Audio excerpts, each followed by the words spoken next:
Hello. Hi. Good morning. Good afternoon. Or good evening, fellas. Look at this guy. He's actually on time today. Can you believe it? Yeah. Actually on at 2 o'clock. Who is this guy? Doesn't do that for like 3 months or something, and then all of a sudden, here he is. But yeah. Hi. It's me. I know I said I was gonna do my next stream on Friday or something, but that didn't happen. Whoopsie. It wasn't actually yesterday, but on Thursday I spent like 10 hours straight playing Jedi Survivor. Started from like 4 in the afternoon to like, I think a bit before 3 in the morning. But I had like 1 hour AFK for dinner, so I was grinding then. Not that that has anything to do with me not streaming, but I'm a lazy rat. Anyway, hi. It's me, new update. What I wanted to do today is these story quests.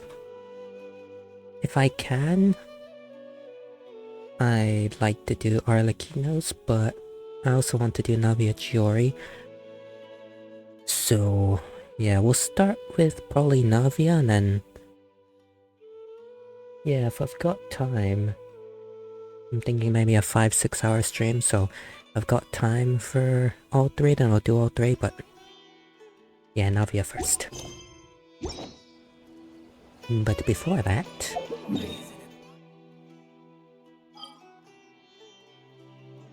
I logged in earlier to use my... You condense my resin, that's why I've got 40. Yeah, we're gonna do dailies first. And yeah.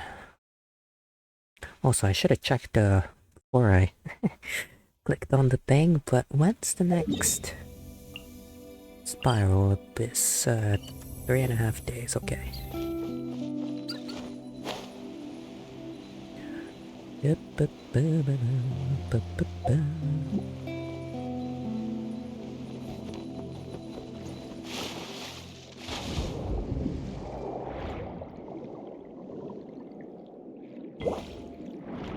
Where is this?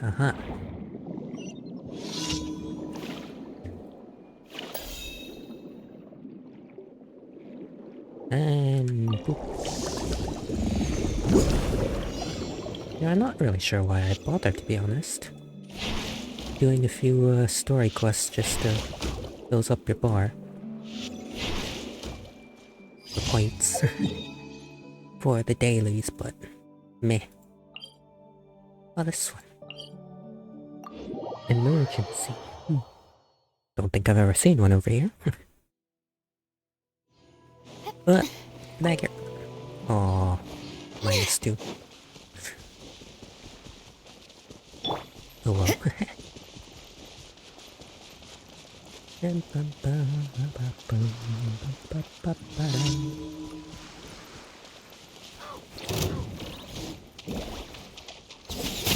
Shiver!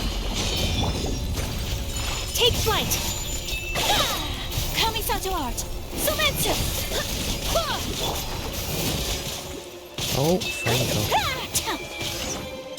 Whirling snow! Judgment! Freeze is a decent reaction, I must say. Easy clap. What are you? What are you? Emergency again?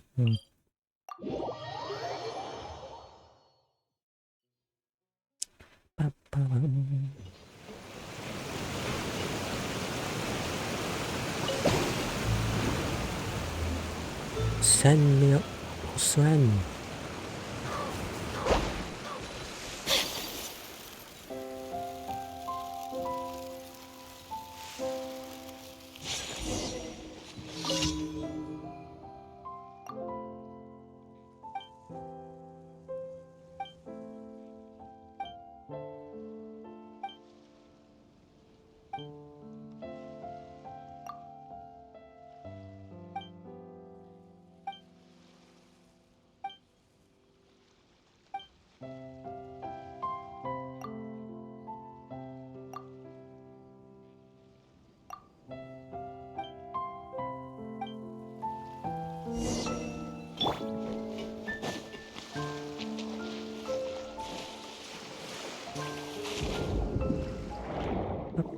Ba-da-ba-bum.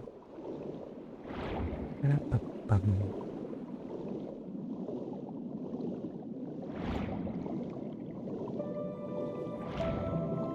You know, you technically can just ignore these guys. They aggro on you so slow.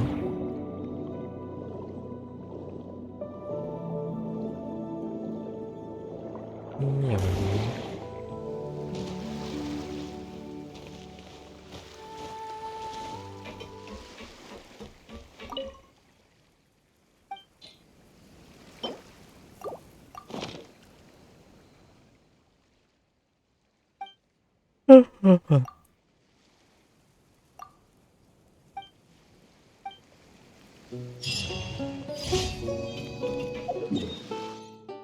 Also, since,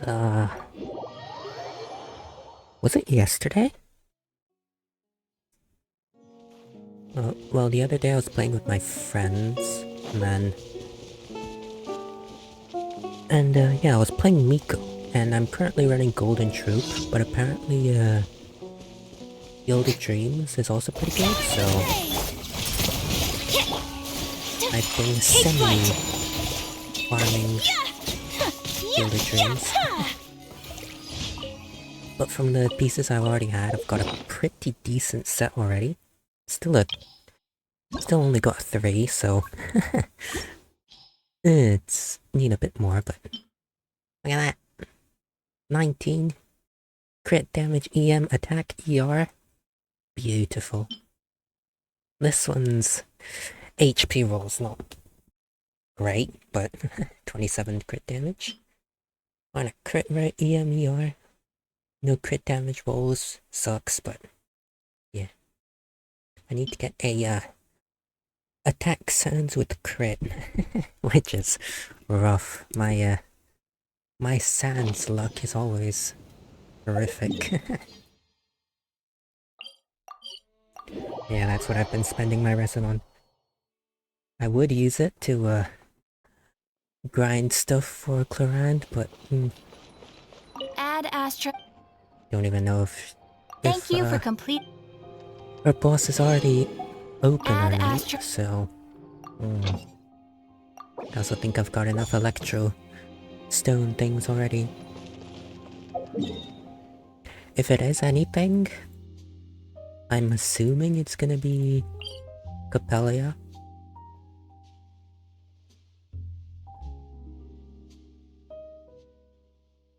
Is what I'm guessing through no not really any logical reason, but yeah. I don't see it being this. Actually, Seahorse, maybe. Shit, Clorand is a hunter. Might be, But nah, I'd farm it when her materials are revealed. Right. Now what? You just wanna start it?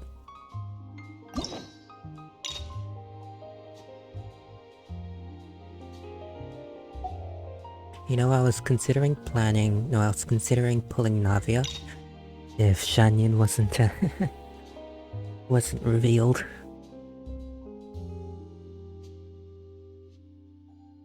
Yeah, I spent 120 wishes, 140 wishes on Shanyan. I know she's a bit niche in my teams because, yeah. She's alright with, Noelle Farina though, but... one of my, not as great pulls, I'd say. But you know, I've got Deluxe C2, so I might eventually build her. Build her? Use her more. You know. Anyway. Quest time.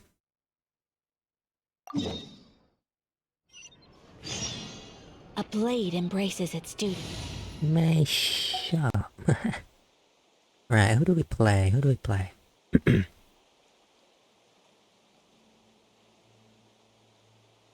It is story, so there shouldn't be too much fighting, but...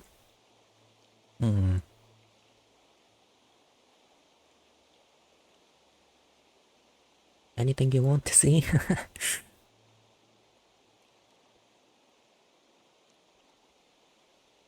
Run Novelet? Yeah, why not?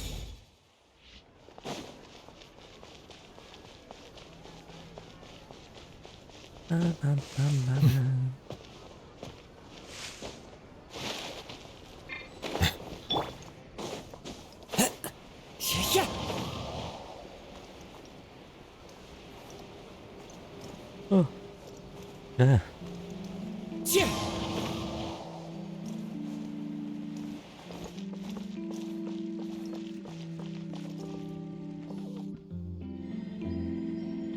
Well, if it isn't my dear partners. That voice! It's Navia! I didn't expect to run into you guys here today. Are you headed somewhere? How about you, Navia? Are you still busy rebuilding Poisson? We've wrapped up most of the rebuilding, but there are still a few things left to take care of. Stocking up on materials, confirming construction timelines, discussing compensation terms with families affected by the disaster. Between all of that, I've been making a lot of trips between the court and Poisson. Well, though the victims have received relief payments from the court, in my opinion, as the administrators of Poisson, Spina di Rosula should take some responsibility as well. Our financial situation right now isn't the best, so all we've been doing is signing agreements for the damages to be repaid at a later date. Though just pieces of paper now, they demonstrate our commitment. They're necessary to restore the people's faith in us.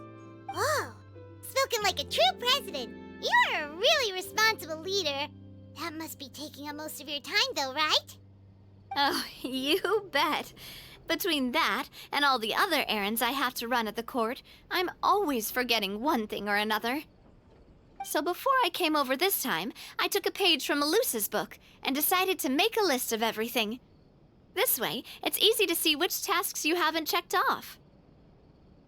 And then, since Melus loved using shorthand, I decided to also follow his example and come up with some shorthand of my own.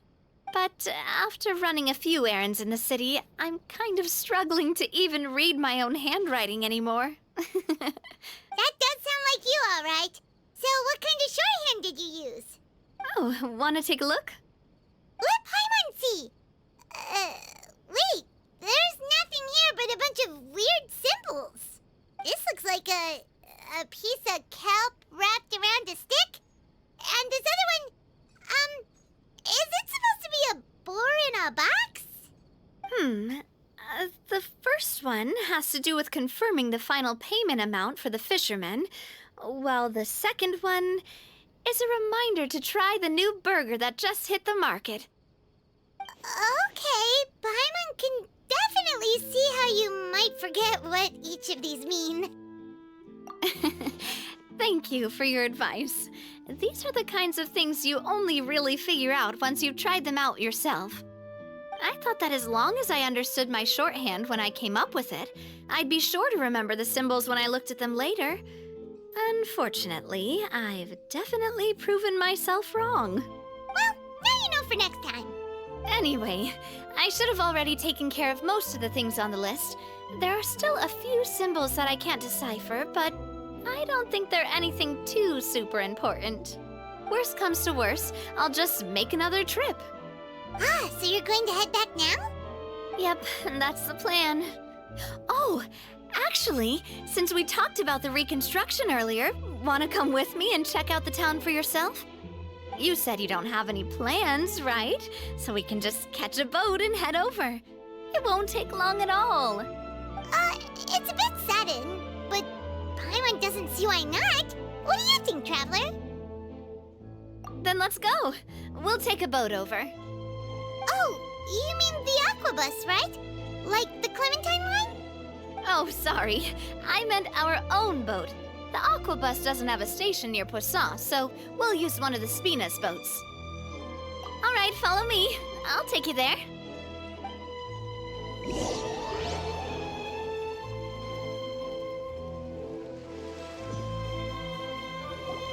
Is there a boat scene?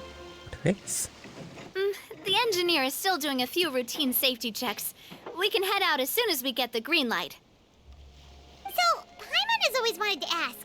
The 3 Aquabus lines are all named after people in your family, right? Yeah, that's right.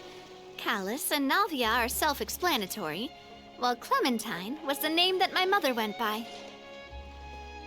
If you provided the Mora to build the lines, then why isn't there even a dedicated line to Poisson?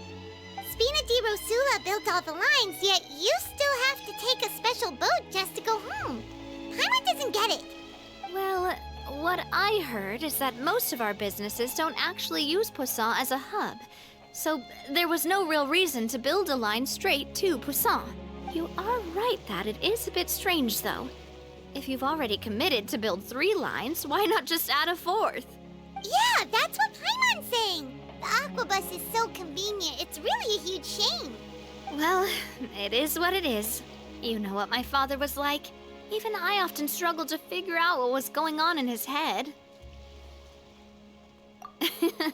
But that would only be the case if he cared about what others thought.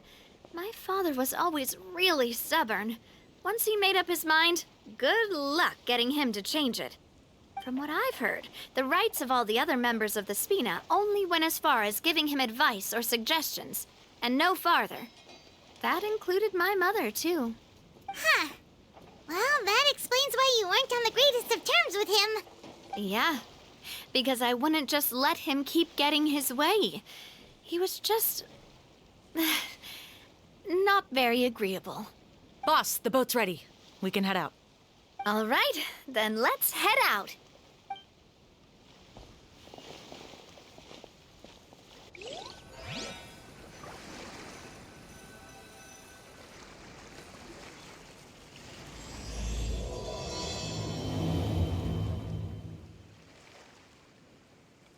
It'll be a while before we get to Poisson.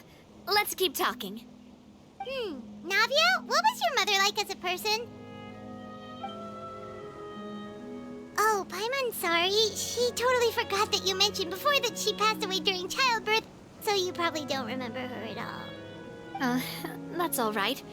I've heard many stories about her from the rest of the Spina. They've always said that they were sure we would have gotten along famously. While my papa was stiff like a board, my mother was supposedly super cheerful and funny. Their complementary personalities allowed them to make up for each other's flaws. My father would run the businesses and expand our reach, while my mother would keep the peace and make sure that everyone was happy. Their work made sure that the Spina could grow and thrive. Sounds like they were not just a well-matched couple, but fantastic business partners as well. Yeah, but those are just stories and anecdotes after all. It's hard for me to piece together a more complete or intimate picture of her. But sometimes I'd still look at the Clementine line and wonder, would the Spina and Poisson still be what they are today had my mother survived? Silver once said that a name is a kind of inscription, a way to etch a memory into the world. When given a name, a cold, inanimate object can gain a completely new meaning. So, I will always associate the line with her in my heart. Over the past few weeks, I've also begun to appreciate how water can take in and hold our most intense feelings and memories, as well as how one may reflect on their past by watching the sea. I've lost many beloved people and memories to the sea. Even though I cannot stop for them and must continue to keep moving, the fact won't change that they existed in my life and gave me the reason and motivation to move forward. Always. But no matter what, we can't change the past. But I tell myself that I need to keep looking towards the future. Everyone, even my parents, have already overcome so many obstacles. Besides, I'm the president of Spina di Rosula. I've got to keep my chin up.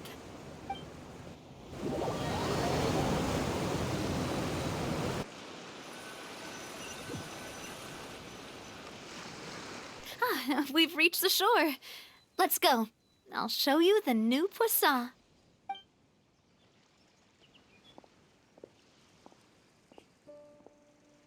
Navia, do you think she's doing alright? Okay. Paimon supposes you're right. She's really been through a lot. It couldn't have been easy shouldering so much by herself.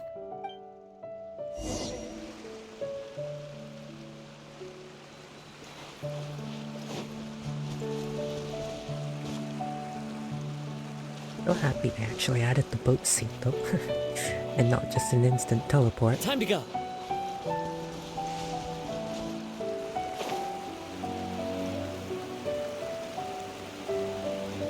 Also, please hold 1 second. Potential tech issues. I feel like my computer's just kind of chugging a bit. Hang on.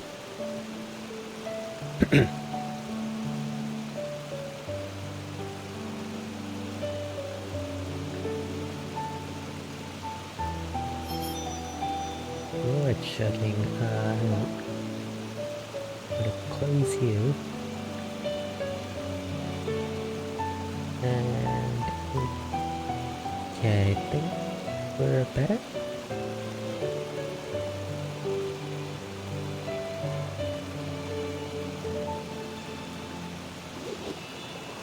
Yeah, okay, I think we are.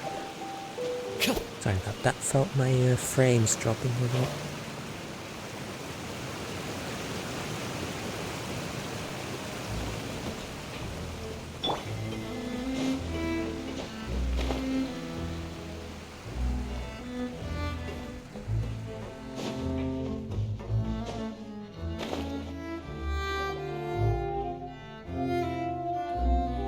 Boss, you're back! Traveler and Paimon, welcome back to Poisson. Oh, hey! Fancy seeing you again, Florent. Is it your turn to take care of Navia now?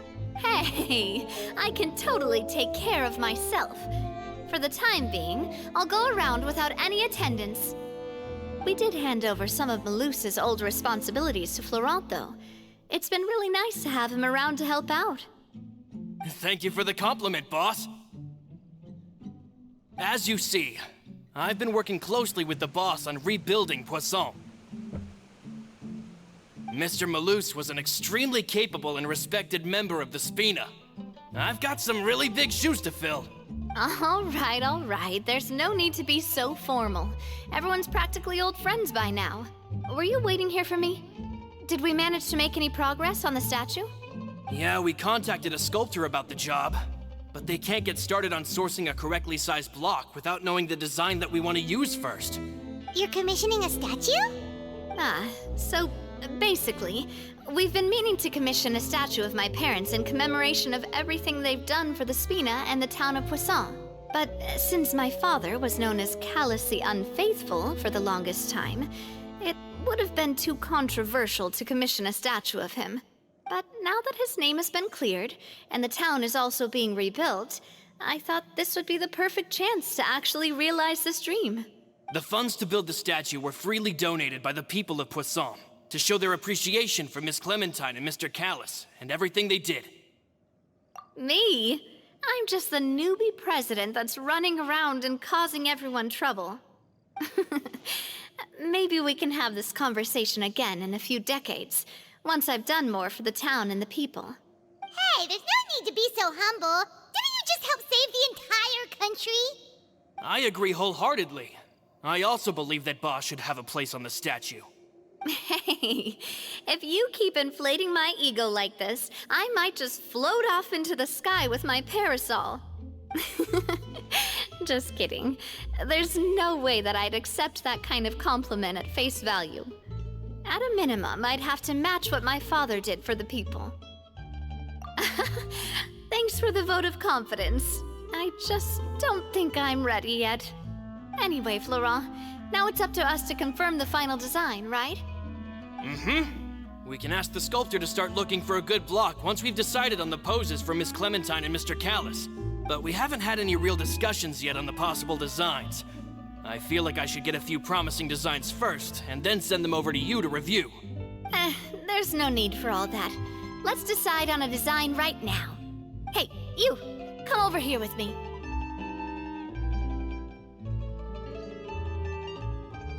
Modeling a few poses, of course. Here, just pretend to be Callus, and I'll be Clementine. Didn't you say on the boat that Callus and Clementine sounded like great partners? Well, then there's no one better to fill this role than my most valuable partner. Florent, let's grab some reference shots. You've got it, boss. I'll go get the camera. Well, what do you think? Got any ideas? Well, I've actually discussed it a bit with Florent before, but I could never come up with any fresh or original ideas. It's probably because my idea of them is already kind of set in stone. So, I want to pick your brain for a bit and see if you can come up with some new and interesting ideas. I'm all good here, boss. Feel free to start posing whenever. Is this actually gonna be a choice that makes a difference? No. Yo. Imposing, huh? Oh, I've got it. Let's try this. This pose! It makes me recall Spina di Rosula's glorious golden age. But isn't Clementine's pose a bit too bold and heroic? Was she really that kind of person? If we were to stick with this pose, maybe people would wonder if she was actually the real boss behind the scenes. Well, tabloids did indeed speculate as much back in the day, but the Spina pulled a few strings and made both the report and the journalist disappear. Oh, Paimon was just kidding! Please don't make Paimon disappear. What Florent meant was that we asked the journalist to choose a new alias. You're right, though, that this may not accurately represent the image of her in our hearts. Let's try to come up with something else. By that, do you mean as if we were standing on a boat and looking out at the sea? Sure, let's give that a try. Whoa, you really remind Paimon of a captain and their first mate! Look over there, my dear Clementine. As you can see, every tree on that island is dripping with mora fruit. But there's something off with the composition. This pose makes Mr. Callus look too tall next to the lady. Oh, I see what you mean. Then let's swap.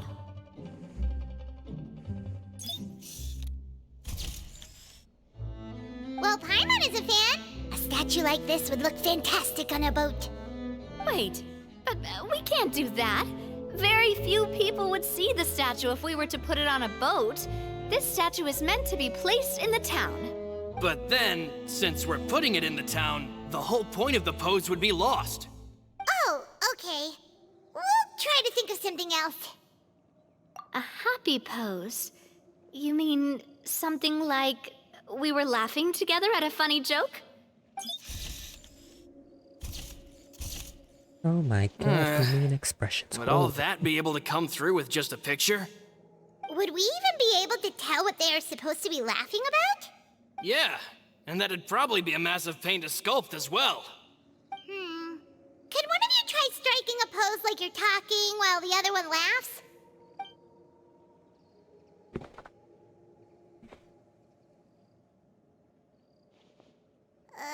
That actually sounds pretty hard to pull off. Forget it, let's try something else.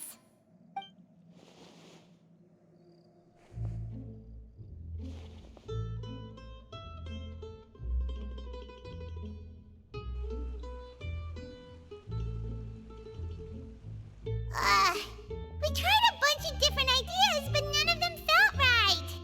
Paimon's all out of brain juice now, too. Oh, don't worry. We still got a lot of reference shots out of the session, and each of them can be considered to be a souvenir in their own right. Let's just keep the ideas we tried as backups. Man, if I knew I was going to do a photo shoot with the Traveler, I would have prepared a lot of outfits and props ahead of time. Oh, outfits! Oh, that's the errand I forgot back in the city. Do either of you still remember that girl? The girl I went to see with you two. Her name is Adele. Oh, Paimon remembers her. She was the one that we met while investigating Miss Callus's case, right? Yes, that's exactly who I'm talking about. So, after the case, she was finally willing to talk to me, and she told me that she wanted to join the Spina too. I said that it's fine, but young children are not allowed to join the Spina. She will just have to wait a few years, and then we'll welcome her with open arms. Since she's still a child, though, she thought I was just trying to let her down gently. But how could I get her to believe that I meant what I said? In the end, I came up with an idea. I'd have a Spina uniform made and give it to her as a gift. But I got so busy and distracted in the city that I forgot to pick the uniform up. So I did forget something important after all. Don't worry, boss. I can send someone to pick it up right away. On the matter of the statue, we should still come up with a few more ideas for the design. I'll have to trouble you to source some for me. We could have just done that from the start. Yeah, you're right. They'll have some value as souvenirs at least.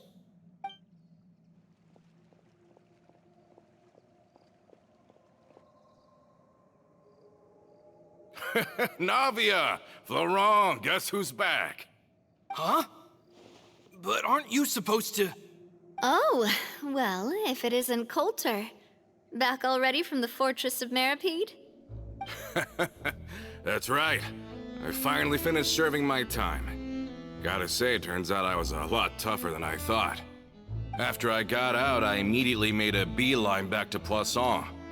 You'd say that familiar, briny smell became a primal call, urging me to forget everything else and just come back home. You wouldn't believe how much I've missed Melissa's grilled fish.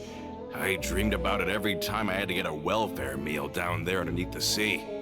It's good to have you back, Coulter. You look as well as ever.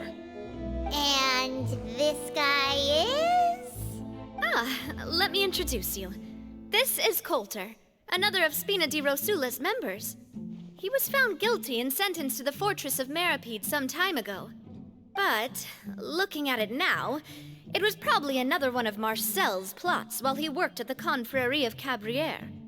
Wait, Mr. Marcel? What do you mean? He was involved in some sort of plot? Have you not heard anything at all about the water from the primordial sea case? Well, I know that Fontaine got flooded, but then the water levels miraculously receded. I thought that was all there was to it and didn't care to ask for any more details. Do you mean Mr. Marcel was somehow involved with all that? Oh, looks like we'll have to explain everything from the top. That case, a lot of things have happened in Poisson since then. First things first, let me introduce you to these two. They're my most trusted partners, and they've been with me through thick and thin. Now you could call them Spina di Rosula's VIP helpers. Oh, nice to meet you. I don't recall Navia ever generously complimenting anyone like that before. So you must be pretty amazing to get that from her.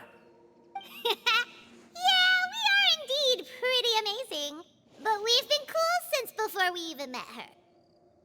Humble again as always, I see. Even when I was totally sincere with my praise.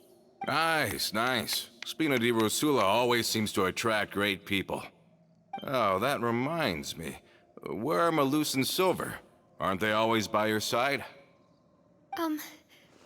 About that. Coulter, a lot of things happened while you were gone. As you can see, even Poisson isn't quite the same as how it was before you left. They lost their lives, keeping me safe during the flood. What did you say? This isn't some kind of morbid welcome home prank, right? You're just scaring me on purpose because I don't know anything about what's happened. I'm sorry, but it's the truth. They weren't the only people we lost either. Many others, including Melissa, also lost their lives in the disaster. Malus and Melissa, dead. They're just gone? Malus, I was planning to give him a surprise gift once I ran into him again in town. I can't believe it. Hey, keep it together. Malus and Coulter were friends for many years. and even served on many missions together during the early days of the Spina. I can understand how he feels. Let's sit down somewhere, so I can tell you everything that has happened while you were gone. Fair warning, there was a lot. Okay.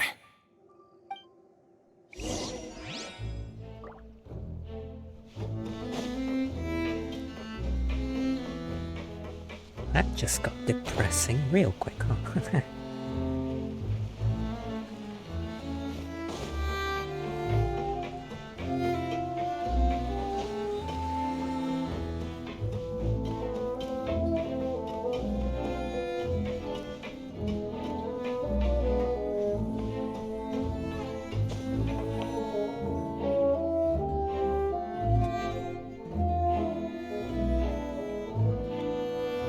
All of this, it's unbelievable. I can't believe that those stories were real. It all really happened. Has the world gone mad? I think you and I both feel the same way about the profound tragedy of Melusa's loss. And the sheer depravity of Marcel's actions. I thought Mr. Marcel would always stand by the Spina. Everything he had, the Spina gave to him.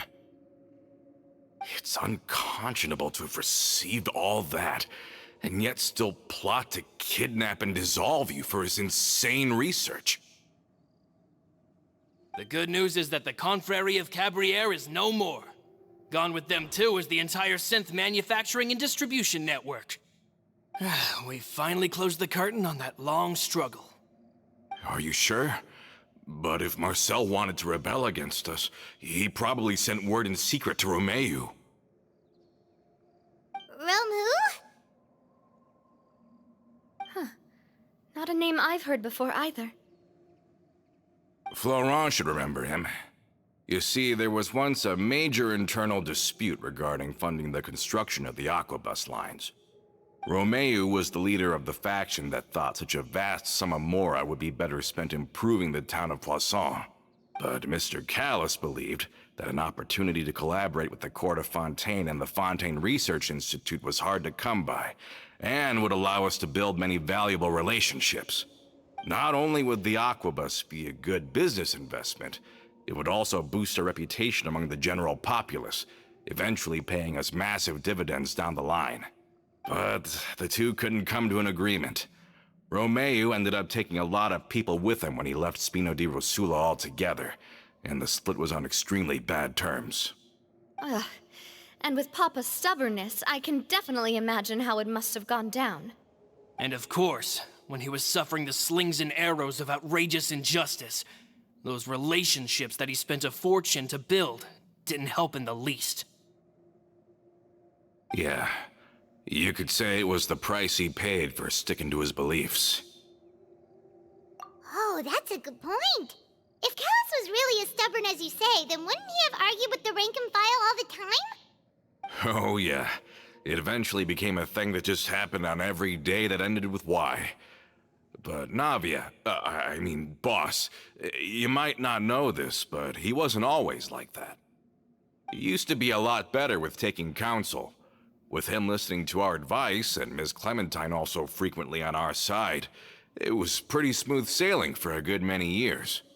But on the matter of the Aquabus, even Ms. Clementine completely stood by Mr. Callis' side. Huh. I never knew. But from my perspective, Romeu's position had a lot going for it. Couldn't they have sat down and talked it out? I think the Aquabus was just the straw that broke the camel's back. On that topic, they eventually came to a rather radical conclusion. They believed that Miss Clementine lost her ability to serve as an impartial mediator when she became pregnant with Callus's child. So they thought she had betrayed them?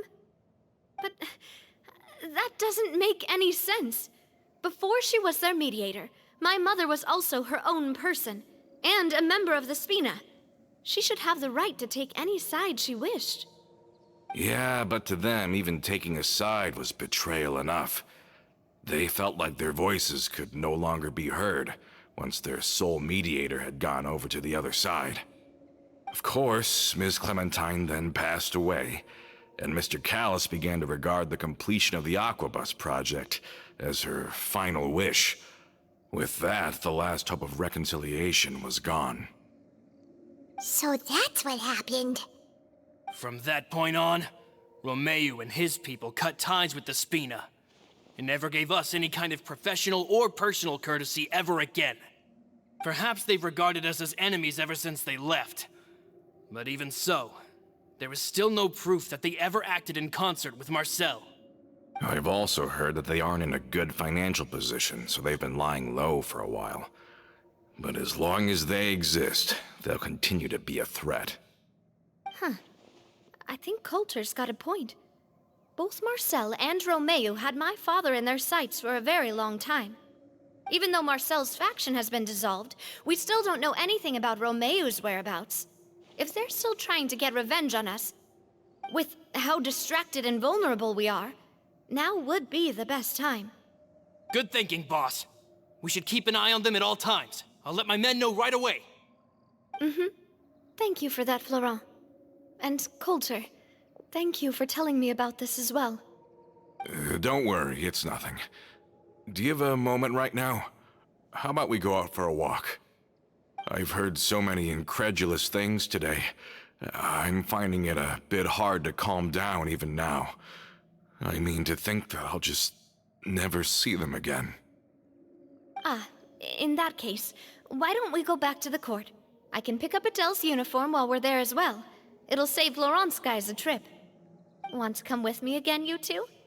You don't mind, do you, Coulter? Of course. That's fine by me. Then let's go!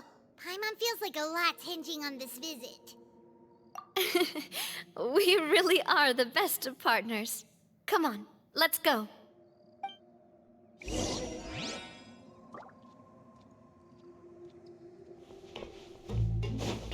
Is that yellow dot? I'm assuming I'm gonna have to go back to the boat.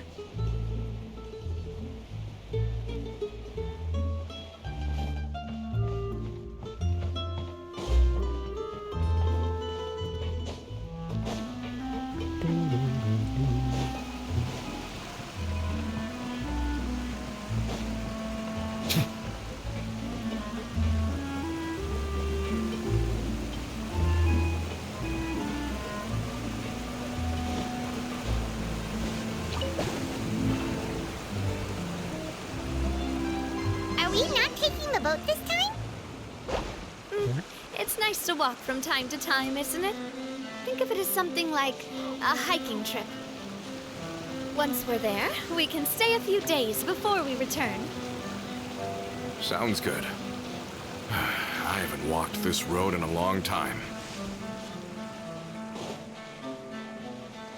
Oh boy, this is a trek.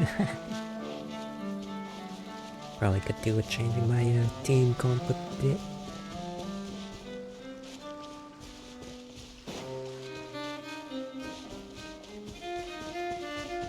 Oh, here we are.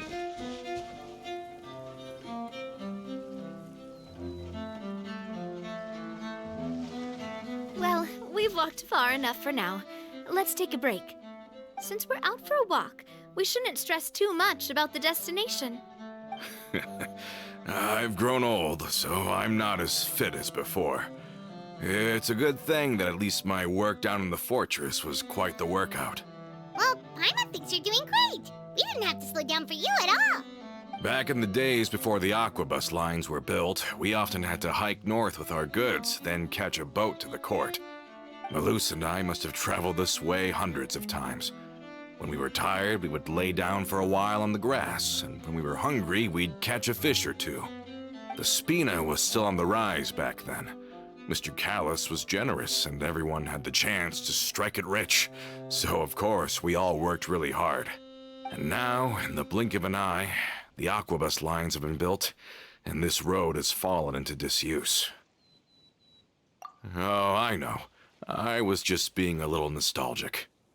Then let's stay here a bit longer. Anyone want snacks? Oh, is this another chance to try some of Navia's macarons? Paimon's been dreaming of them. Yep, I figured you wouldn't say no to a few more. Oh, wait. Let me check if I have all the ingredients.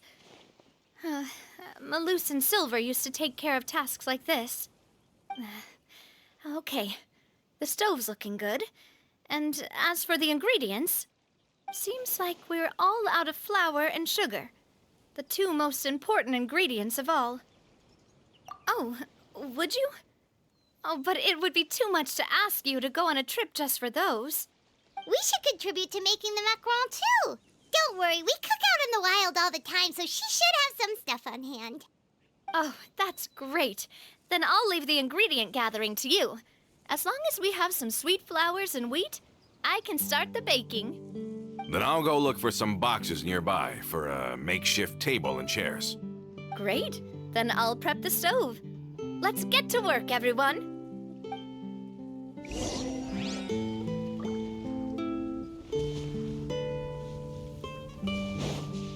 Not where I'm supposed to get the, Oot, it is.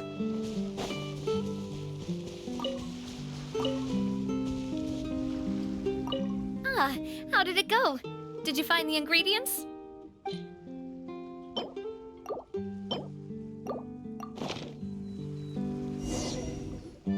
You've all done your part. Just leave the rest to me. Whoa, these macarons look and taste magnificent! Your cooking is as good as ever, Navia. Boss's baking skills have always been famous. Everyone in the Spina knows how exceptionally talented she is. Oh, it's just a hobby. There's no need to praise me for it like that. Have you two seriously never considered joining us? You're so close to the boss, and she obviously trusts you with all her heart, so... Was it that obvious? I just thought you would be a great fit, that's all. You just happened to walk in on our little reunion. It's actually been quite a while since we last spent time together. Adventurers never stay in one place for long. The name of Spina di Rosula would just tie them down. Besides, after everything we've been through together, I'm sure our hearts would remain intertwined even if we found ourselves on opposite sides of the world. That is quite the way of putting it. Even if Paimon was far beyond the horizon, she'd still remember the delicious taste of Navia's macaron. I understand now. Then I am very lucky indeed to have been graced with the chance to meet the two of you. I will endeavor to make the most of this short yet fortuitous encounter, and enjoy every moment we spend together. We've got no wine with us, but let's still toast with water, in celebration of this moment.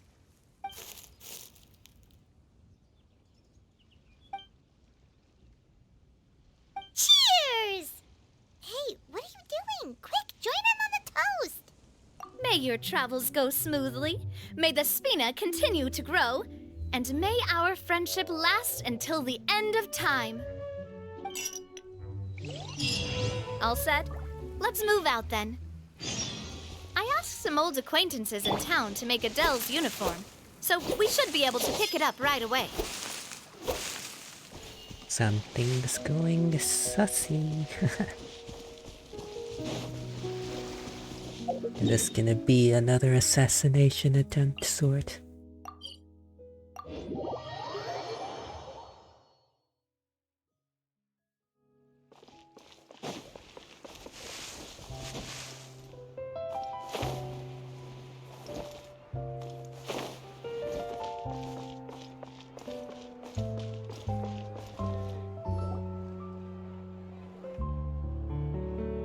Hey there, Ludovine. How's business lately? The Demoiselle of Spina di Rosula. I must say, your generous patronage is the one thing keeping me from going bankrupt. Nonsense. We all know what a talented businesswoman you are. Oh, and don't forget, she's the boss now. My mistake, my mistake. I just got so used to calling her Demoiselle. Are you here for the uniform? Yep. I forgot to drop by earlier when I was running errands around here. I didn't expect Demoiselle to come and pick it up in person. It's just a uniform after all. Any of your folks could have come instead. Navia's always liked to take even small things seriously. Hey, that's not the only reason I'm here. We mostly just needed a walk to clear our heads. There are few things more uplifting than taking the first step on a new journey. Boss has got a point. I see. Going on a trip with friends is always better than staying cooped up at home. Very well. Please, wait here while I retrieve the uniform for you.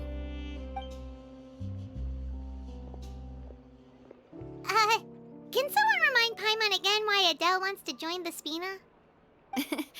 She hasn't given me any concrete reasons. All she says is that she really looks up to me. After we cleared her father's name, she became a lot more cheerful and outgoing. It's probably because she now knows for sure that her father was never a bad person. She said she used to be terrified of Papa, so as a result, she found all the rest of the Spina super scary as well.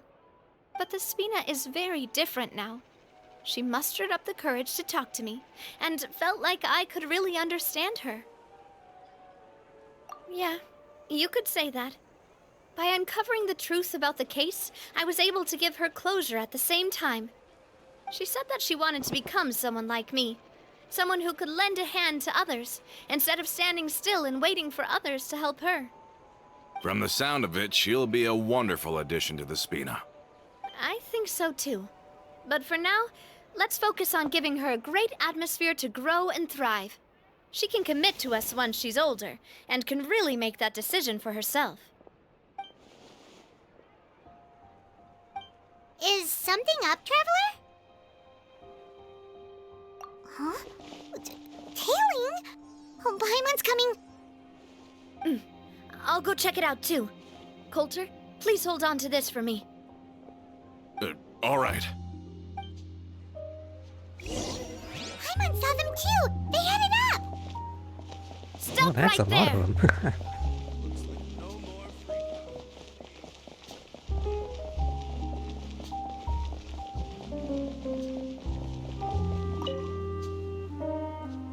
Gotcha, bitch.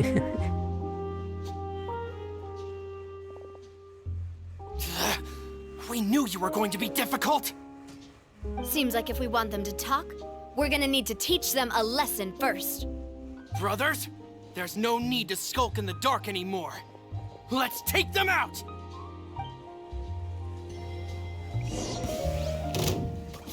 Holy, this is who isn't it? Right here, emerge. One with nature! Oh well, they died. Now, talk. Who are you? And why were you tailing us? I didn't even get to blast them with. You get to blast them, man. Don't think we'll let you off easy if you keep silent.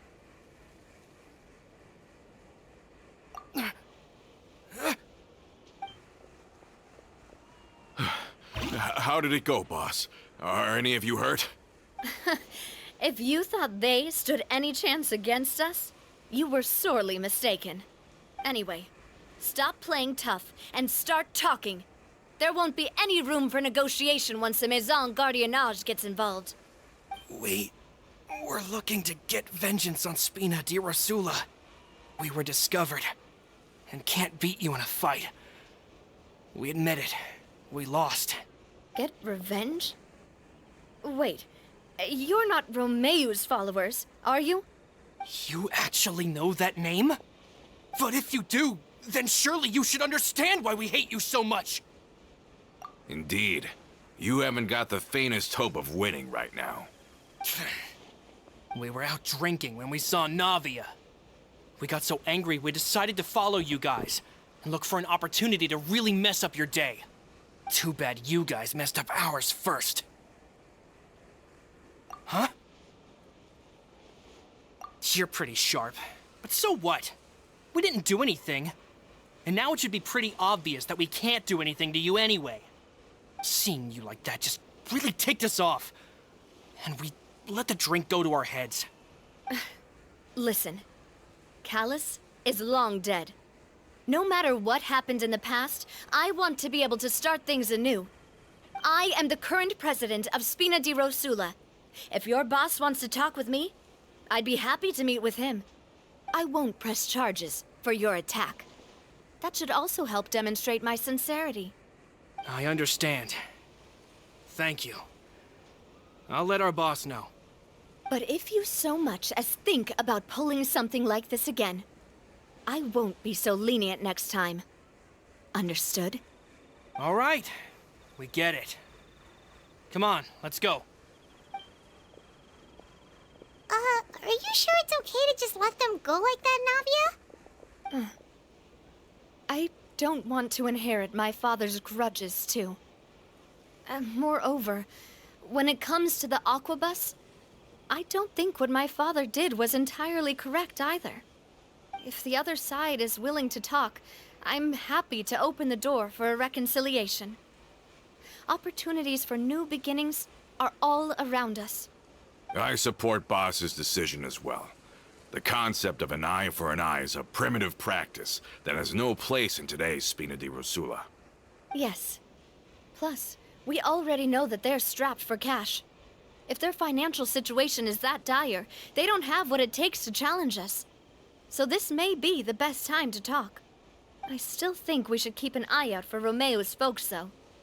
If he decides to ignore the warning I gave his men, then we could still have a fight on our hands. Yeah, those guys definitely didn't look like big fans of yours. I'd rather things not go that far, since, though we haven't talked to each other for years, once upon a time we were all a part of the Spina di Rosula family. Yep, that's how I feel as well. Anyway, now that we've sent them packing, we don't have to worry about those guys anymore. It's getting late already. So why don't we stay the night in the Fleuve Cendre? We can head back to Poisson tomorrow. I'll also ask someone to write Florent a letter and inform him of everything that happened here today, so he can increase security around Poisson and be on guard against any suspicious individuals. Do we have to stay in the Fleuve Cendre again? Even the pillows there smell like seaweed. Sorry, that's just what happens when you live near water and don't get much sunlight. Poisson's pretty much the same though, so I've long since gotten used to it. We can still go out in the evening for some grilled fish and drinks though. Bet you there'll be people singing sea shanties too. How does that sound? Huh. That does sound pretty cool. Okay, Paimon's on board now. Let's go. Paimon wants to sing too.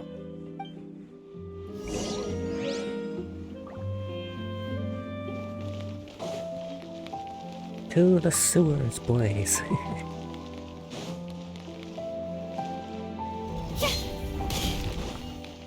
To the sewers. What?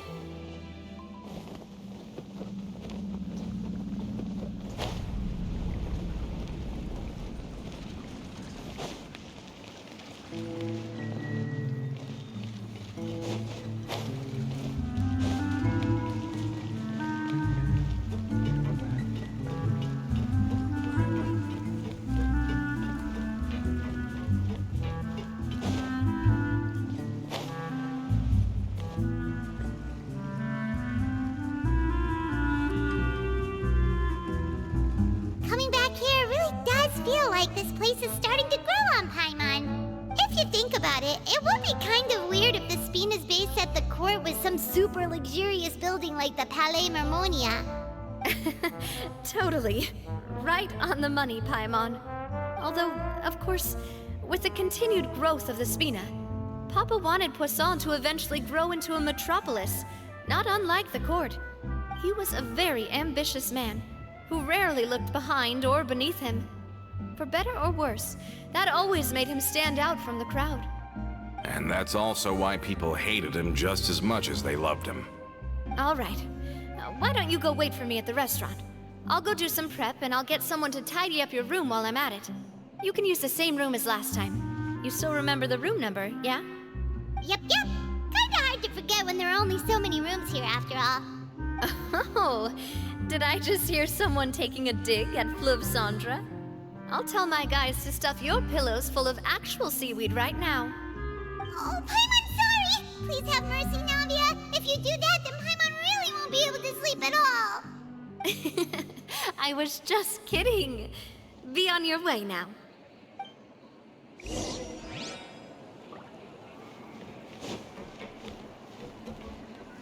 Sit? Sit where? Just say what you mean. No problem's Sit here? too big to solve. Oh, it is here.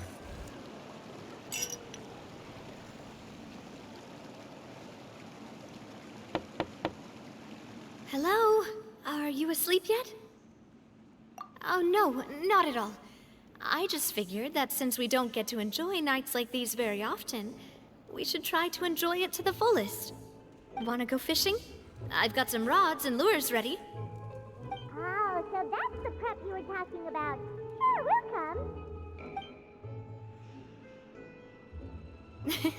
Hopefully I didn't wake you or anything. I knew it. You really are my best partner. Okay, let's go. To the fishing spot.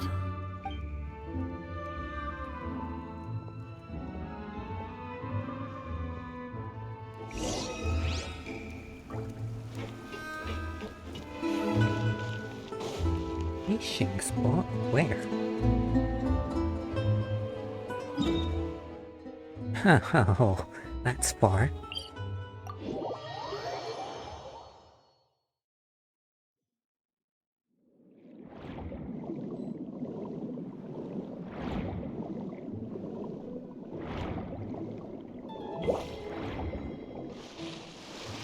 I stuffed the dolphin jump, damn it.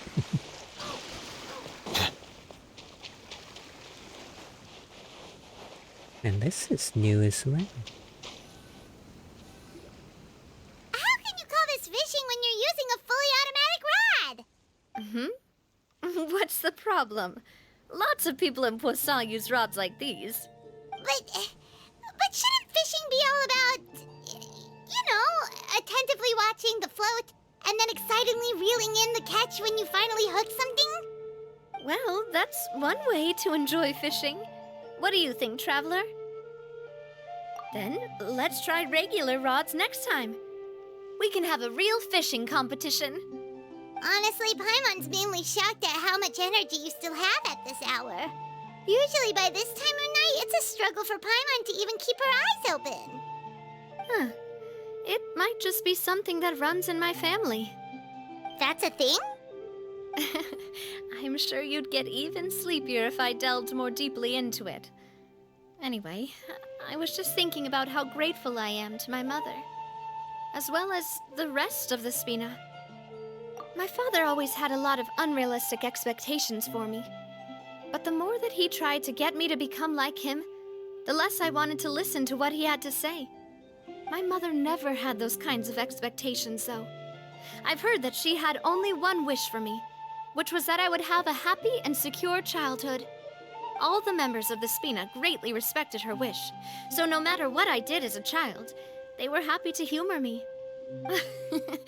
Can you imagine? Whenever my father wanted to scold me for something I'd done, everyone would form up into 2 rows and just stand silently and listen to him rant. Malouse and Silver were always there too. No matter what Papa yelled, nobody else would say a word. Eventually, Papa must have recognized scolding me over trivial matters was pointless, because he eventually stopped getting on my case so often.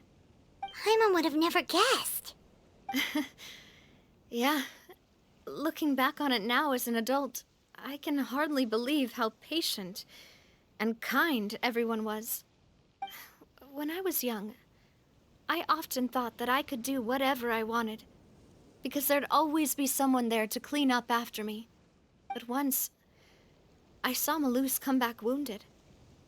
He wouldn't tell me how he'd been injured, but I could tell it had something to do with me. I learned then that there's always a cost to making a mistake. The more you care about those around you, the more you should care about doing the right thing to the best of your abilities. Because if you do falter, there'll inevitably come a time when you'll have to face the consequences.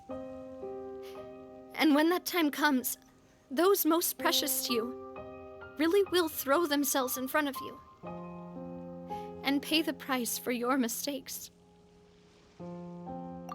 Sorry. I shouldn't have brought that up. I wasn't planning to talk about sad things tonight.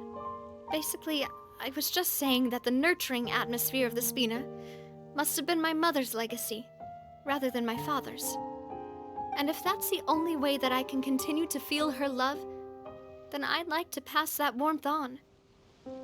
Is that why you let those guys go today? Mm-hmm. Although, maybe there's a part of not wanting to repeat the mistakes of the past. I want to be reasonable, at least. Hey, look! I think you've got something on the line! But why isn't the rod automatically reeling it in? Oh, there must be something wrong with how I installed the mechanism. It was my first time putting one of those rods together. We can't let it get away. Come on, you two. Let's catch it. You want Paimon to help too?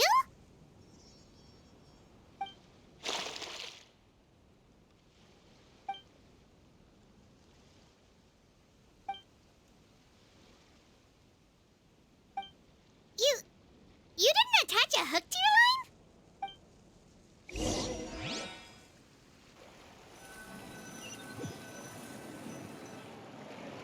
Stop wasting time! The boss ain't gonna wait all day. We'll go ahead with the operation tomorrow. Do with that information as you wish.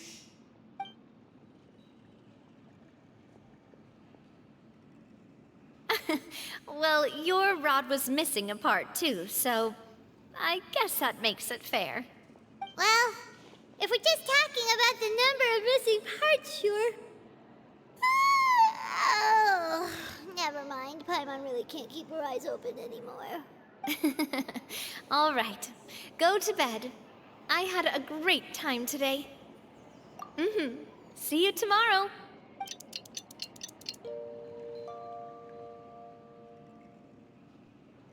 So how was last night? Did you get a good night's sleep? Paimon dreamt that she danced with the sea stars, so you could say it was stellar. Get it? Huh. I didn't know you had such a great sense of humor. See? This guy gets it! Anyway, let's head out. I'll arrange for a boat to take us back to Poisson. I'm sure Adele will be happy to see you two again. Paimon hopes she'll really appreciate your gift. I hope so too.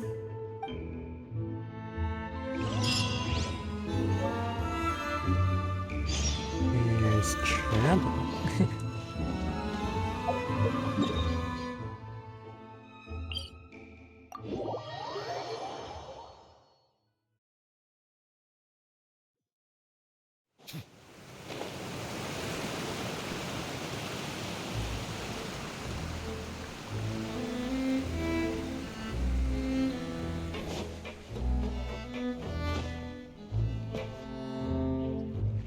Adele, we're back!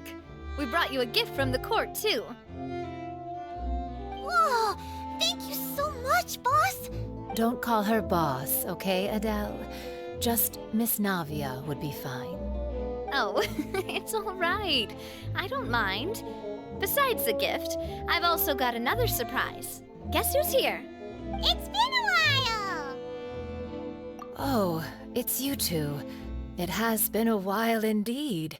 Thank you so much for your help on Jacques' case. I've heard that you also helped save all of Fontaine.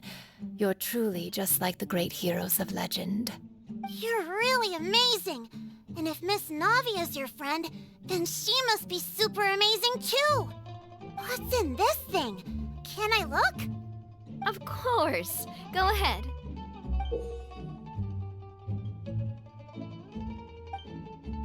Oh, it's a Spina di Rosula uniform! Is it for me? But isn't it a bit big? Well, it's a gift for future you.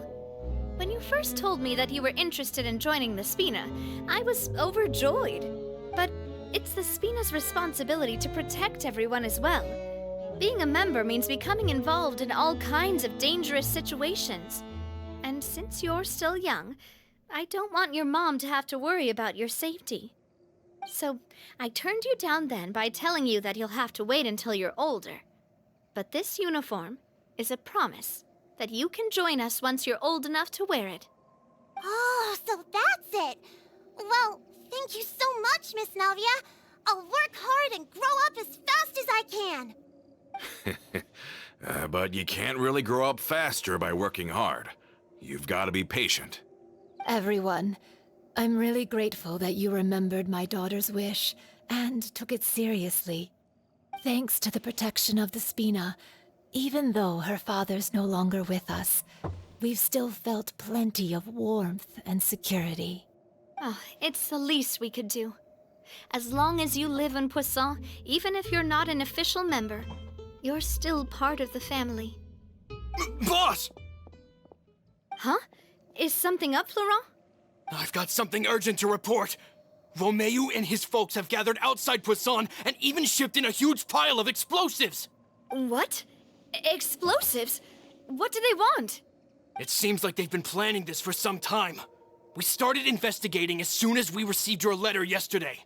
But Romeo and his folks must have gotten wind as well, because they abandoned their former posts before we could even check on them.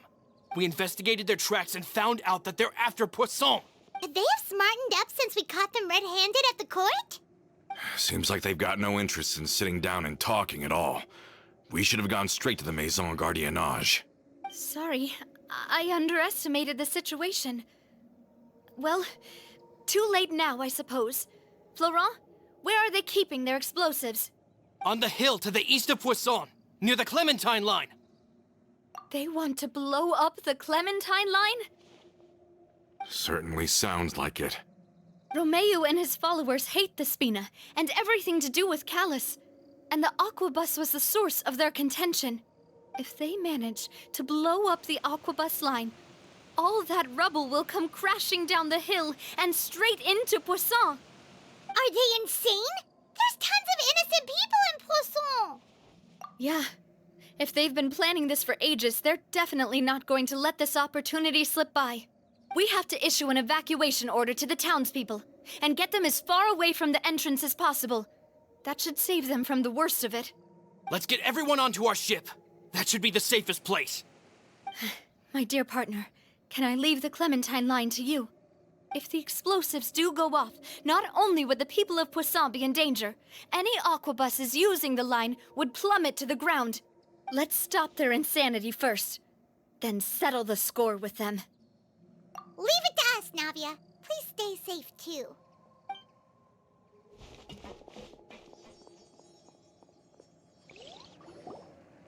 Let's go, you two. We've got to act fast. Miss Coralie, please take Adele to the ship.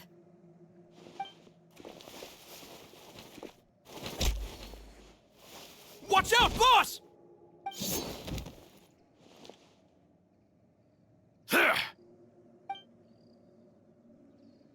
What do you think you're doing, Coulter? I thought all the annoying little hindrances had left, but I still couldn't get rid of you. You mean this was all a trick? So that you'd be left alone with me? Coulter, are you with Romeo too? Oh. I get it now. You knew about their plans all along. You only told us they were doing badly so that we'd drop our guard. Not quite. Though I share their positions on some issues, I've never cared for his more radical ideas. And that's because, out of the entire Spina di Rosula, I only hate you. Only you, Navia. You better stick close to me. Romeo promised me that he would leave Poisson alone if I could just take you out. But it was like you were glued at the hip to that pesky traveler. You never gave me a chance to make my move. Romeo has lost his patience. I didn't have to be here today, you know.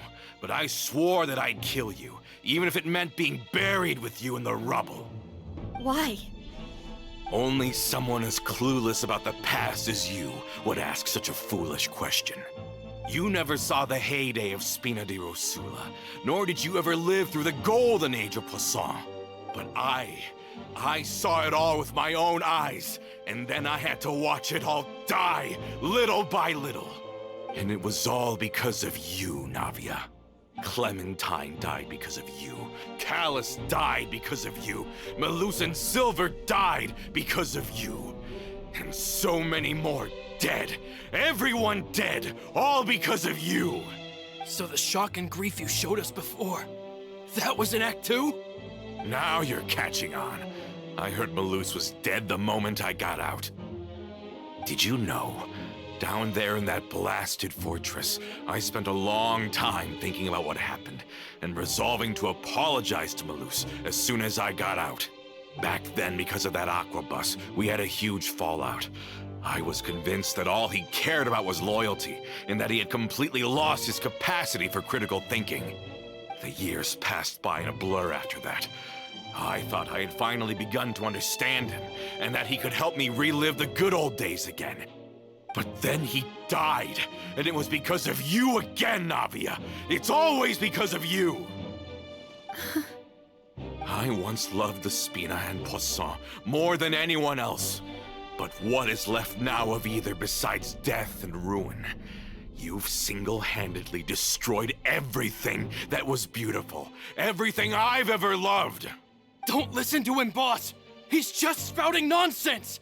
Have you ever considered that maybe the people around you don't actually care about you at all? Have you ever considered that maybe you only get respect because you're Callus and Clementine's child? That you've never done anything worthy? That you're just a big nothing? Have you ever considered that maybe people don't stay in Poisson because of you, but only because they have such beautiful memories of the past before you came? Because if you do falter, there'll inevitably come a time when you'll have to face the consequences.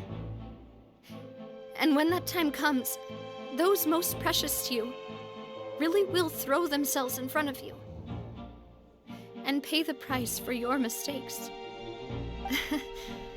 Yeah, looking back on it now as an adult, I can hardly believe how patient and kind everyone was. But is that really why they support me? Is their kindness real? Shut your mouth! I, for one, really like Miss Navia, and my mom loves her too! I don't know how to explain it, but I like her, and that's that!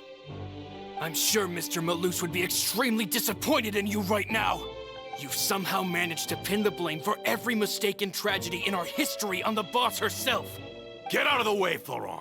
I don't want to hurt you. You're gonna have to. Boss, there's no time for this. Stop hesitating and get out of here before you get buried. Maybe you think you're being the realist by painting the history of the Spina and Poisson like this. But the love that I felt from everyone was just as real. I felt it. They've helped me get to where I am. And even now, I will continue to believe in that love. So let me show you just how much I love the Spina di Rosula. Oh, there's a few more Coming at ya! A person living in the past.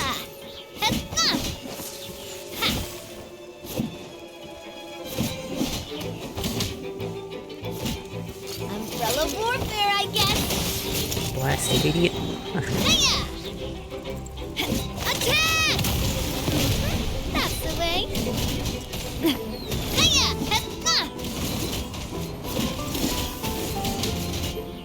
Watch out! Umbrella warfare!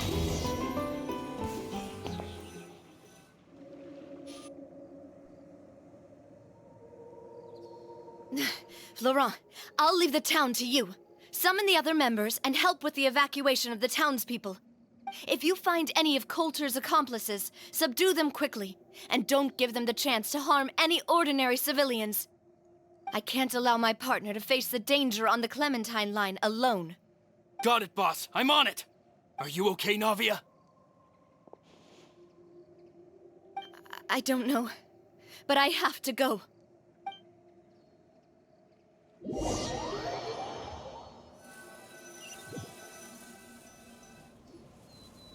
Let's hurry up there. We have to protect the Clementine line. If they're gonna blow up the waterway, they must have planted the explosives next to the support pillars.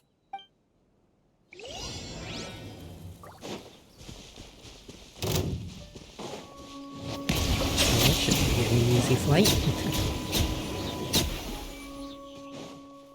Next. Right now, right here. Into the wind. Silence! We certainly brought a lot of muscle. They're really slowing us down. But if we're meeting resistance, we must be heading in the right direction. Emerge, right here, right now. One with nature. Settle down! Well, that was difficult, wasn't it? These must be the explosives, right? And this is the control mechanism. How can we disable it? Oh, Paimon's too scared to touch any of this stuff. Huh? There's a strangely shaped hole here. What is it for? Oh, that certainly sounds possible. Maybe one of the people we just beat up has the key. Okay, you take this side, Paimon will take the other. Let's see what we can find.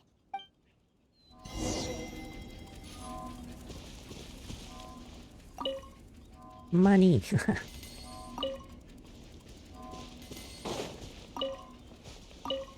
Man's carrying a radish. Oh, you found it! That's amazing!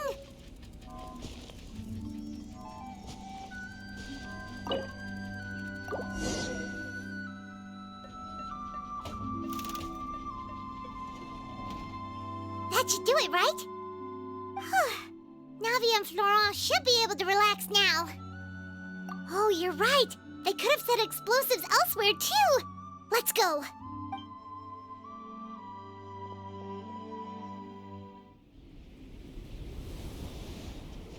Oh, cutscene.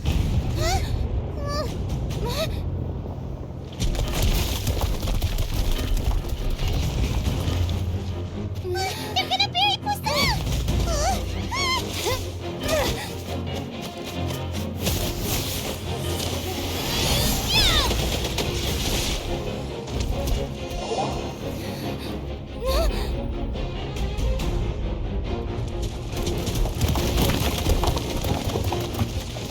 Great work, partner. Just leave the rest to me. Watch out, Navia! You can't block them all! Block. I'm doing this the Spina way.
I heard from Chiori that even they're your enemies now.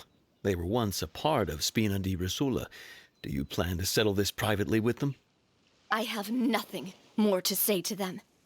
Regardless of whether their hatred and anger towards me or the Spina was justified, anyone who's willing to endanger innocent civilians is no longer sane enough to even be worth trying to talk to. Please prosecute them in accordance to the law. Spina di Rosula will not raise any objections.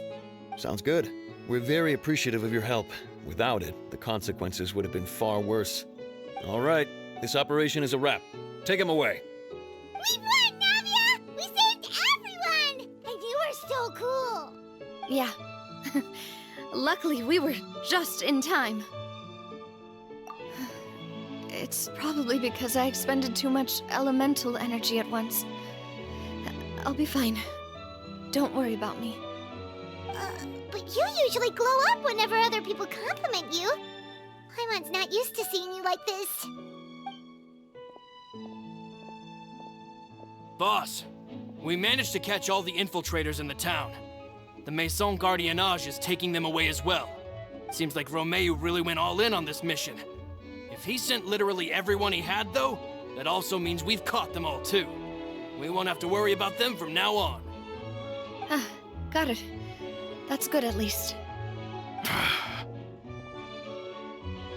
Coulter, I can understand how you feel.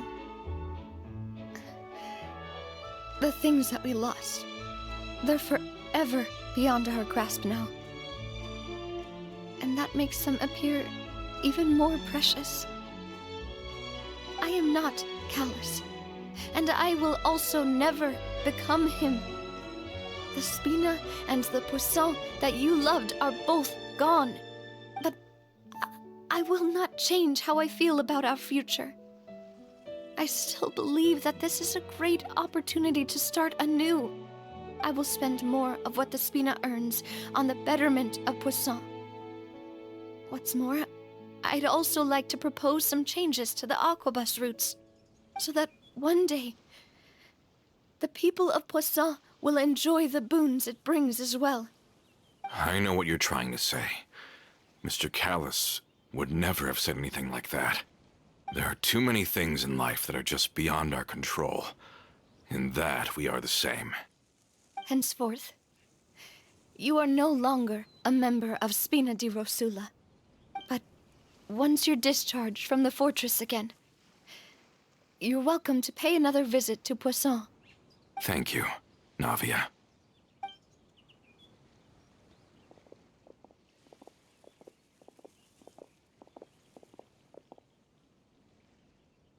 As I thought. Boss really is a kind and gentle person. She is also, I must say, a truly unlucky person.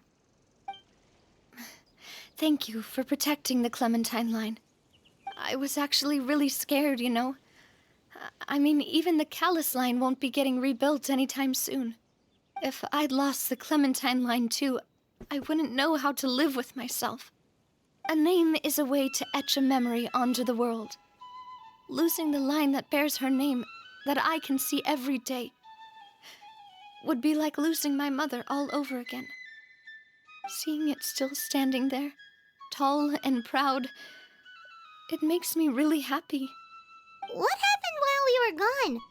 Honestly, you look more upset than tired or anything. Just give her some time. Thank you so much. Can you give me a hand? I really don't have much strength left. Traveler, I want to ask you something. And please, tell me the truth. Do you really see me as your partner? Of course. Holy traveler voice signs, what the hell? That's good then. Hearing that, it brings me more relief than I can say.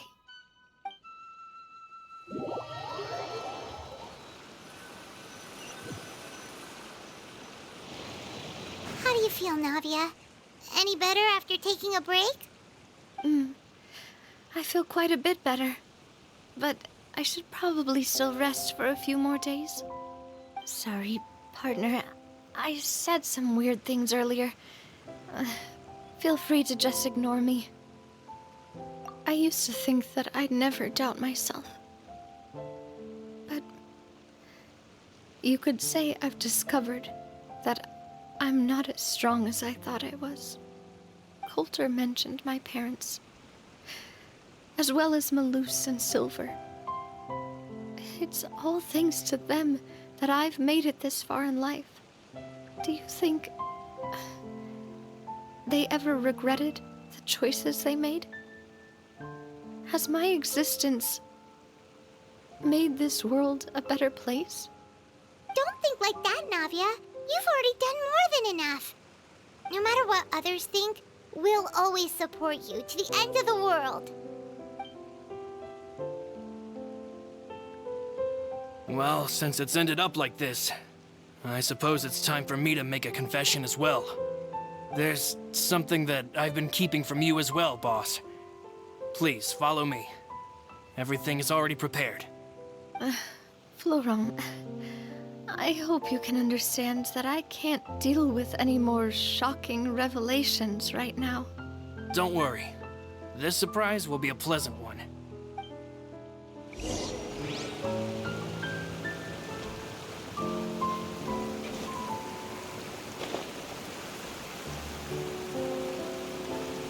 Ah, my apologies. This heavy rain must be quite an inconvenience for you.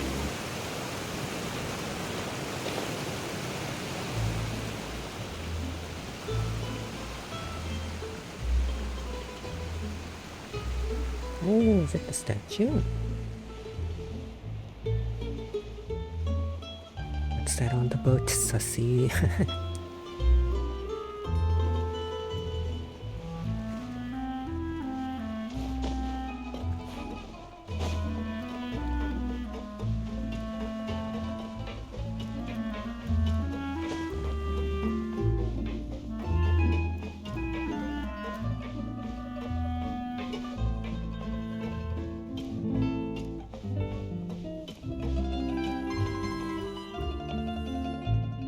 Why is everyone gathered here? And what's this? This was supposed to be a gift to you from everyone in the town. We were originally planning to show it to you once it was finished, but special times call for special measures. I've never seen you look so defeated before, so I've decided to show you the designs before the final product was done. Do I really look that bad? Well, if you're ready, I'll unveil the present.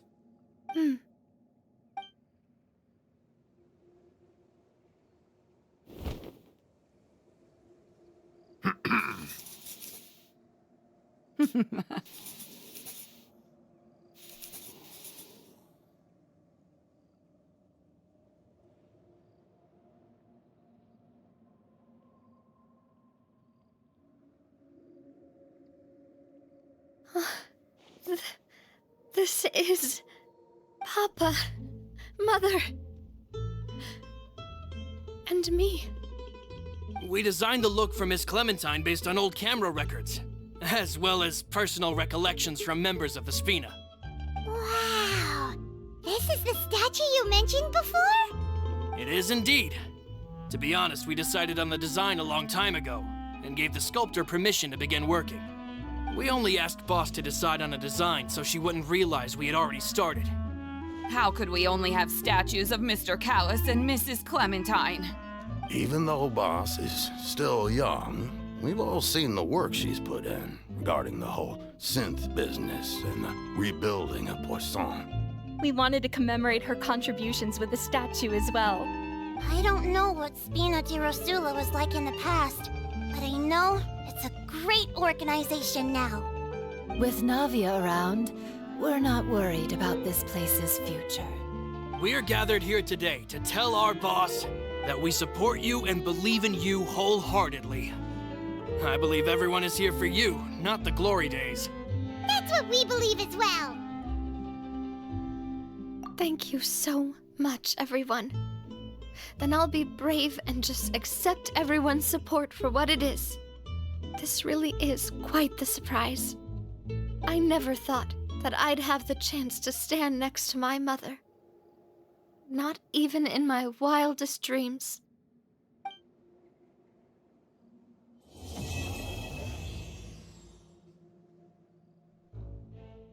Oh, that's wholesome.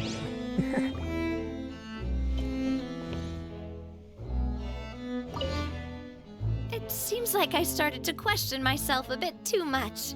I'll pick myself up again and become a more reliable president for all of you. Looking back on it, I'm honestly embarrassed by how I acted earlier. I'm sure everyone longs for that one thing in life that seems trivial to others, but they themselves can never obtain. To me, that would be a family portrait. I've always been super jealous of other people's family photos. I've never thought I'd receive a family portrait of my own. Especially not like this. It seems like I'm not such an unlucky person after all. Wait, no, more. It seems like looking back on it, I've thought about it before. Though my mother only wanted me to live a happy life, that's actually a tall order as well. In practice, it's just as hard to achieve my father's expectations for me. Even though my parents had very different personalities, they always had a lot of respect for each other. The Aquabus project was a monumental project that stood to benefit all of Fontaine. It would have been a little close-minded to assess or evaluate it only from the perspective of the clan. I think that's probably why she didn't step in to mediate or oppose the building of the lines. It seems like looking back on it, I'm honestly in— Oh, whoa. Why'd you have to remind me? Please don't say that again. It's super embarrassing for me. Oh, forget it now. Please forget that I ever said anything. Oh, wait. But it'd also be bad if you were to forget it. Okay, but please keep it a secret between us from now on.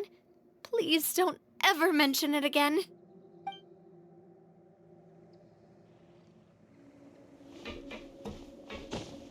Well, that's the end of that. That's the end of Navia's story quest. Well, that was simultaneously very wholesome and very depressing at the same time. And it took about an hour 15-ish minutes. Playing straight through the whole thing. Good to know. Shall we go straight into Chiori's? Yeah, why not?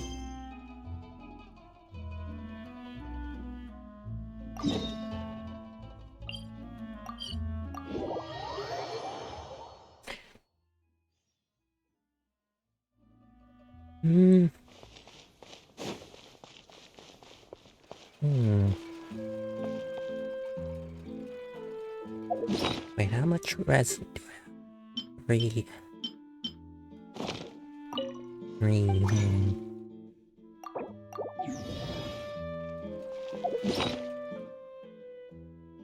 Could take a quick break, do a bit of artifact farming. I think I might. I think we'll use 4 condensed worth for Gilded Dreams. Let's see what we get.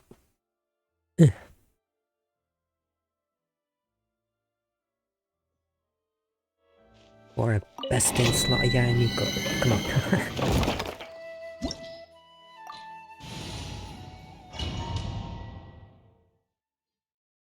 You know, this domain with my Ayaku party that I was using earlier. I think I got like 17-second clear. You are not welcome. Right here. Silence! We'll meet again. 23 seconds, yeah. Miko field time rough.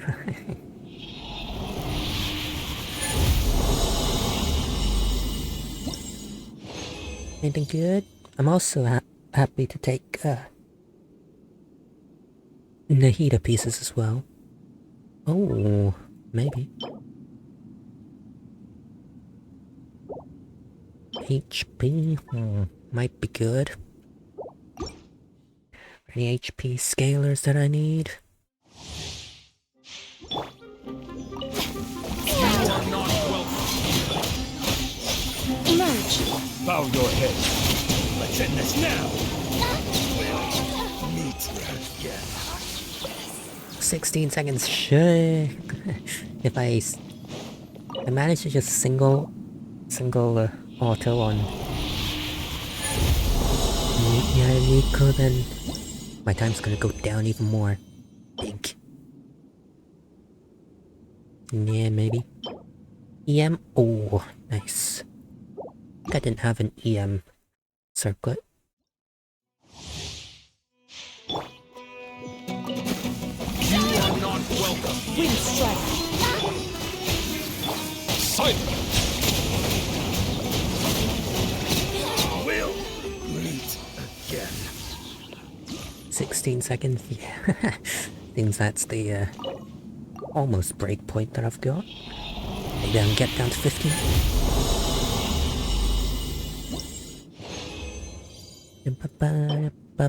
Oh, no EM though. That's pretty good. Defensive substats on your supports are not bad.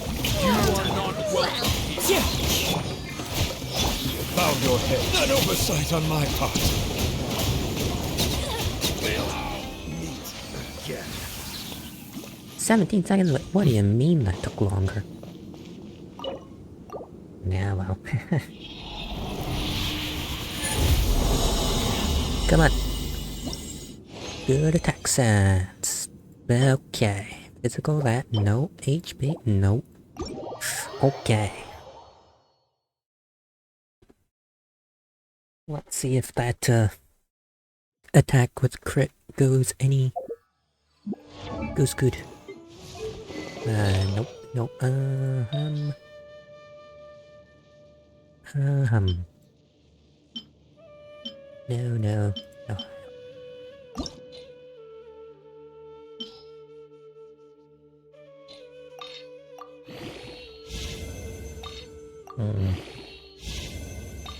Come on, just crit right, come on.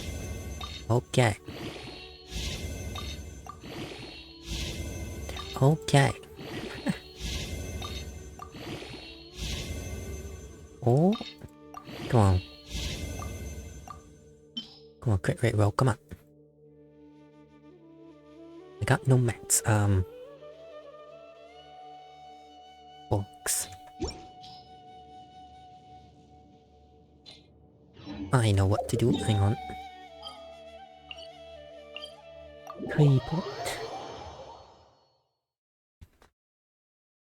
Got those little, upgrade potion thingies. This realm is... Collect these as well, while I'm here. Realm Depot.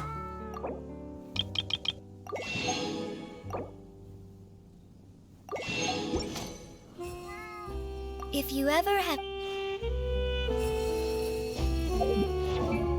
Right, climb a wall to keep characters silent. And then Gilded Dreams, Golden Troop. We'll keep both of them. Right. Crit. No. Okay, let's check my my stat spread. 8170. 8170. Let's see what we get to.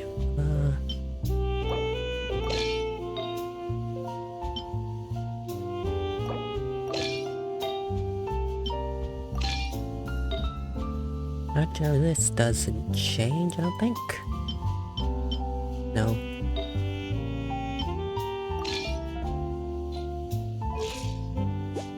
$61.80. 666 monk eyes.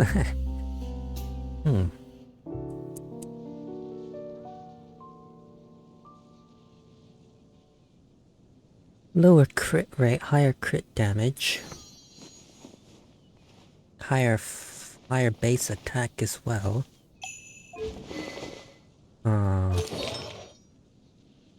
Higher EM as well. Just a matter of this buff part is better. I don't know.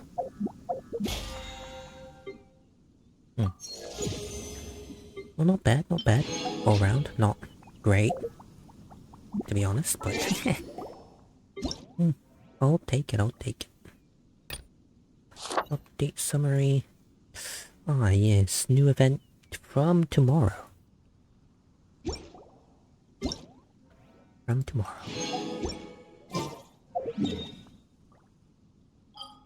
Right. Chiori story quest time. It is time, boys.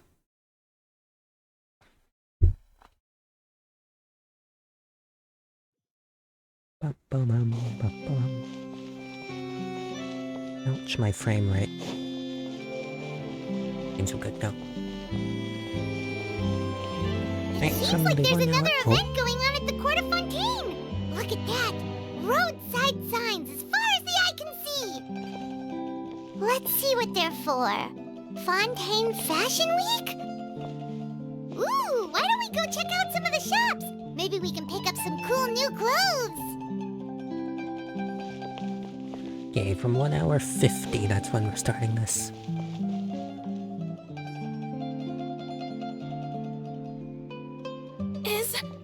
Is this really okay?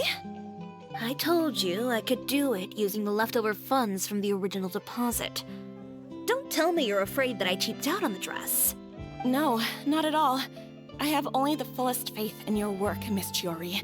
I'm just in shock, that's all. It's always been my dream to wear a Chioria boutique dress for my wedding. I really thought the chance had passed me by. Wait, isn't that Chiori? She's actually at her shop today? Oh, you've got a point there. Well, once she's done with her customer, we can go and ask her. I'm a woman of my word. If I say I can do something, then it'll be done. The first rule of business is to always keep your promises. Now, remember to not fold the gown, or store it under direct sunlight. I'd recommend only taking it out on the day of the wedding. But from the look on your face, I can tell that may be a little difficult for you. Oh, I'll try my best. Once he sees me in this, his jaw is gonna drop straight to the floor. Chiori, you're actually at your shop today! Is that really so shocking? It is mine, after all. Anything you're looking for today? A custom design, or perhaps some ready-to-wear outfits for kids? Hey, Paimon's not a kid! Oh, that. Well, if news of the event has reached your ears, I suppose the Fontaine Apparel Association's advertising efforts have paid off. Are there any fun and popular activities that we can take part in? Ugh, Fashion Week isn't what I'd call fun. But it certainly always attracts a crowd. It's a fashion extravaganza that only takes place once a year, after all. Will you be showing off some of your designs, too? Of course. All designers at the Court of Fontaine use the week to advertise their brand. If you're lucky, you could even land a large amount of orders as soon as the main show ends. Come to think of it, it was also at a previous Fashion Week that our label first took off. Aren't you pretty much an established name now? People will still buy your clothes even if you don't participate this year, right? Yeah, that's not quite how it works. While many people buy clothes for fit and style, the fashion industry also strongly values a label's artistic vision and creative direction. Why would anyone patronize a label that hasn't even bothered to put out any new designs for the year? In the end, fashion is just a representation of the spirit of the times. People support your brand because they support the vision it represents. Huh. Okay, so maybe fashion's more complicated than Paimon thought. All that complicated stuff aside, you're saying we'll be able to see new Chioria designs at the show? Absolutely. The designs have already been finalized. I'm just waiting for the fabrics to arrive. Ooh, are you using materials you can't get in Fontaine? Well, I still have a certain partiality to Inazuma-made fabrics. The textures are pleasant to the touch, and their familiarity gives me a sense of security. Oh, Paimon gets it! It's that feeling of home. Ugh, something like that, yes. We're a long way from Inazuma, though. Aren't you concerned that your shipment might get lost or stolen along the way? No need to worry. I've already taken steps to ensure that it'll arrive safely. I've entrusted the job to Komani Express's most reliable courier. Excuse me! Coming through! Coming through! Chiori, your shipment's here. I know it's quite late, so I'm really sorry. Deep breaths, Kirara, then start again. Oh, so Kirara's the courier you were talking about. Oh, hey, Traveler and Paimon. Fancy seeing you here in Fontaine. It's been a while. Wait a second. This is the second time that you've seen me flub a delivery job now, isn't it? Oh, you somehow always happen to catch me off my game, huh? So, what was the holdup? Sailing delays, bad weather? Huh? No, nothing like that. I just ran into a bit of trouble, that's all. Bandits, then? Or treasure hoarders? A few run-ins on the road aren't usually enough to give you any trouble. Well, I didn't run into anyone exactly. I just got a little lost. Keeping you honest as always, I see. Alright. I was stopped by a group of bandits as soon as I entered Fontaine. They were a little different from the ones I usually run into. I could hear them mumbling about Komunia Express. It was obvious they were looking for someone with two tails. So it was a targeted hit? I got the sense that they were actually targeting Chiori's goods. My fabric shipment? Yeah, they said that I could go as long as I left the goods with them. Otherwise, they'd stuff me into my delivery box and toss me into the sea to drown. Oh, are you okay, Kirara? Oh, I'm good. I'm still a yokai after all. I turned them over to the guards. It just took me a while to round them all up. Well, it's not completely out of the ordinary for one of your deliveries to get intercepted. But it still doesn't make sense how you knew it was my goods they were after. You've got other deliveries to make in Fontaine, don't you? Is there something else that you're keeping from me? Huh? Well... Perhaps I need to reconsider how many stars to give you in my review. You always know how to get me, Chiori. Alright, I'll talk. So, I kinda wanted to know why anyone would order a hit on me, so I spent a bit of time investigating. One of the bandits had a loose tongue, which saved me some time. He said that a certain person had commissioned them to intercept Chiori Boutique's delivery. And who might this person be? Chiori, why don't we just let this one go? I mean, I didn't really get injured, and you've still got Fashion Week to worry about. I appreciate your kindness, Kirara, but if I don't teach this person a lesson, I doubt they'll stop here. Anyone that dares to mess with one of my friends deserves a stern talking to and then some. Alright. The guy said that the commissioner was someone by the name of Uter. Uter? No, that name rings a bell. Wouldn't you say, Kirara? Well, that's exactly why I didn't want to bring it up to you. So you both know this Uter guy? Through Chiori's complaints about him, sure. He's a fellow fashion designer who's made it his goal in life to make hers as miserable as possible. Oh, so he's like a business rival. A rival is what you call someone who fights you fair and square. Uter, however, just has it out for me as a designer. He's publicly disparaged my design choices, my use of materials. He's practically tried every trick in the book to ruin my good name. I've already warned him before to compete with me fair and square, but I guess he prefers playing dirty. Well, I'm more than happy to oblige. Wait, Chiori, where are you going? To teach someone a lesson. You must be tired after your long journey. Why don't you rest in my shop for a little while before heading back? Chiori! Wait! And she's gone. Oh no. What should we do? You seem concerned. Should we be worried about Chiori? Well, she's always been the type of person to face things head on. But with her fiery temper, I'm just worried whatever she's about to do will feel negative publicity about her right before the start of Fashion Week. Traveler, Paimon, could you go after her and check out the situation for me? As a formal employee of Komunia Express, it wouldn't be appropriate for me to get involved. Yeah, we'll take good care of Chiori. To be honest, I'm more worried about that Uter guy's safety.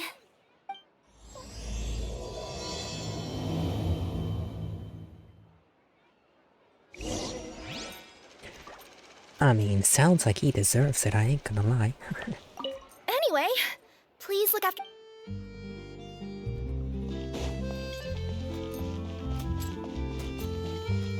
After...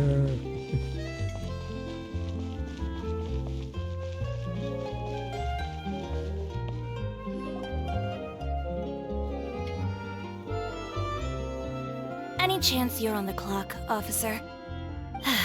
Nothing good ever comes out of you addressing me like that. Oh? And I see the Traveler and Paimon are here too. Chevraz, we meet again.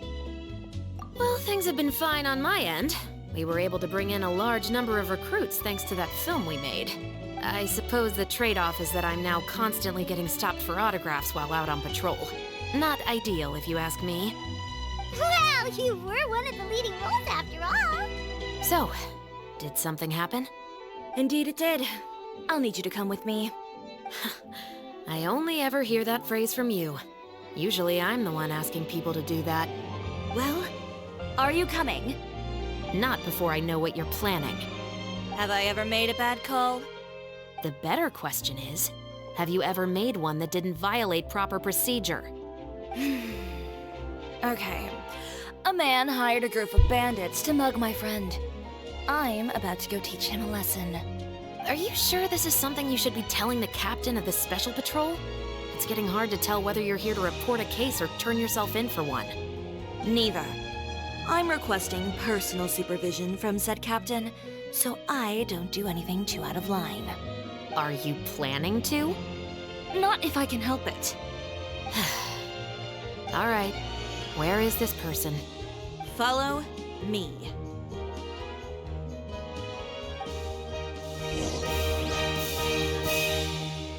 Just promise you'll start trying to keep yourself out of trouble.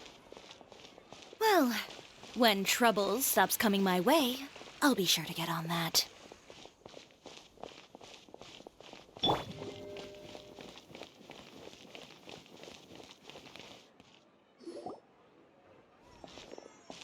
This should be the place. You all wait here. I'll go have a chat with him. You know, Chevraz, Paimon gets the sense that you two are actually pretty close. It's just as Chiori said. We got to know each other pretty well in our lines of work. You could call it a you scratch my back and I'll scratch yours sort of situation. Does Chiori often need your help? I'd say it's mutual. The Special Patrol needs her help quite often as well. We've got tough problems of our own. Getting people to talk, for example. The uniform, the musket, they're intimidating. Most people clam up the minute they see us. Lips sealed so tight, getting them to talk almost feels like trying to break into the fortress of Meripede. But put them in a clothing boutique, and they suddenly start gushing faster than the waters at the Fountain of Lucine. Oh, is it because they're trying to show off or something? Yep. People are vain creatures. They can't help but want to talk up new developments in their lives or show off how much they know about other people. And nothing brings out that sort of vanity quite like fashion. As a result, Chiori often picks up on all kinds of information in her shop. Most of her customers are members of the upper class, which means they're pretty much up to the gills in wealth and intel. You scratch my back and I'll scratch yours. Huh, Paimon gets it now? Exactly. I'm also here to ensure Chiori's safety. Those who make trouble for her also tend to be rich and powerful. And in some very rare cases, I'm forced to protect other people from Chiori herself. So, who got on her case this time? It's been a while since I last saw her that angry. Oh, so this is what happened.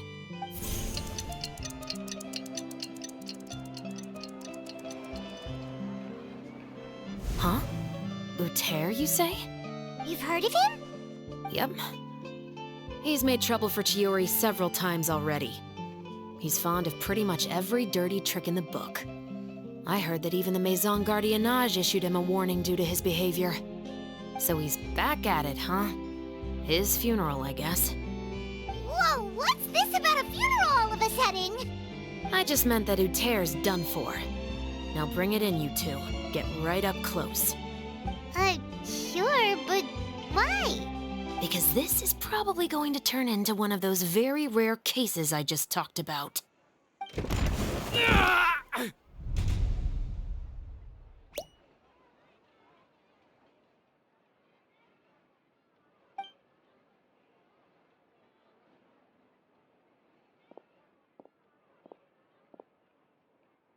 What are you doing? Stay away from me! Has anyone ever taught you the definition of stupidity? Huh? Stupidity is doing the same meaningless thing over and over again. It appears you've forgotten what I told you before. So, allow me to refresh your memory. Lay off the dirty tricks! Oh, and if you dare lay your hands on my friend again, you can expect a far less pleasant landing next time. Chiori? Officer, an assault's in progress! Please, officer, you've got to do something! Of course. I'll do my utmost to investigate the situation. Unfortunately, I was chatting with this traveler and seemed to have missed what happened. Not to worry, though. If you'd allow me to search the scene, I'm sure I'll be able to collect some useful evidence. You don't mind, do you? There's nothing in there that would implicate you in any illegal activity, I would hope. Forget it. It wasn't that big of a deal. Ms. Chiori, I must also ask you to refrain from engaging in such disorderly conduct in the future, especially out in the open like this. Apologies, officer. I guess you could say I'm just used to tossing out any trash I come across on the street. You... Is there anything else either of you have to say for yourselves? That's all from me. I sincerely hope that today's events will never happen again. We'll see about that. Whoa, that scared the heck out of Paimon! How did he just go flying out like that? You're too kind. Now's not the time to be accepting compliments. What happened to not doing anything too out of line? Oh, not if I could help it, is what I said. And I think I kept to that. I started with a verbal warning, but he displayed neither shame nor remorse. If anything, he kept running his mouth with insults and threats. Insults and threats so bad that he deserved to be tossed out like a sack of trash? Believe it or not, they were that bad. He deserved to get knocked down a peg. It's the only way to get him to stop. You could have reported him to the guards. Oh, I will. But it'll take some time for them to gather evidence. And he denied that he ever had anything to do with those bandits. I don't want anything else to happen during Fontaine Fashion Week. On top of that, if Kirara is going to continue delivering goods for me, the least I can do is guarantee her safety. Oh, that reminds me. There is another favor I'd like to ask of you today. What a shame. I believe you've already used up your favor quota for the day. Have I? Well, it's a good thing I was planning on taking an advance on tomorrow's quota then. Don't you think you're maxed out on advances already? I always pay you back in information, don't I? It's just like you said. You scratch my back, and I scratch yours.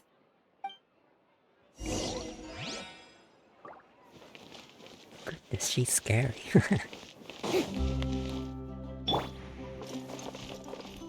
Into the wind.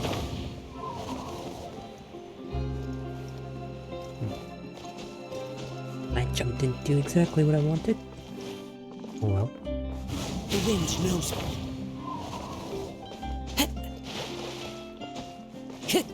Fashion Week is coming up. Oh, my husband. We're back.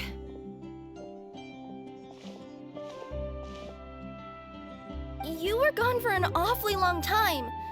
Oh, please tell me nothing bad happened. There's nothing to worry about. All you need to know is that you'll never have to worry about someone in Fontaine messing with your deliveries again. Sorry, Chiori. I didn't mean to cause you so much trouble. What are you talking about? You didn't do anything wrong. Those greedy bandits are to blame.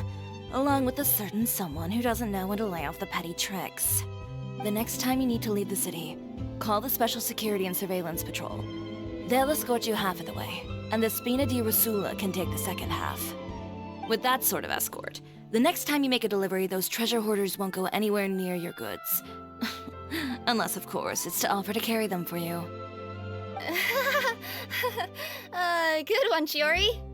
I'm being serious. You know me. If I bring something up, you can assume it's already a done deal. You're going back to Inazuma tomorrow, right? Wait, you don't mean... I've already spoken to the captain of the Special Patrol. As discussed, the patrol's going to take a small detour during their daily training tomorrow. As for Navia, I'll give her a heads up in a bit. There's really no need. I'm just a simple courier. I don't need to be surrounded by a bunch of armed guards. Or ones with sunglasses, for that matter. Don't you think this is a bit much? Well, you certainly shouldn't count on such a procession for every trip you make to Fontaine. It's just a one-off thing, for my own peace of mind. It'll also show those guys what'll happen to those who dare to mess with my friends. Well, if you think it's a good idea, Traveler, then I guess it's fine. Well, with the bad guys out of the way and your goods safely delivered, everything should be good to go for Fontaine Fashion Week, right? I believe so. I'll try to churn out a few more outfits over the next few days. I've heard a lot of suppliers will be participating this year. Paimon's gonna take a guess and say suppliers are super important. But of course, they supply us designers with funding, equipment, factory access. You have to work with them if you want to become a truly renowned fashion house. That's also why this year's Fashion Week is so important to me. But isn't your brand already really famous, Chiori? Your clothes are so pretty and so nice to wear. I can't help but brag about them to my customers whenever I get the chance. Even so, I would imagine there are still people who've never heard of the Chiori brand, yes? Well... I mean, with the amount of places that I deliver to, it's only natural that some people from other nations haven't heard of it. Then it's still not famous enough. My goal is to make the Chiori brand renowned throughout all of Teyvat. All of it? Your business would have to get pretty huge then. Wait, would that mean I could just go to any Chiori branch on the continent to get my clothes fixed? It has been pretty inconvenient having to come to Fontaine every time I need to get them patched up. Alternatively, of course, you could just be a bit more careful with them. They're already about as durable as I can make them. Okay, I'll admit, they do get snagged on branches pretty often, but I can't help it. It's hard to be careful about that sort of thing when you're trying to take a nice nap in a tree. Well, if that's your dream, Chiori, then we should do our best to make it a reality. Is there anything we can do to help out with Fashion Week? I'm sure I could think of something. Ooh, what is it? What is it? Why don't you come to my shop tomorrow and model for me? Simply put, you'll serve as my living mannequins. Oh, so we get to try on some of your clothes? Got it! Seeing them off the rack will also give me the chance to make some small adjustments to the stitching and the silhouette of the designs. Sounds easy enough. Most of the clothes you see during Fashion Week are meant to showcase the designer's vision. They're not exactly suitable for ready-to-wear use. If you like them, though, feel free to visit the boutique and see if anything catches your eye. I'll even give you a special discount. Ooh, sounds great! Paimon was just starting to get curious about all this design stuff. Then we have a deal. You'll model some formal wear, Traveler, and... I don't know. Paimon here will show off some kids' designs. I'll see you both tomorrow then. Yep, sounds good. Wait, kids' clothes? Paimon told you already she's not a little kid! Is coming up. Oh, my husband promised to get me a replica of the most... Speaking of clothes, do yours happen to need any mending right now, Kirara? Well, since you asked, Chiori, there's this part around my waist. Oh, need a bit of letting out around the middle. No! It's a tear. Those bad guys did it. Time to go.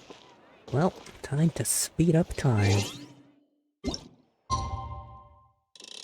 Time magic.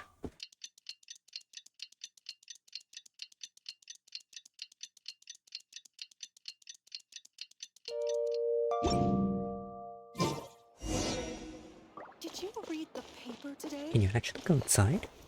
Oh my god, you can. I did not know that. Chiori, we're here! You're here early. I haven't even opened the shop yet. Wait, has Kirara left already? Yep, with the special patrol. Bright and early. Did everything go all right on the road? I believe so. The patrol makes for quite the entourage. The way they marched forward with Kirara in the center, you'd think she was some sort of VIP. For the second leg, the Spina also came with a pretty large group, led by Navia herself. That is adorable. They took care to clear the path beforehand as well. Kirara won't so much as step on a single stray rock on her journey. I even heard that Navia decided out of the blue to make a batch of macarons as a going-away gift for Kirara. An excellent souvenir to remember Fontaine by, I'd say. Sounds like Navia really got into it. My thoughts exactly. She even lamented the fact that she didn't have time to prepare something even fancier. I'm pretty sure she can't wait for another escort opportunity to come her way. You know, now that you mention Navia, Paimon thinks the two of you are actually pretty similar. You say what you mean, and when you have an idea, you really hit the ground running. I suppose that's why we're such good friends. Navia has a certain resilience about her. It's part of who she is. No matter what comes her way, she never bows down in the face of adversity. That sort of determination and courage is something I really admire. That same spirit is the true vision of my brand. When she first mentioned commissioning an outfit from my boutique, well, I'm sure you can imagine my excitement. It's like finding the perfect brand ambassador, huh? Indeed. Customers pay attention not just to the clothes, but also to the figures in society who wear said clothes. People like to copy the styles of those they look up to. Huh. And here Paimon thought all that mattered was for the clothes to look cute. Fashion is about more than just looks, my dear. Especially if you've got your sights set on a market the size of Teyvat.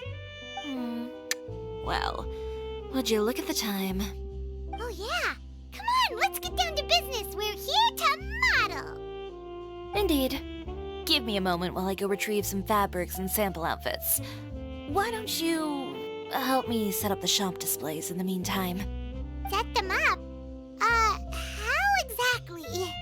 Just carefully organize the ready-to-wear clothes with an eye toward their types and styles.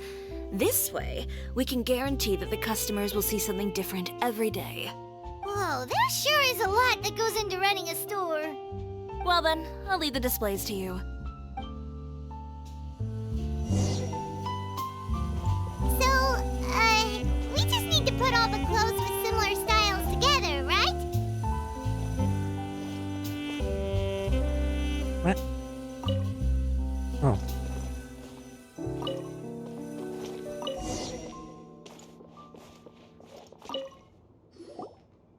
Thought I was gonna pick one up or something. Not bad.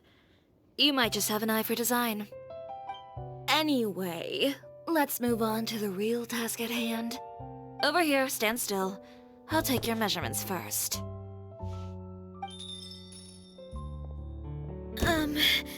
Excuse me, Miss Chiori. Oh, good morning, Leanne. How have you been recently? Not too bad. Your gown will be ready next week, so there's no need to worry about missing the ball. Or did you come here today because you'd like to make a new request, perhaps? Oh, no. Nothing like that, Miss Chiori. To be honest, I came here today to cancel my order for that gown. Cancel your order? But you can keep the deposit, of course. I know you can't return any materials you've already used. Don't worry about the materials. I'm more concerned about you. Did something happen, Leanne? Have your plans changed? It's all right. I'm not trying to make things difficult for you. I'll take note of the cancellation. Thank you. I'm really sorry. Don't worry about it. Just let me know if there's anything I can do to help.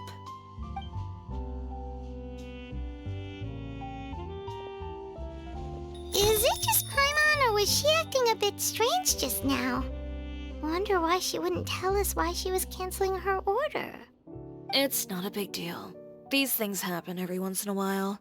A family emergency, an important payday falling through, a lover's quarrel, no one to take you to the ball. I've pretty much heard it all. Judging from the look on her face, something's keeping her from revealing the truth to us.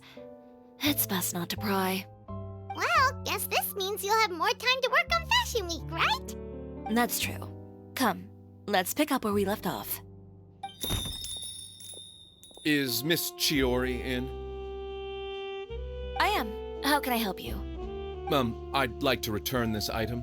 Oh. Could I ask why? It's just, not to my liking.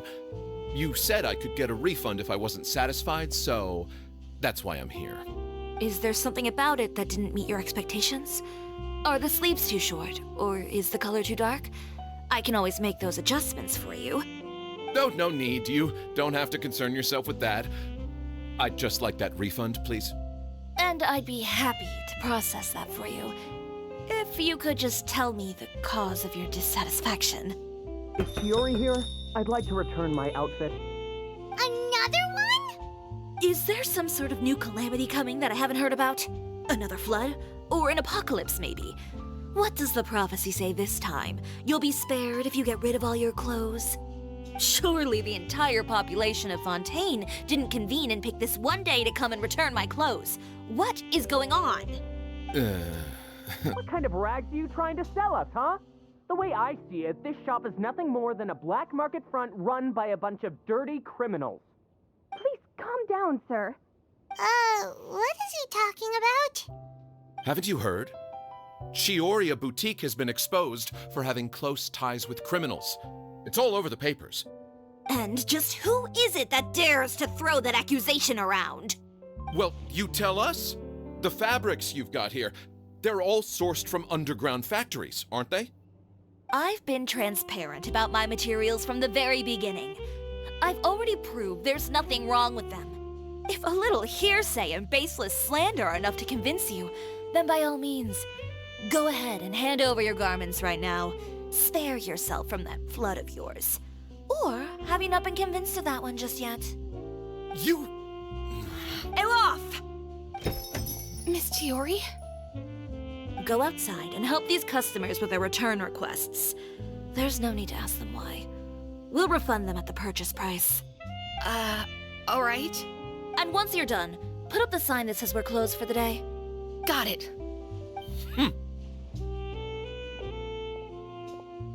Chiori. They couldn't be more fabricated if you tried. No need to worry about them. I'm sure they'll go away on their own in a few days. The real goal here is to divert my attention away from Fashion Week. The best response right now is to tune it out and focus on finalizing my designs. If you say so, but Paimon still can't help but worry. The best way to respond to public skepticism is to let your work speak for itself. There will be no doubt about the quality of my work once my new designs are released. The public just has to see it for themselves. Miss Chiori, bad news! Oh, for the love of... Can a woman not get a moment of peace to do her work? Go on. What's the matter now? It's our accessories supplier. They just sent word that they'll no longer be able to supply us during Fashion Week. What? No accessories? Not even the ones we pre-ordered? Yes, that's what their messenger said. And what about the models we asked them to book for us? I think they'll probably pull out as well. Even the suppliers believe those nasty rumors? Is the messenger still here? No, they've already left. So, no accessories means no brooches, no bow ties, things like that? Not just that.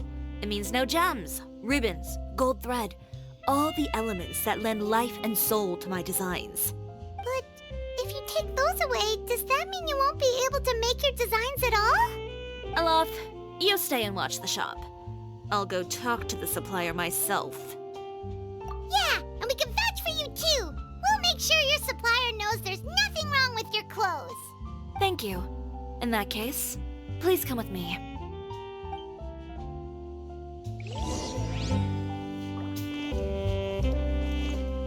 Didn't know you could actually go inside this balloon before.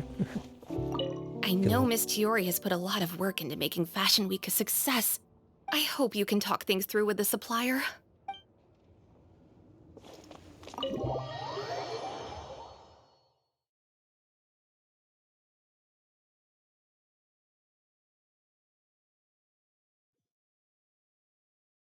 Did you read the paper today? Well, now that's Follow the wind.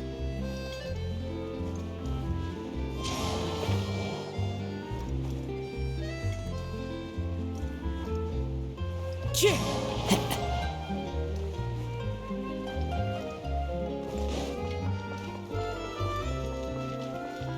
Oh, academia people. Anyway, By the way, we really are just going to talk, right? Of course. I wouldn't do anything to one of my business partners, especially when a reasonable conversation. oops.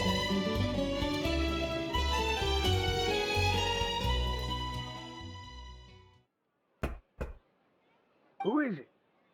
Venger, it's Chiori. We've worked together all these years. The least you could do is allow me a face-to-face conversation. Straightforward as always, I see. You know, there are certain conventions people usually follow if they want to seek someone's company. Sending a messenger, for example. And when has following convention ever gotten me anywhere? Why hire a messenger when I can just explain things in person? Have you read the papers today? I don't like to waste my time on baseless lies and speculation. Maybe that's something you should consider as well. You're right. I only subscribe to the Steambird. And most days I never even read the others. So, these rumors. The Steambird was the one that published them? No, not at all. They were in some second-rate fashion tabloids. Well then, there you go. Those sort of headlines become old news faster than you can read them. Surely a bit of tabloid drama isn't worth cutting off my supply. You would think that. But this time is different. Someone paid off the tabloids to publish the same article at once. They even went so far as to leave a copy in front of every house. That's how I first learned of the rumors. Every house? That means someone must have been planning this for a very long time.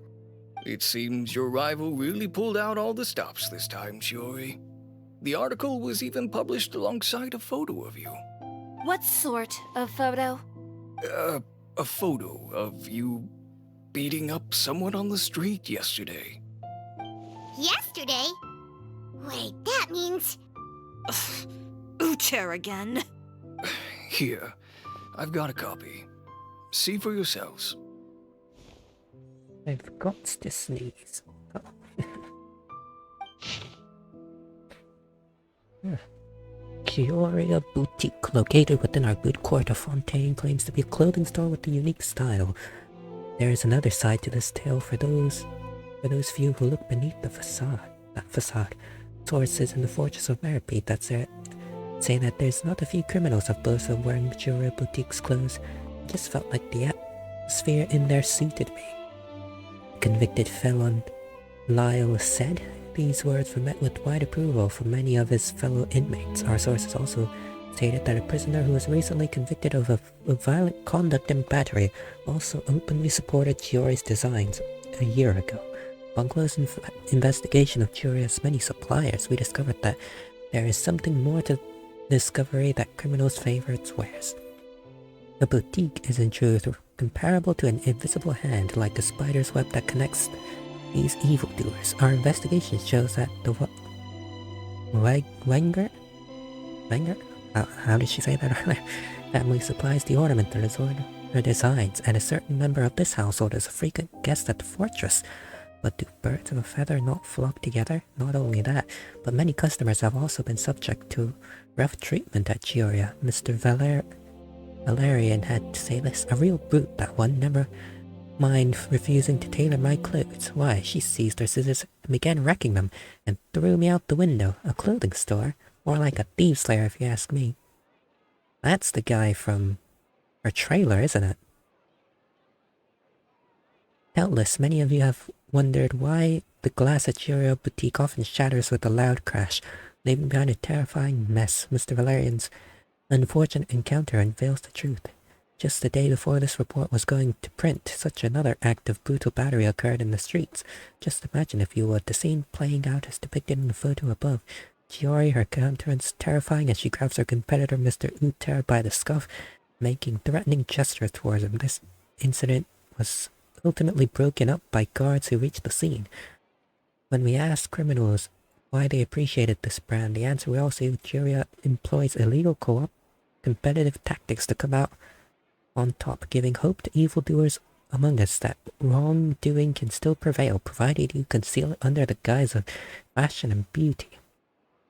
Perhaps those who purchase clothes from this establishment following this establishment's philosophy, prefer to liquidate those with whom they have disagreements. Is Chiori boutique indeed a place blindly flattered by fashionistas that keeps an exclusive clientele of crooks? Now that's some bollocks. Behind the scenes, the true Chiori boutique takes shape. Not a fashion house, but a house of lies. I mean, she's obviously got some sort of network of informants, but I wouldn't say she's evil, right? Relying on its close ties to the criminal underworld, the Chiori brand employs illegal competitive tactics to come out on top, giving hope to the evildoers among us that wrongdoing can still prevail, provided you conceal it under the guise of fashion and beauty. I don't know what happened, and I don't want to comment on things that I didn't see with my own eyes. Still, that photo shows you to be the clear aggressor. Yeah, he was the one who started it, that little... I appreciate you standing up for me, Paimon, but it can't be helped now. That's right. The court of public opinion has already made up its mind. Still, I've got to give your rival high marks for effort. They even dug up the fact that my father once served time in the fortress of Meripede. But that was so long ago. In the world of fashion, your past is like a piece of clothing stained with mud. Once tainted, it can never be washed clean. They claim that most of your clientele are criminals and that those who buy your clothes are just like you. People who silence all dissent with violence. The absurdity. I don't even know which part to laugh at the most. Well, it's no laughing matter. Maybe your clientele are criminals. Maybe they're not. There's even the possibility that they're just people who happen to commit crimes after buying your clothes.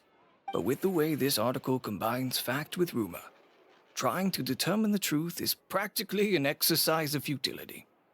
It's not something people are just going to forget about in a day or two, especially when they've found several people to back up their claims. Venger, are you sure you won't reconsider? If we go through with the show together, we can defeat them fair and square. If I were younger, I might have said yes. But I'm no longer that brave young man with nothing to lose. I've got the family business to consider now. I'd be perfectly happy to work with you again after this, but my daughter is manning the store during Fashion Week, and I don't want her implicated in all of this. She doesn't deserve to be swarmed by all that negative publicity. I understand. Let me offer you a piece of advice, Chiori. For old time's sake. Let this Fashion Week go. There's always next year. You just need to wait for all of this to blow over. You're free to wait things out, Venger. I'll make my own choices. Have you ever thought maybe that attitude of yours is what's gotten you into all this trouble? Have you ever thought maybe this attitude of mine is precisely what paved the way for my success? Well, fair enough. Then I suppose all there's left to say is... best of luck. As for the models... none of them wanted to be implicated in all of this either. Understood. Take care.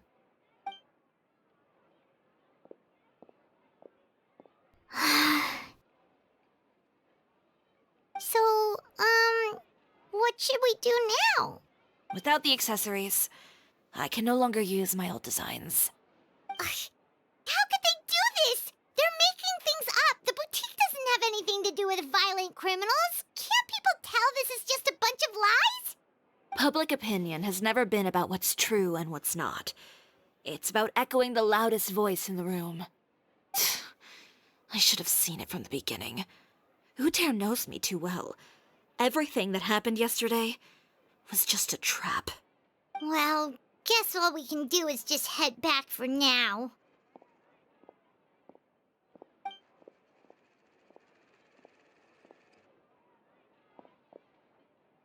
Traveler! Paimon! Charlotte, what are you doing here? Looking for you, of course. Did you see those fashion tabloids this morning? You mean that sorry excuse for an article? Oh, just thinking about it makes Paimon's blood boil. You too, huh? Whoever wrote that article must have known the Steambird would never print something so defamatory. Unfortunately, not all papers in Fontaine share our same sense of journalistic integrity. Miss Chiori doesn't deserve to suffer all this baseless slander. I was just about to find some people to interview so that I can write an article to refute all those claims. If there's one thing I can't stand, it's people who misrepresent and distort the facts. That's great! With your help, we might be able to get some people back on our side! It's my pleasure. I've met Miss Chiori several times. I know she's not the kind of person that article makes her out to be. She was the one who made the hat and tie for my camera, Monsieur Verite. Speaking of Miss Chiori, do you know where she went? Alof told me you were all together. She was just here. Maybe she went over there? Let's go check! If you ask me, I think Chiori Boutique is done for. I mean, what did they expect? Engaging with criminals behind their customers' backs. They kept up a solid front, though. I've even bought from them before. Really? How was it? The owner was plenty fierce, that's for sure. Makes sense if she regularly deals with criminals, I guess. I've got the chills just thinking about it. Yo, Kazu's sleeve just clips into his cape thing.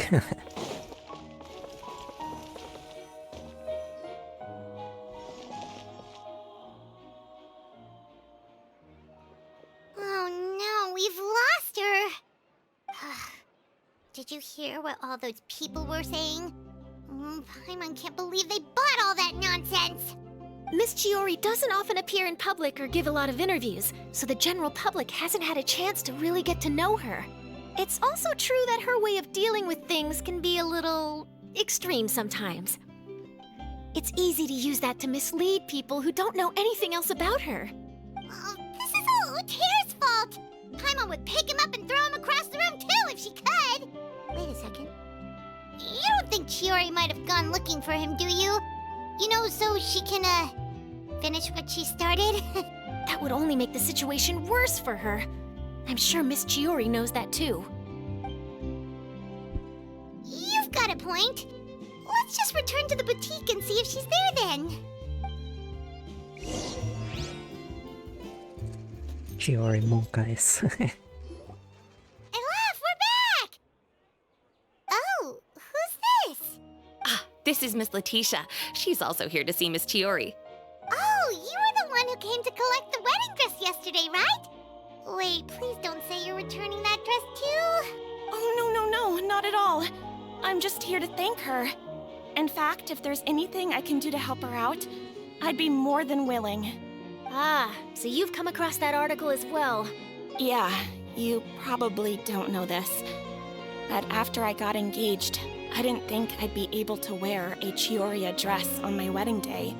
Why? My fiancé owns a small business. It doesn't bring in a lot of mora, but we get by. After he proposed, he took me to Chiori Boutique, and we put down a custom order for a dress. He probably noticed how often I talked about Miss Chiori's clothes and how pretty they were. Being able to wear one of her dresses to my wedding has always been my dream. And then? And then, something happened to the business, and we ran into major Mora problems. We were able to scrounge up enough to pay off our debts, but it left us without the funds to pay for the dress. But didn't Chiori say she was able to make the dress from what was left of the original deposit? Yes. When I came to cancel the order, she asked if something happened, and I told her everything. She heard me out, and then told me not to worry. She assured me that the deposit I paid would be enough for the dress, and that she'd be able to finish making it in time as well. She promised that I'd be able to wear a Chiori dress on my wedding day. Well, that's a good thing, isn't it? I've always known Miss Chiori to be a woman of her word.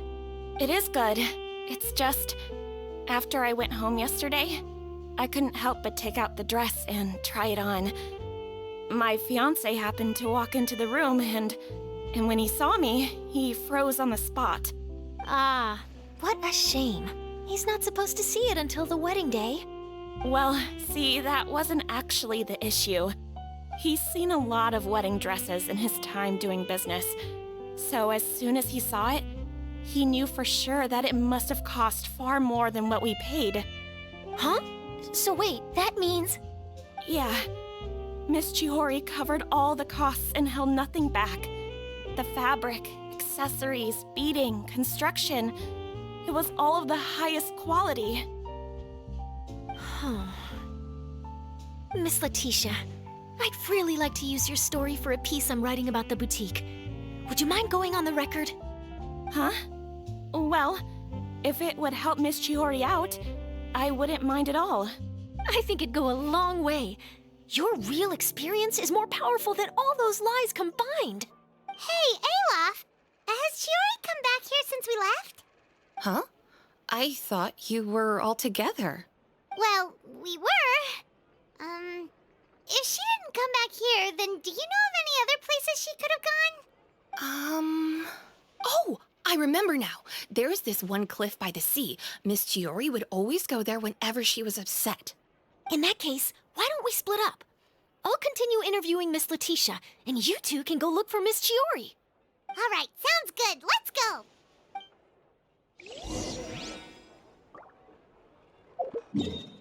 After... Oh my, that's far.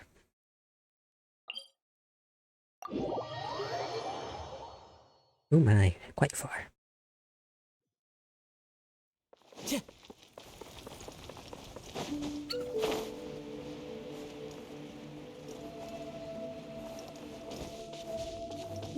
can sit here. There you are, Chiori!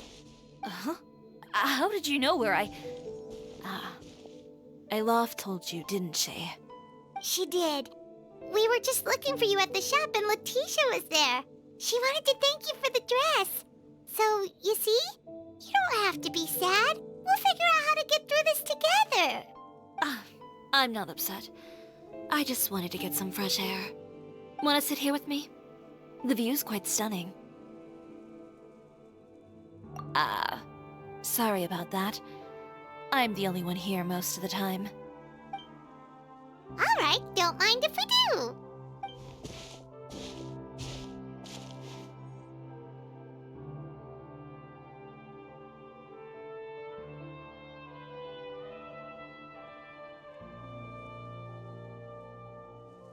Well, how does it feel? This place is pretty great. Right? It's quiet and open, and far from the relentless critique from fashion commentators and the media. It's just you and the beautiful scenery. Yeah, it's important to take yourself out of that kind of stressful environment every once in a while.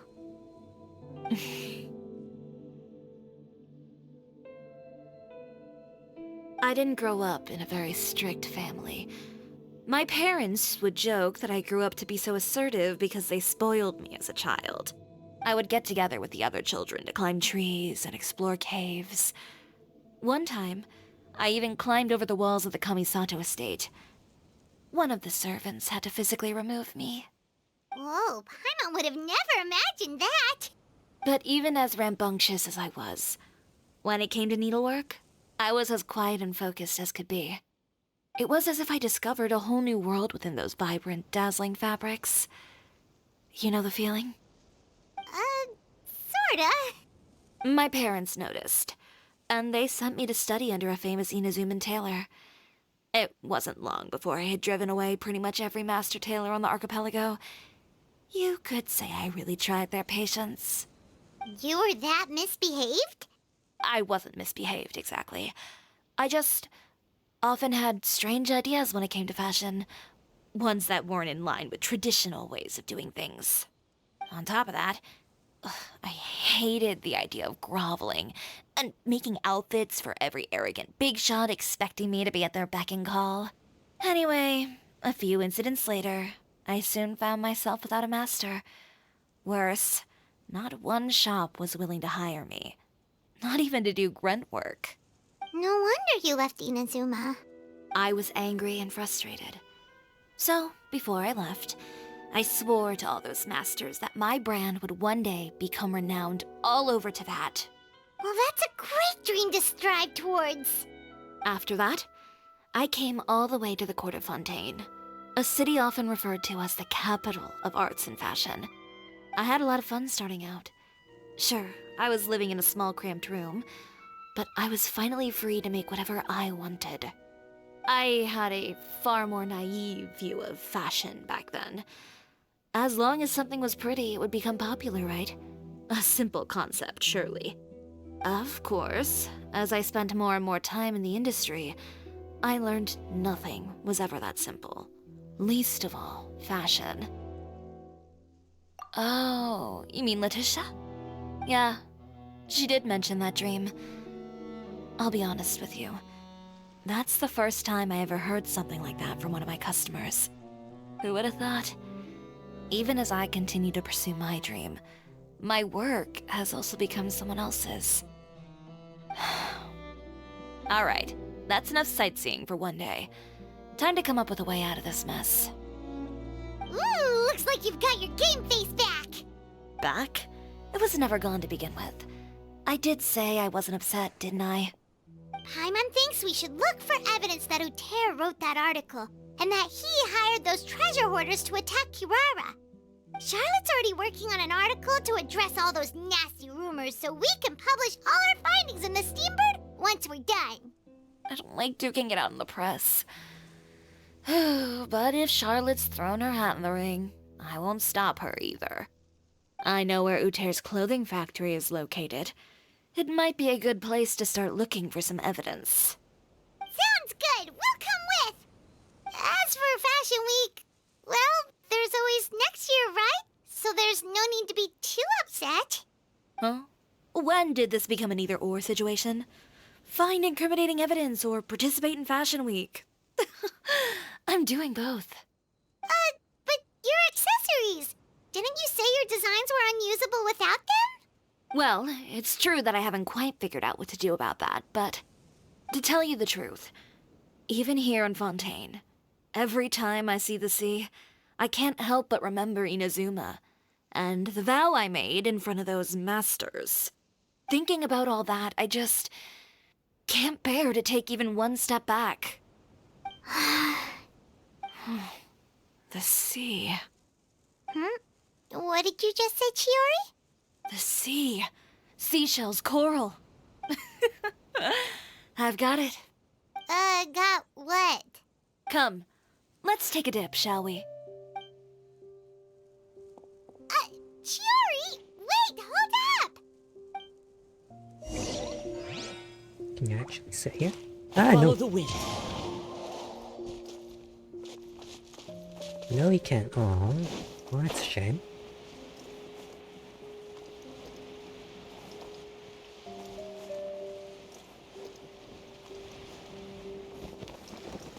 Chiori, why did you just jump into the sea all of a sudden? Paimon, what do you think is the most beautiful thing in the sea? Lumitwal? pretty too. Oh, Paimon gets it now! You want to use things like that as the accessories for your designs! Well, now that you hit the nail on the head, help me grab some, would you? Leave it to us!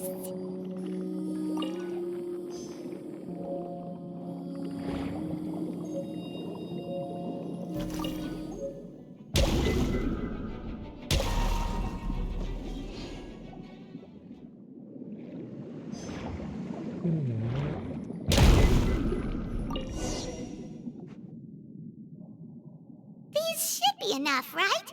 Paimon picked all the prettiest ones in this area. Chiori, will these do?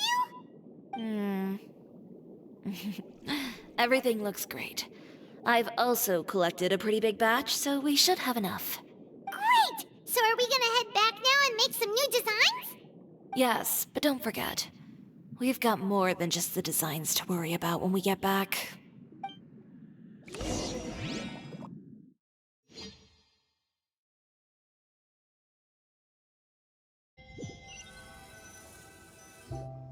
Okay, we've got the materials for the accessories. Next, we'll need to use what we have on hand to create some new outfits. You mean we have to start from scratch? Will there be enough time? I should be able to make it, if I skip out on sleep. Oh no, skipping out on sleep is not the answer. Wait, how come this conversation is giving Paimon major deja vu? Ganyu? Who's that? A friend of ours who does way too much overtime. Well, anyway, sleep is important. You're not gonna convince Paimon otherwise. Well, I can't argue with you there. One thing's for sure, though. I'm going to do whatever it takes to make it work. All this grit and determination. It reminds me of the first fashion week I ever participated in. What else can we help with? Let me see. I suppose all there's left to do is tear up all the outfits currently on display. You got it! Wait, what did you just say? You heard me. Tear them all up. When I went to that first fashion week, I had no savings to speak of. Just a few dozen yards of fabric and a dream. I had to make something work, so I tore up all the clothes that I brought with me from Inazuma, and I used the scraps to make my entries for the show. I used the larger pieces for the base fabric, and the smaller pieces for accessories. If it worked back then, why not now? We can also repurpose some of the ready-to-use accessories in the shop as well. But you worked so hard on all these outfits! I know. That's why I refuse to let it all go to waste. I'm not going to let them win, even if it takes everything I've ever made and more. Okay, then... Here goes nothing. No need to be nervous. I won't hold it against you. Of course, if anyone dared to tear up one of my dresses in front of me on a normal day, I'd probably toss them into the sewer.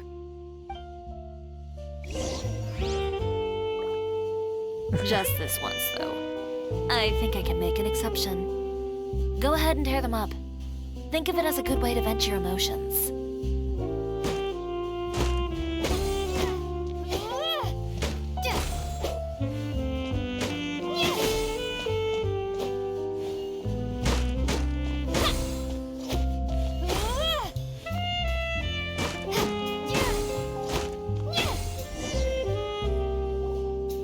Good job. That should do it. Chiori, are you alright? Sorry for taking so long. I got caught up and... Whoa. What happened to your shop? Who did this? Those monsters. Slandering you in the papers wasn't enough for them, was it? They even sent people to wreck your shop. Give me their names. Since they're all too eager to tear up other people's clothes, I think it's about time the Spina di Rosula return the favor. Maybe you should calm down a bit first, 'cause you see,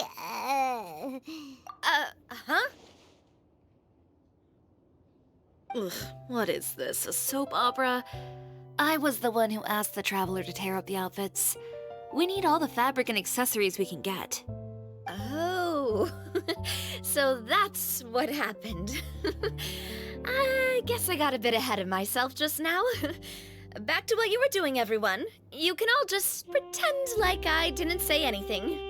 Navia sure is scary when she's angry. If there's one thing I can't stand, it's a false accusation. No one's gonna orchestrate some conspiracy to take down one of my friends and get away with it. You and Chiori are really close. Of course! Everyone knows that Chiori makes the most gorgeous outfits in town. All of the Spina di Rosula's formal wear is custom tailored here. Now, if only you'd give me the contract for your uniforms as well. As if you'd enjoy designing something as boring and formulaic as a uniform. That's why I didn't ask you in the first place, silly. Plus, with how much your intel has helped us out in the past, to the Spina, you're more of an intelligence agency than a fashion boutique. If I had it my way, it would be the other way around. Anyway, we both know why I'm here. Tell me, how can the Spina be of service to you? If it's not too much trouble, can I borrow some skilled hands to help with some simple sewing work? I'll need all the help I can get if I'm going to finish these outfits over the next few days. Oh, no problem. I've got a few of those guys all ready to go. I just knew you wouldn't be intimidated into withdrawing from this year's show. When are you going to get started? I can help with sewing too. Actually, there's something else I'd like to ask of you. Ask away. I'm all ears. Oh, and Traveler and Paimon, could you help me pass word to Linny and Lynette? I'll need their help as well. I'm done with my interview. Has Miss Chiori made it back yet? Oh! What happened to the boutique? Who did this? Give me names. I'll make sure every last one lands a full feature on the front page of the Steambird tomorrow. Not this again.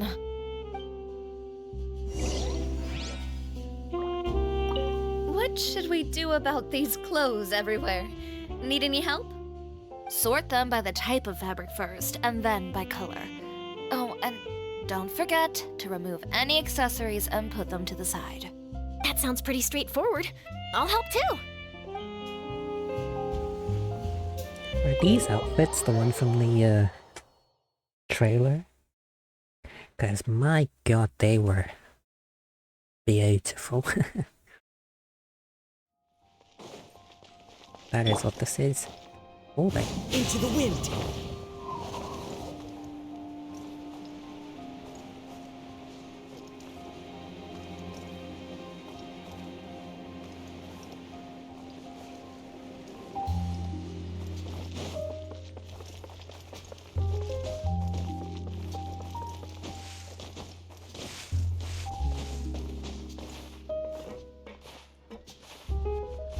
Can you... What the... One with nature.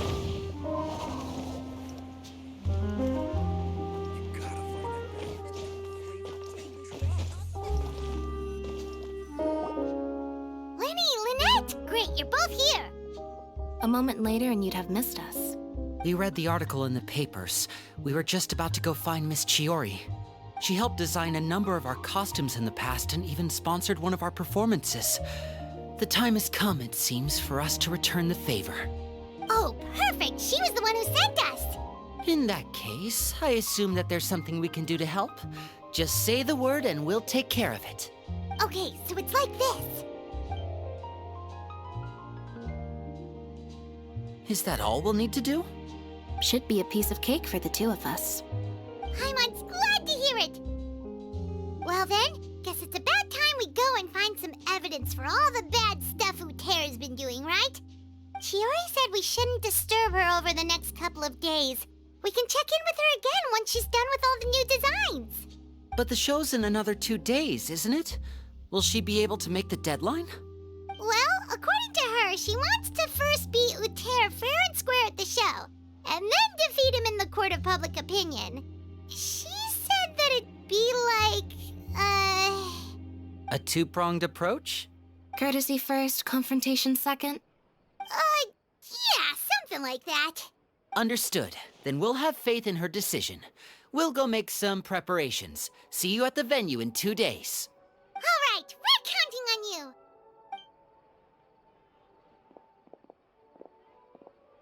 Okay, then let's also do as Chiori said and meet up with her at Uterra's factory in 2 days. We'll gather the evidence then. Oh, Paimon sure hopes she won't have a hard time making all those new outfits for the show.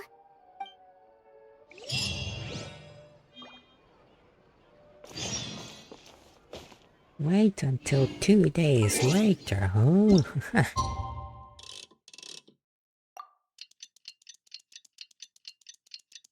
Need to get to, like, morning.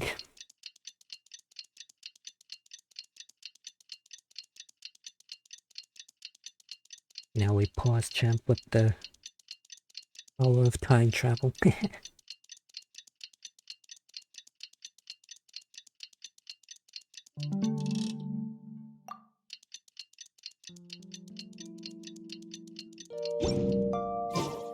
Wherever in this world I roam, I carry memories of my home.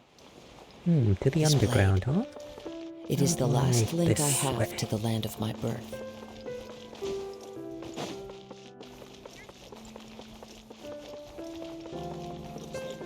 I wonder if I'm gonna be able to get to Arlecchino's story quest. A thought I just had.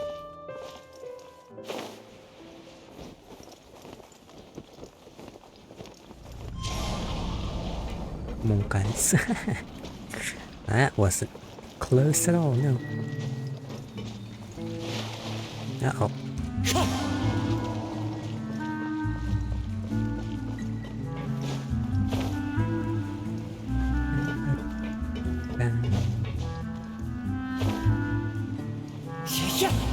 Oh.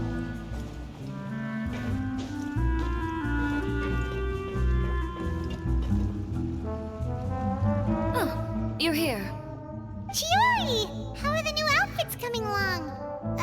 You look kinda tired. Just a few steps left now. I've handed the rest over to Alof. We should be able to make tonight's show. Wow, that's cutting it real close.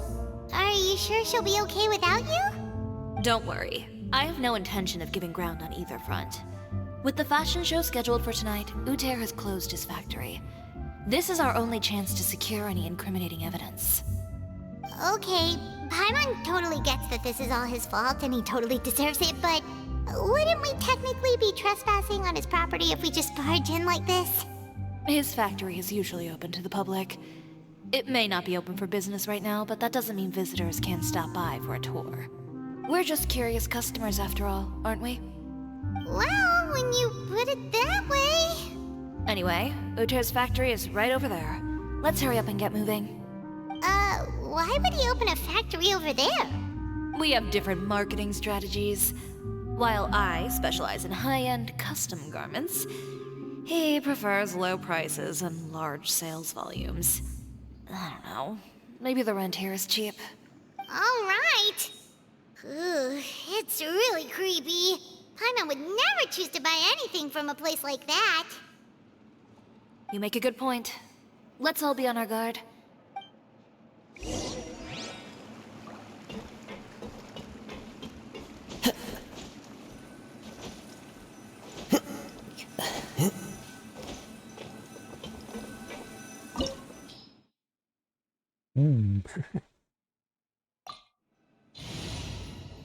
What's a good Chiori date, chat?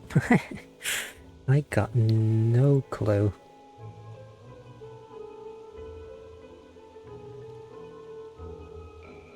I also do hope the stream's working well.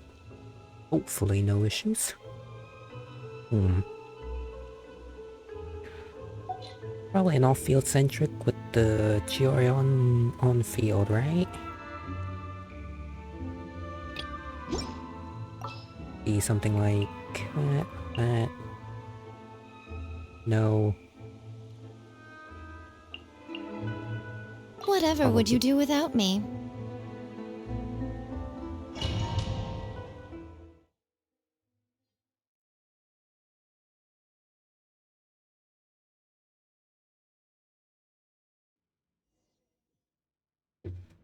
Yeah. Oh damn, you got her fist as well. Level 90. Damn. No, they really need to change this. This noblesse, like really. 8180. Oops.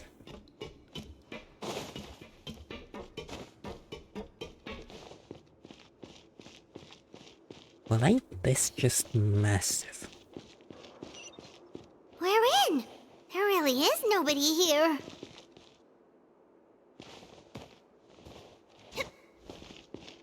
Now to do some side exploring.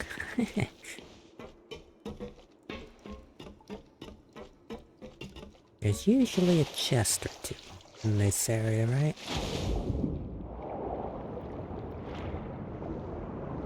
Oh, that's an exit then.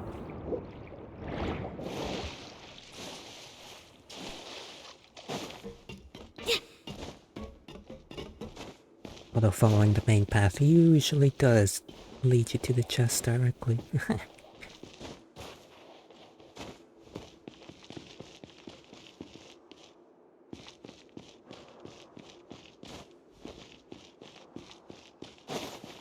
Welcome, dear visitors.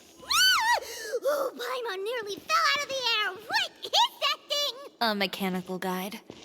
They usually use a recorded tape to give you a tour of the factory. Please, follow me, dear guests.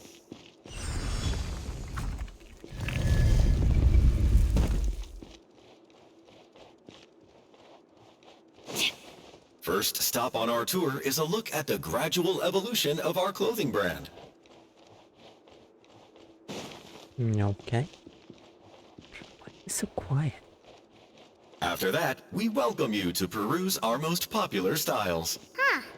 Later seems to be doing pretty well for himself, doesn't he? Why would he feel the need to bother you when he could just focus on improving his own brand? This is the studio where our designs are made. Please, take a look around at your leisure. Yep, this seems like Uter's workspace, all right. Let's see what we can find.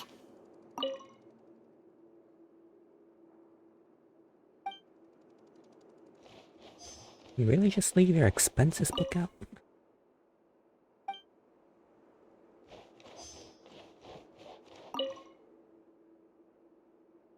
These are the fitting rooms. Please use them at your leisure. Huh? There seems to be something in this fitting room.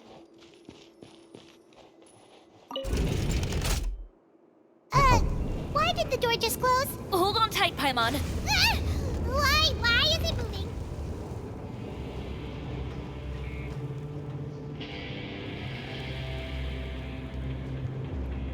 Fortress of Meripede music. It seems to have stopped.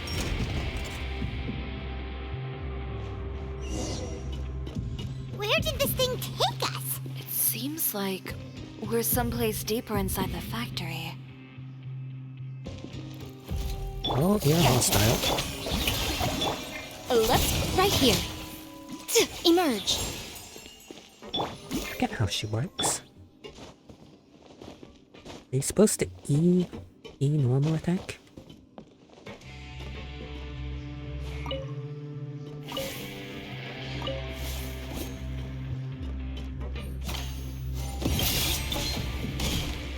You swap? No. I'm assuming it's E that takes you out.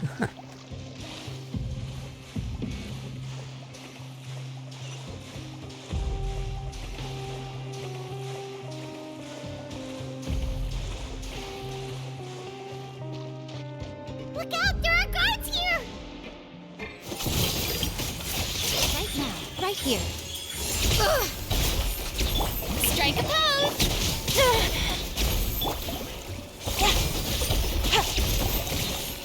Blasting boys. Drop the code. Scatter!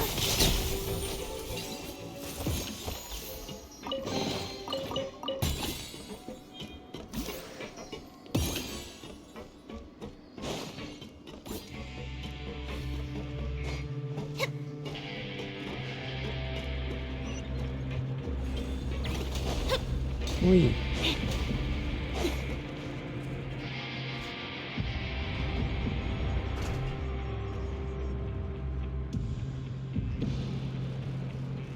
This place is filthy! Are the clothes from Uter's shop seriously made here? Look over there. Ooh, that water looks super nasty. Oh, Paimon can smell the stench from all the way over here. And I was the one using unsafe materials, Uter? So he was actually the one who opened an underground factory. No wonder his clothes always felt weird to the touch. He's been using all manner of tricks here in a bid to cut costs. Should the clothes made here even be worn? Never mind issues with shrinking and fading. These materials can give you skin problems if you wear them too often. That's terrifying! Let's take some photos right away as evidence.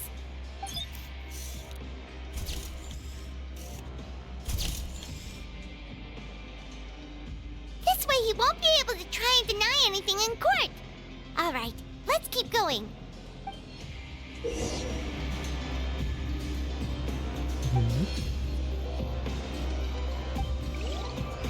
Okay. Huh? Doesn't look like there's a path here. Follow me. Let's go up. Up? Oh. That way.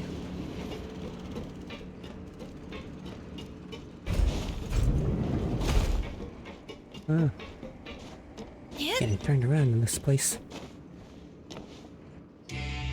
This place seems like some kind of warehouse. Ugh, and it stinks too. Huh? What's going on? Our way in's been blocked. Seems like he knew we'd be coming. You did say he knew you really well, didn't you? Yes. And that's because we used to be partners. But you're practically at each other's throats. Now you're telling us you used to work together? When I first came to Fontaine, we were both fledgling designers who longed to gain a foothold in the world of fashion. We shared the same goal, so we decided to work together. In the beginning, we both wanted to make clothes that would stand out from the crowd and shatter tradition. The kind of clothes that would turn heads and leave people in awe. But with every criticism we received, and every sponsor that rejected us, Uter's confidence disappeared little by little. Finally, right before Fashion Week, he came to the conclusion that we wouldn't be able to make the designs we always dreamed of, and we parted ways. For my part, I gambled it all and devoted everything I had to that 1 week. I came out the other side with something that really made me proud. I was nervous to present it, of course, but I knew it was my chance to show the industry what I was made of.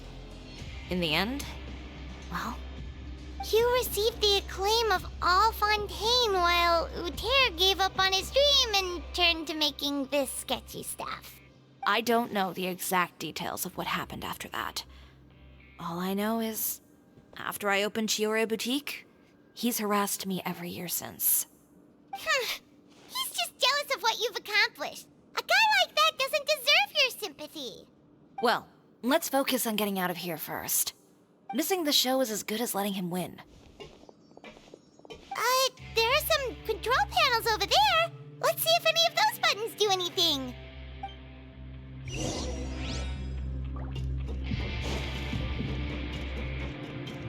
Oh, that doesn't seem to have done anything. Maybe try the next one? That didn't do anything either.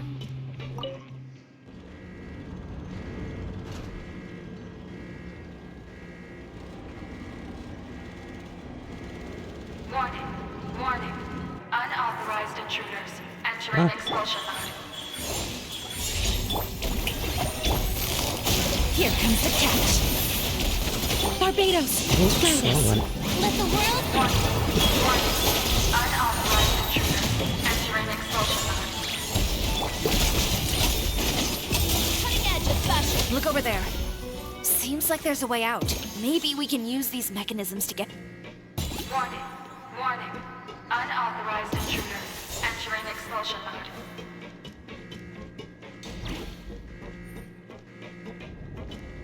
Well, that was a surprisingly easy fight, though I messed up my rotation. Entering expulsion mode. Gene burst into Farina. That's a combo right there.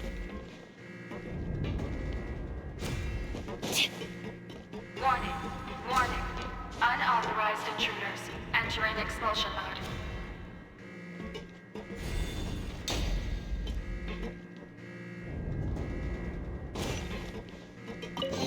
Warning. Warning.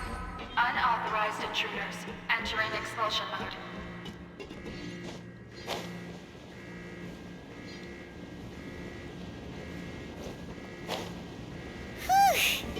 We finally made it out. Huh? Why does it feel like the movement patterns of those mechs have changed? Warning. Warning. Unauthorized intruders. Initiating shutdown procedure. Alright. Can come. Oh. Oh. Warning. Warning. Unauthorized intruders. Initiating shutdown Oh, procedure. that's convenient, isn't it?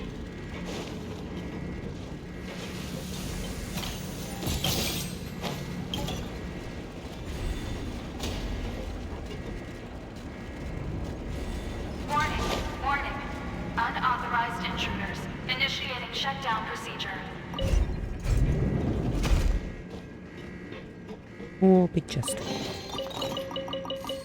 Nice. Plus 10, let's go.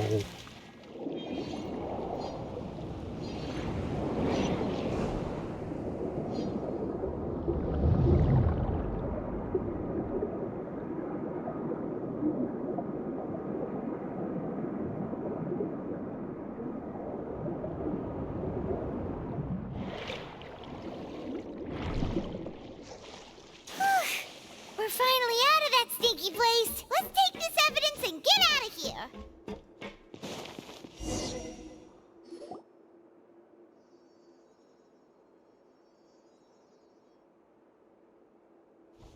Finally, the entrance! At last!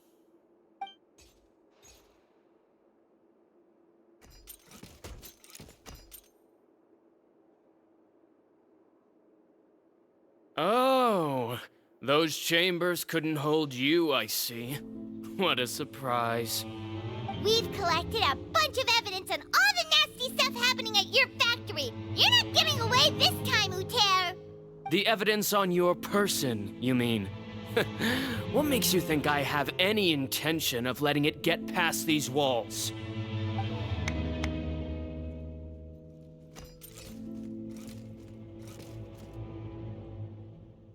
More mechanical guards? Really? Ever thought about using these funds for a legitimate purpose? Oh, but this is a legitimate purpose. What? Destroying Chiori Boutique? Or continuing to make your rotten rags? Proving that fashion is merely a laughable farce. A carnival of ignorance! You know what your problem is, Uter? You've become so obsessed with the concept of fashion itself that you let it paralyze you. Stop trying to cater to it. Focus on your own work, and you get to decide what fashion means. Spare me the lecture, why don't you? Sooner or later, you'll cater to all the voices too, you know. After all, what is fashion but another form of public opinion? Fashion is about aspiring towards a certain ideal, but it's up to you to decide what it is. My brand caters to no one but myself and my vision. That's my ideal, and it's not going to change.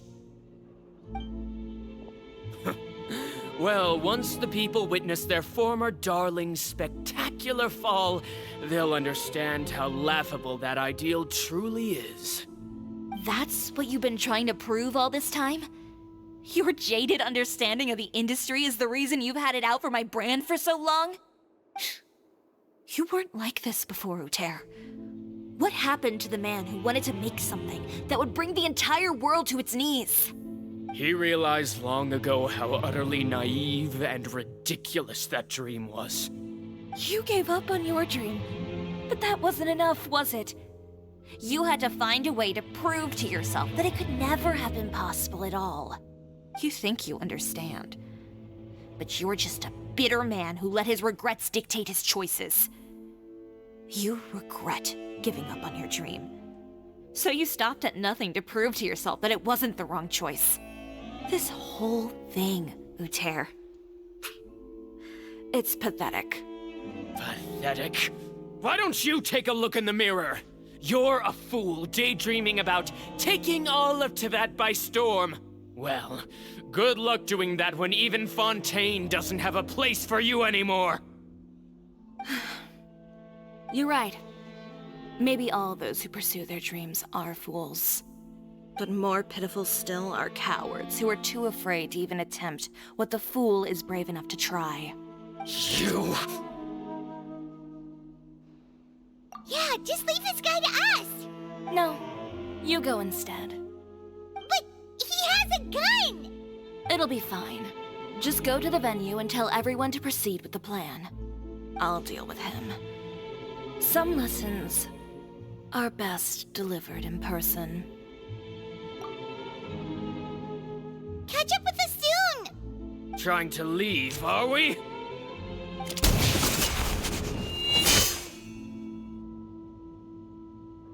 I've held back all this time because of our past partnership, Uter. But all that changed after our tour of your factory. Still trying to talk tough, I see. No matter what you've been through, no matter why you've become like this, if I may borrow the words of a friend, a guy like you doesn't deserve my sympathy. Allow me to show you the true meaning of the Chiori brand. The Chiori brand represents more than a person or a trademark. It's a way of life. Greetings, friends at Fontaine Fashion Week. Please feast your eyes on the extravaganza that Chiori Boutique has prepared for you today.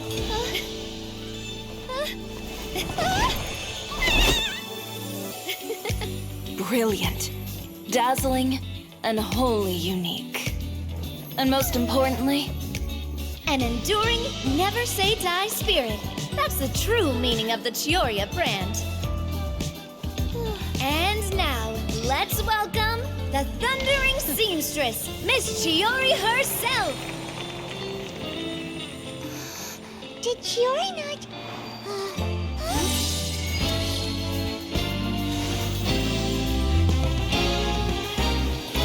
Lights!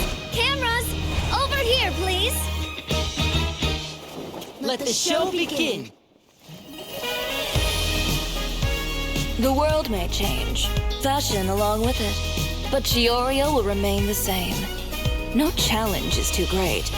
Chiori caters to no one, not even the times. Rather, Chiori will always lead the fashion of our time. Finally, let's not forget.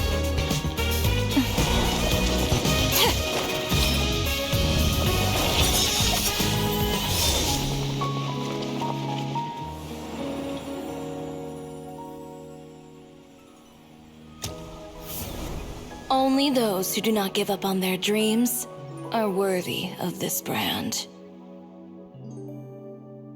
Well then, I suppose all that's left to say is, Happy Fashion Week, fellow dreamers.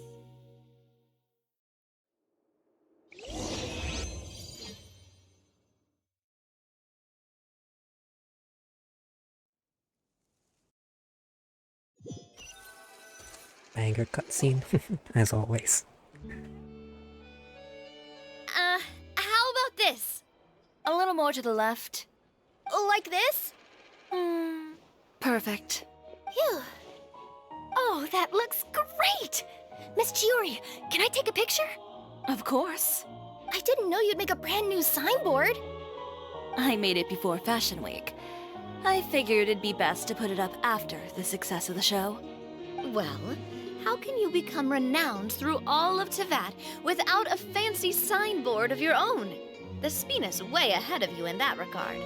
Now that you mention it, perhaps our magic troupe could use one of those.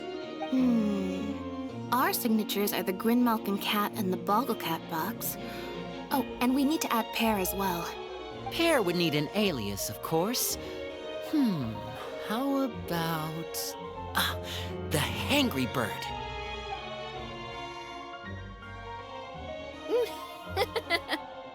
So, does that mean your signboard is going to be 2 cats and a penguin stuffed into a single hat? Ooh, that sounds super snuggly and warm. And a bit cramped. Miss Chiori, I'm done taking pictures.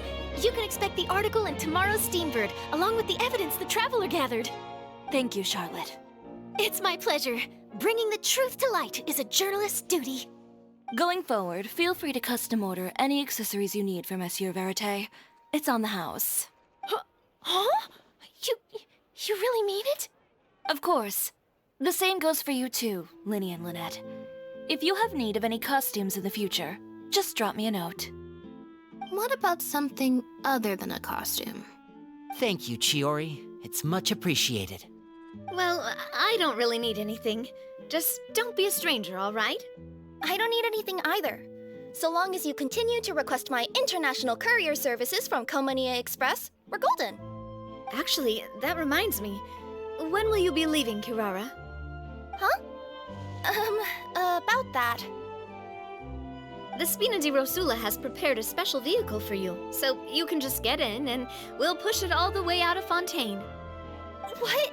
No, that's so embarrassing. Now hang on. Well, that is not what she just said. Ooh, do we get something nice too, Chiori? Of course. Just hold on a second. Disrupting public order at the show, appropriating venue lighting equipment without authorization, using weaponry in public, hosting a dangerous performance without notifying the authorities. Chevras, we can explain! If you come across anyone who matches those descriptions, please report them to the Special Patrol at your earliest convenience. Enjoyed that, didn't you? You nearly scared me half to death. Says the one who pulled that stunt earlier. How about you do me a favor and tell me in advance next time you're planning something like that? And if I had, would you have approved? No, but it would have at least spared me a whole lot of anxiety. Well, I would say I more than made it up to you, have I not? A whole underground workshop in the Fleuve Cendre, and the man responsible all tied up and handed to you on a silver platter. Sounds pretty thoughtful if you ask me. All right, I won't argue with you. You can have this one. Well, friends, I would say we've earned ourselves a nice meal for our efforts. Let's go. Spina's treat. I'll have to take a rain check. I've still got a lot of paperwork to take care of, so you all go have fun. Oh, by the way, Chiori, I ran into Wenger on the way here. He had a message for you. I don't need to hear it. I'm sure the old fool used pretty much every apology in the book. I'll just visit him some other day and give him a hard time about everything. You know him well. Thanks again, Chevras. My pleasure. Oh, and one last thing. That was really quite an amazing show. You don't say. All right, all right. Follow me if you want in on the celebration feast. Come on, we're leaving. Traveler, Paimon, could you go wait for me at that place with the view? I'll let Navia know that we'll be a little late. There's something I'd like to give you. A place with a view? Oh, Paimon knows where you mean. Sure, no problem. Perfect. I'll be right there.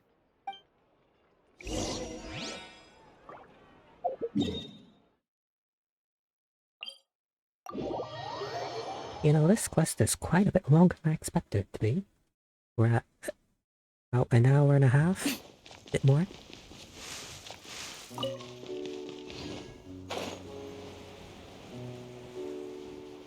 It's longer than Navia's.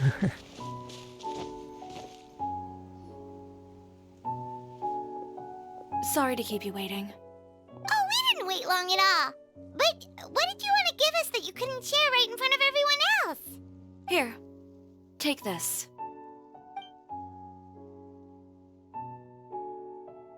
Oh, wow!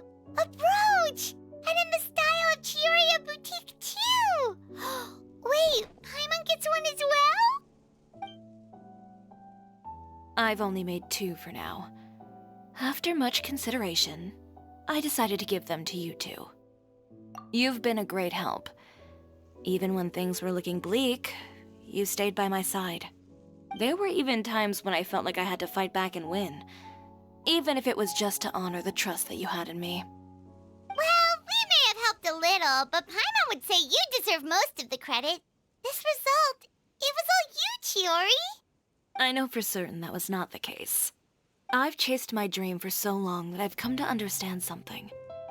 Apart from conviction and persistence, the thing that matters most is having friends who believe in you even when you don't believe in yourself.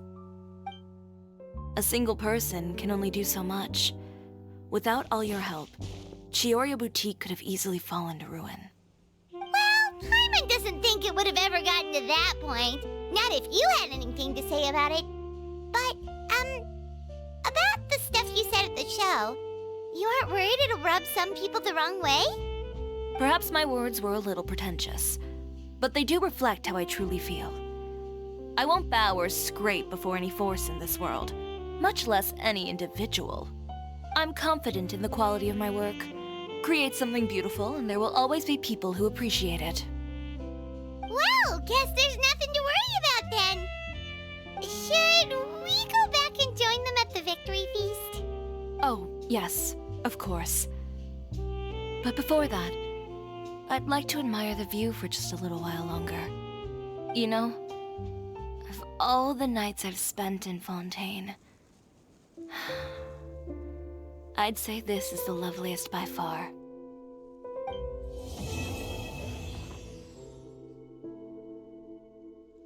Banger quest.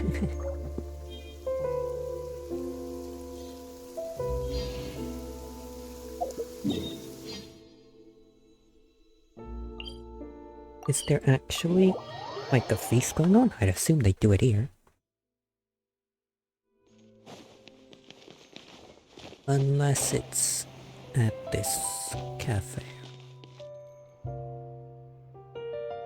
No? Is there?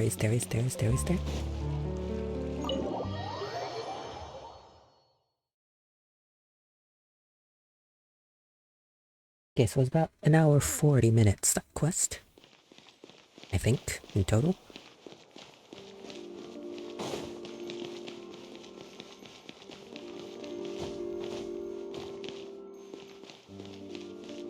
No, they're not here. Sad. Right. 3.5 hours. Do you want to actually do Arlecchino's? Not sure how long this one's gonna be, but I think I've got about 2.5 hours for free, so hopefully it's not 3 hours long. Oh yes.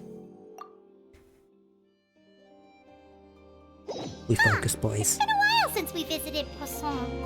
Maybe we should head over and have a look around. It's been like 2 hours, but sure.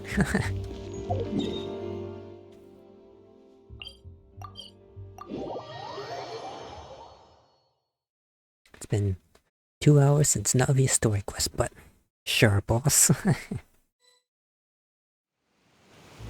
Oh. Hey, Traveler. Paimon. Oh, Paimon knows that voice! Over here.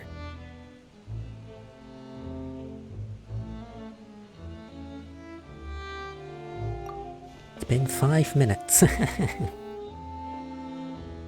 To borrow one of the more popular turns of phrase at the moment, this appears to be quite the fated reunion. Running into you two out of the blue like this has really made my day. I certainly wasn't expecting it. You can say that again. What brings you to Poisson? Wait, Paimon's got it! You must be here for one of your magic shows, right? Actually, we've run into a bit of trouble on the home front, so Father arranged for us to stay in Poisson for the time being. Oh, are Lynette and Fremine here too? Yep, along with most of the other members of the House of the Hearth. You may have noticed Poisson seems a bit more crowded than usual. So you're saying nearly the entire organization has moved to Poisson? Sounds like you've run into way more than just a bit of trouble. What's really going on? Well... Since the two of you are so curious, perhaps I can fill in the gaps. You scared Paimon half to death! Father, you're here. You know, on second thought, maybe we don't need to know. It's all probably super confidential House of the Hearth stuff, right? We totally weren't trying to pry or anything. No need to be nervous. I could sense your genuine concern from your conversation just now. Of course, I can also understand your confusion. Sending so many Fatui here to Poisson, it's only natural that some might suspect an ulterior motive to be involved. I understand. I'm well aware you've had your fair share of confrontations with the Fatui in the past, and I can't exactly guarantee that we'll remain on good terms in the future. Wait, hang on. I should probably change my stream title. Hang on. Arlecchino story. Is that how you spell her name? Hang on, I'm gonna look this up.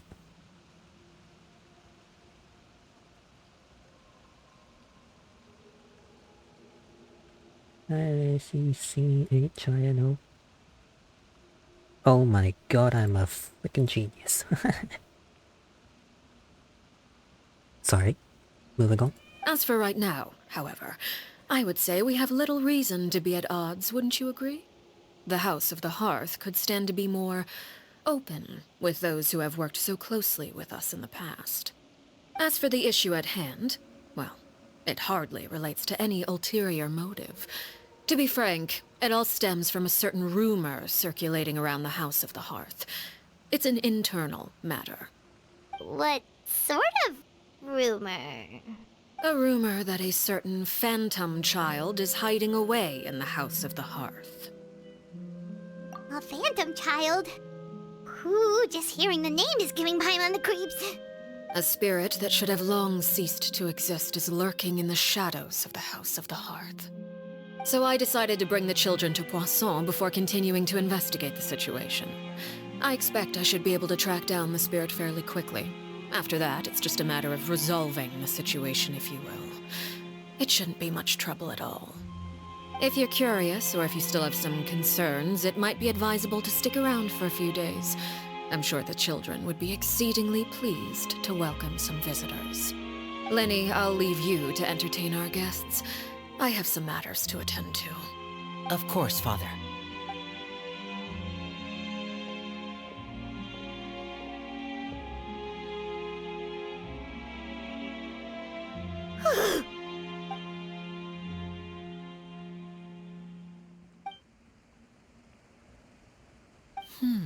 It has long been a dream of mine to invite you to our home and introduce you to my other siblings. You're quite well known in the organization already. A lot of people have been talking about you, especially after everything with the prophecy. If you're willing, why don't you stay a while and have a little chat with us? Alright.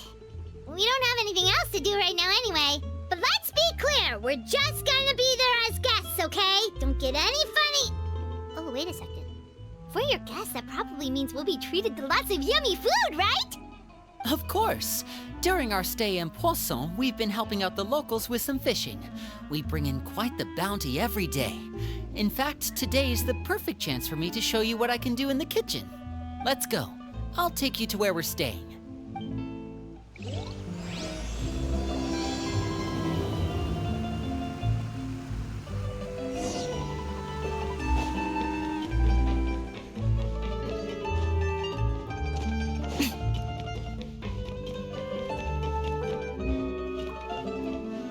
It's a lot of cats around.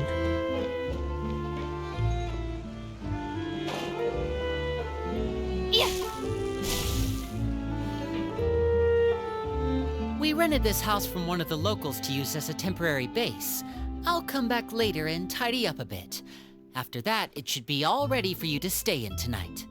Awesome, thanks! So, where are we off to now? Well, when I happened to run into you two earlier, I was actually in the middle of distributing some supplies. With this many people staying in Poisson, we have to bring in outside supplies every now and then.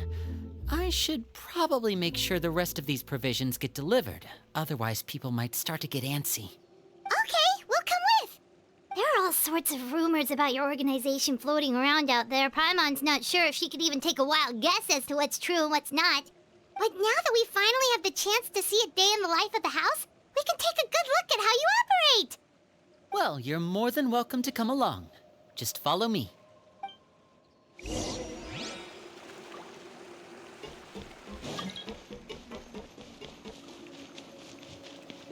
Man, who are these people? It's the second one I've gone, hang on. Wrong button.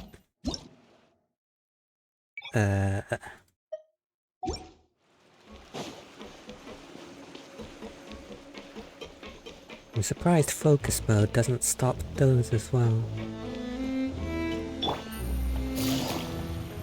Oh.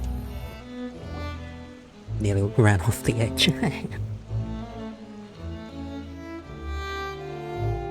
Linny! We're finally here. The supplies. I'm assuming you've... Brought them with me? Yep, here you go. Hello? Something caught your eye? It's the Traveler and Paimon! No way! Come here, everyone! Hurry! The Traveler and Paimon are here! One at a time, please. Don't crowd around them all at once. We don't want to scare off our guests now, do we? Oh, it's all right! Gotta say, Paimon didn't realize we were this famous. Of course! Father and Linny have told us so much about you. Father told us about how you helped Linny. According to her, you're a trustworthy friend. And as far as she's concerned, that's pretty much the highest compliment we've ever heard her give. As you can imagine, everyone's been very curious about you. I heard the Traveler is so strong that she can move a mountain with her bare hands. I heard Paimon eats so much that she can clean out the entire pantry at Hotel Tabor in just 3 days! Wait a second! That's the rumor you heard about Paimon? Oh, not cool at all! Oh, wait! When guests visit, you're supposed to give them gifts and stuff, right? Oh, we don't need something like that. Besides, we don't have anything to give to you! Come on, we insist! I can give you some of my new potions. Just pick your poison. And by that, I mean medicine or actual poison. I've got both. Huh? Or maybe Shaplo can teach you guys about stealth! He's super good at it! He's never been caught. Ah, now that's not a bad idea. I know you usually prefer to fight head-on, but it never hurts to expand your bag of tricks, right? When it comes to eliminating your enemies, staying quiet can go a long way. Trust me, I would know. I was poisoned not too long ago, and I'm still dealing with the after effects. So I'm not quite as good as I was before, but I can still give you some pointers. Wait, when you said gifts, Paimon didn't think you meant poison and stealth tactics. But those are the best things we can give you. You don't like them? Ooh, how about this? Tell me the name of someone who really annoys you, and we'll teach him a lesson for you. All right, Fold, Selwar. I think that's enough suggestions for now. When it comes to being a good host, it's the thought that counts. You don't need a physical gift to make our guests happy. In fact, pestering them with suggestion after suggestion might make them more annoyed than anything. I would say your enthusiasm has certainly gotten across. Really? Awesome! It's been so long since we've had guests to play with. If there's anything you need, just let us know. Yeah, especially if it's poison or something. I've got all sorts of potions for that. Well, we'll talk to you all later. We've still got supplies to distribute. All right, see you later.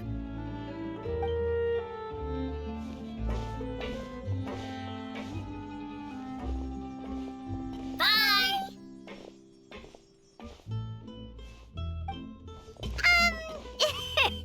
Lenny, about all that poison and stealth tactics talk just now. Scared you, did it? That kind of talk comes with being part of the House of the Hearth. When Foltz was really young, he strangled all of his family pets, just out of curiosity. He was labeled a dangerous problem child and was abandoned by his family. Dangerous problem child? Boy, that's a psychopath. Elwar has an unnatural obsession with potions.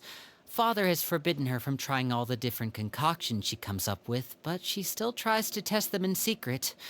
You really have to keep an eye on that one. Chaplot is around my age. While I'm mainly responsible for collecting intelligence, he handles surveillance. He's very passionate about his work and has no reservations about taking on some very difficult missions. I know you two probably aren't used to that kind of talk, but I can promise you they only had the best of intentions. Things like stealth tactics and developing different poisons, they really mean a lot to them. They were just trying to share the best of what they could offer, that's all. And that kid's an actual psychopath. What the fuck?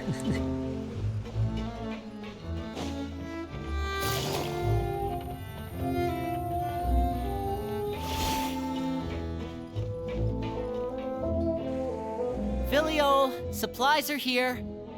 Thanks. And who are these two? Outsiders? Allow me to introduce you. This is the Traveler and Paimon. Oh, you're the famous duo I've been hearing so much about. It's nice to meet you. I heard you've traveled to all sorts of places. Is that true? Of course! We're making our way all across to that! Oh, good for you. You must be pretty familiar with Fontaine by now, then. Have you seen the new opera that started running recently? I think it's called... The 4,000 Thieves? Oh, this is the first we've heard of it. It seems like it's going to be fantastic. From what I've been able to tell from the posters, anyway. You should definitely check it out if you have the time. Oh, and there's The Blind Maiden, too. That one is supposed to have audience interaction. Seems pretty interesting. After this mission is over, I think I'll go get a manicure. Oh, maybe I should dye my hair. Wonder how much it'll cost. Is it just Paimon, or do these two seem much easier to get along with than the others? Looks like the House of the Hearth has some normal members after all. I heard that.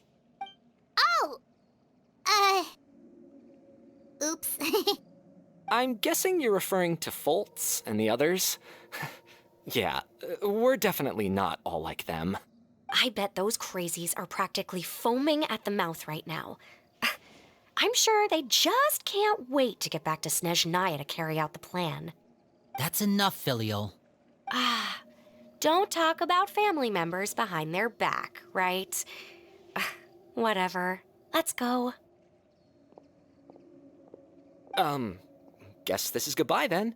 If you ever have some time, we should go see the opera together.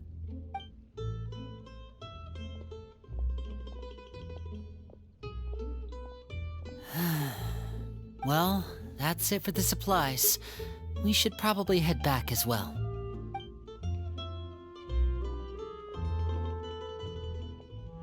Well, they didn't seem too happy with each other.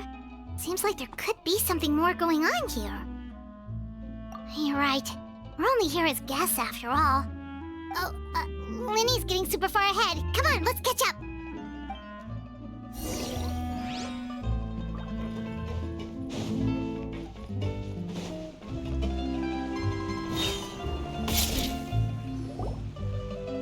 So, what do you think of the members you've met so far? Well, Father is always encouraging us to be strong-willed and independent. So if there's one thing we've got, it's people who aren't afraid to speak their mind. Well, I should probably get cooking. Wanna join? Of course! Then let's head out and... Fremine, what are you doing here? Fremine! Nice to see you again! You too. I heard you're here as guests of House of the Hearth. Welcome. We were just going to make some food. Why don't you come along? I could use some help in the kitchen, and I seem to remember you mentioning you wanted to make seafood soup for the Traveler and Paimon. Seafood soup? Oh, Paimon's drooling already. Were you looking for something just now, Fremine? Maybe I can help. It's nothing. I just wanted to see if there were any extra supplies. Yeah, we've got some left over. What do you need? Some food and water. And some clean cloth, if possible. No problem. Give me a second here. Food, water... Wait a minute. What do you need all of those for? You're not on any missions as far as I'm aware, and you were just going to come eat with us. So what's this all about? I thought I'd grab an extra portion because I get hungry at night. Could be because I'm growing, you know, and... Fremine, you remember what I told you? You're not like me. Your lying skills still need some work. Tell me what's going on. Is it really bad enough that you have to keep it from your own brother? Maybe it'll be better if we gave them some space. This is the first time I've seen that kind of look on your face. Whatever happened, does it have something to do with Father? Yes. Just follow me.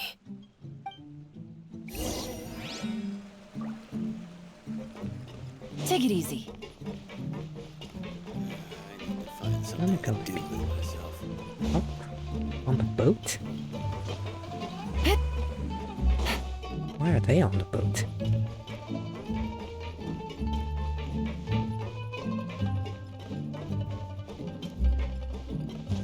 No, the painting's got no. Aww. Oh. You're back! Oh, and you've brought some friends with you this time. Hello, my name's Linny. I grew up in the House of the Hearth.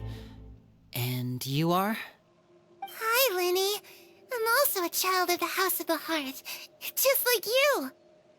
You can call me Clairvy. Clairvy? It's nice to meet you. Does that name ring any bells, Linny? No, not at all. That's not a name we have on our roster, I'm sure of it. What I'm not sure of, though, is how she managed to sneak in. She must be the phantom child Father's been searching for. From the looks of it, I'm guessing you were the one that found her, Fremine. You, haven't told Father, have you? No, I haven't told anyone. I've just been keeping her hidden. For how long? About half a month now.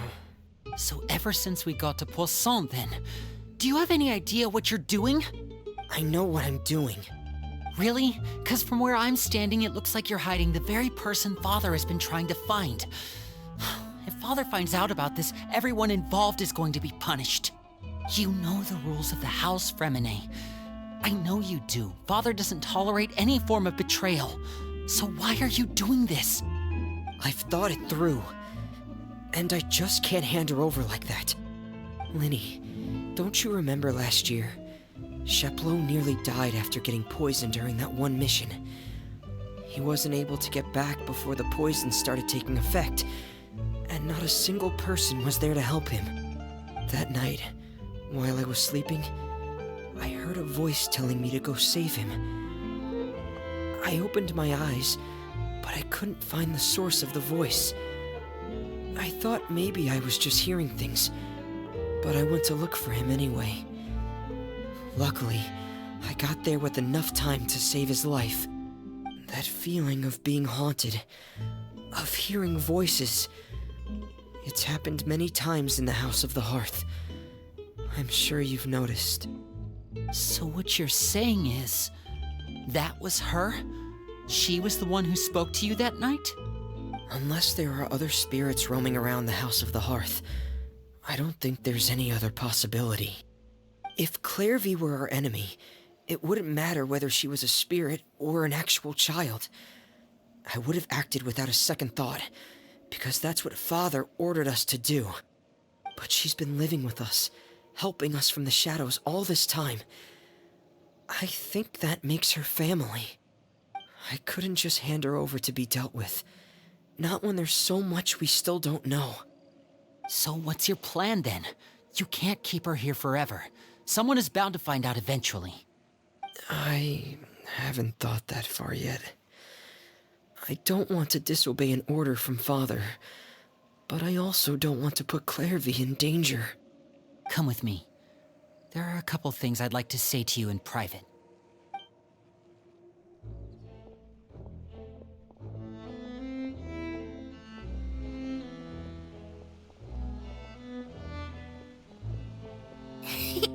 Those two sure care a lot about each other. Well, they got a funny way of showing it. From where Paimon was floating, it sure seemed like they were about to bite each other's heads off. No way! They have a really deep bond. I could tell right away, because I also have a friend like that. I just don't know how long that kind of bond can last. The darkness in the house runs deeper than you can imagine. No one can get out alive. I'm sorry, Linny. I really didn't mean to drag anyone else into this. Oh, really? You didn't mean to? 'Cause I, for one, wish you did. Huh? What do you mean? You know, when we were younger, you didn't call me Linny. You called me brother, just like Lynette. We grew up together, the three of us. We were all orphans, all rescued by Father. Of all the siblings in the House of the Hearth, I think our bond was the closest. Later on, when you started calling me Linny, I wasn't actually surprised. After all, Lynette and I are related by blood. We've had to depend on each other to survive long before we joined the house. Linny, The darkest and most difficult moments of my life happened before you and I had ever met. I'm sure that's true for you as well. Even so, Fremine, we've stood by each other for all these years now, and to me, that means more than blood. You and Lynette are the most important people in my life. No one can replace you. So I won't let you face anything alone. Not if I can help it. Oh, looks like things are getting kinda heated between Linny and Fremine. Maybe we should go check on them. Oh, it's raining. I should put my clothes away.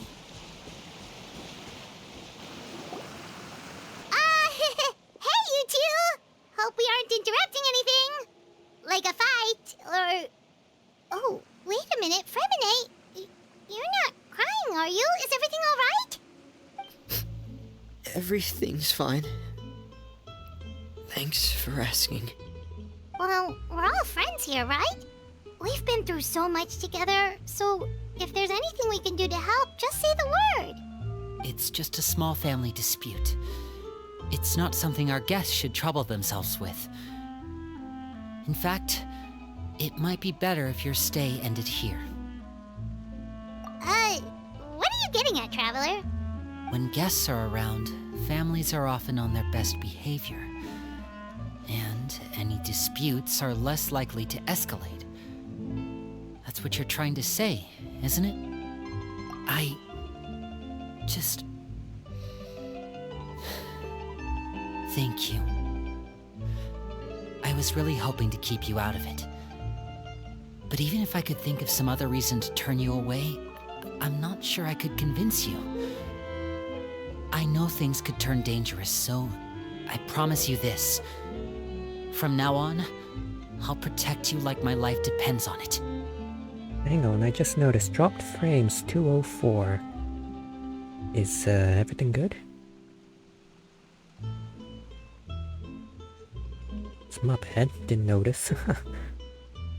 When did that happen? Me too. Well, back to the matter at hand then. If we don't plan on handing Clairvy over to Father, then our only other option is to solve the mystery of her identity before Father is able to track her down. That means finding out where she came from and what she's doing here. Then we can send her on her merry way and pretend like none of this ever happened. I've tried that already. And? And... nothing. I tried taking her somewhere really far away, but... after some time, she just reappeared. She even came with us all the way to Poisson. It seems like wherever the house is, she follows. I don't know much about spirits. Do you two have any ideas? Let's see here. Paimon remembers hearing something like, if you fulfill a spirit's last wish before they died, they'll let go of whatever's keeping them here and return to the ley lines. Oh, it's just that Paimon doesn't really remember where she heard that, so it's not guaranteed to work or anything. Well, sounds like it's worth a shot. Guess that means we should go ask her about her wish. But first, Fremine, I need you to promise me something. What is it? I need you to promise me that this will stay between the two of us. We're the masterminds behind this whole thing. No one else gets involved. Can you do that for me? Of course. I promise. All right. Then let's seal the promise just like when we were kids. Fist bump on 3. Ready? 1, 2, 3. I swear. No, hang on, that's another hand.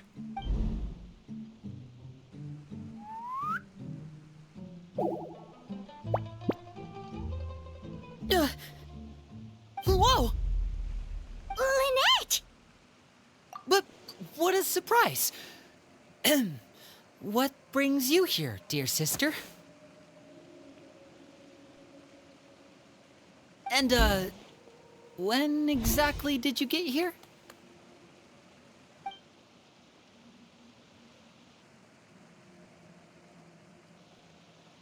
You're an idiot, brother. And you too, Fremine. You 3, Traveler. And you 4, Paimon. Wait, what did we do? I've seen Clairvy around the House of the Hearth before. I hadn't seen her in Poisson, so I figured she must not have come with us. But it turns out, you were just hiding her. I heard you talking about your plan. Rather than steering clear of the situation, I'd rather fully join in.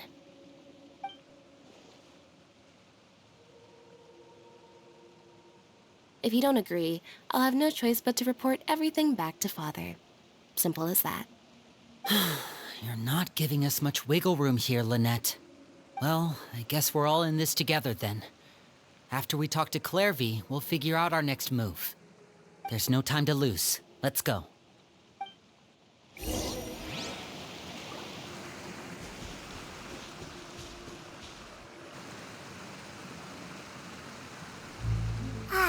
I'm full. Thank you for bringing me this food, you guys. She said she's full, but the food doesn't look like it's even been touched. That's right. Based on what I've been able to observe, it doesn't seem like Clairvy can interact with the physical world at all. Still, when she's presented with food, she'll always linger around it for a good little while. Maybe, in her mind, she really is eating those things. Does she know that she has already passed away? I've tried to ask her, but she didn't answer. My guess is that she's just as confused as we are. Or... maybe she couldn't understand the question at all. Clairvy, if you've got some time, I'd like to ask you a few questions. Sure. Oh, another new friend. Hi, I'm Clairvy. Hello. Clairvy, how did you join the House of the Hearth? Huh? Isn't it the same for everybody? Wait a minute. Is this the girl that was in the animated short? Nah, hang on. I'm getting that video up, hang on.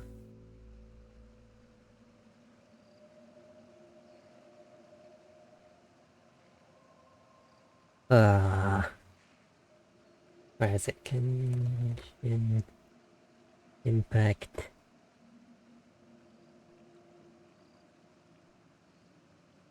Right, the Song of Burning Embers. Here it is. Absolute banger video, if you've not watched it. Oh my god, it is. Well, I never. Well, I never. The knave brings you here and then you can't leave. It's just that your name, it's not on the roster. And I've never seen you before. The roster? Oh, I get it now. I think there might be some things you don't know about this place. The people in charge, they're not as nice as they look. They say they keep a roster, but it's not complete. There are a lot of people who aren't on it, and never will be. In this house, some people are family, and other people are just test subjects. Those kinds of people aren't ever going to get a place on the roster, unless it's the roster of people who've been executed. Wait, does that mean the knave... She... Is there anyone that can vouch for you? Perry. She's my best friend. She's the only one I trust in this place. Have either of you heard of that name before? No. Me neither. Clairvy, Perry. Neither of those names are on the roster. But it seems like she's telling the truth. Either that, or this kid's already got a bag of tricks bigger than mine. Maybe we should try a different approach. Clairvy, do you have a wish? A wish? It can be anything you want. Just imagine. It's your birthday, you're blowing out the candles, and your wish is...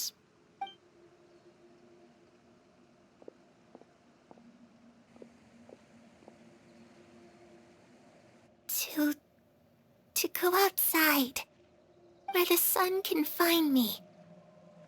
That's it? Well, that sounds easy enough. The darkness in the house runs deeper than you can imagine. No one can get out alive.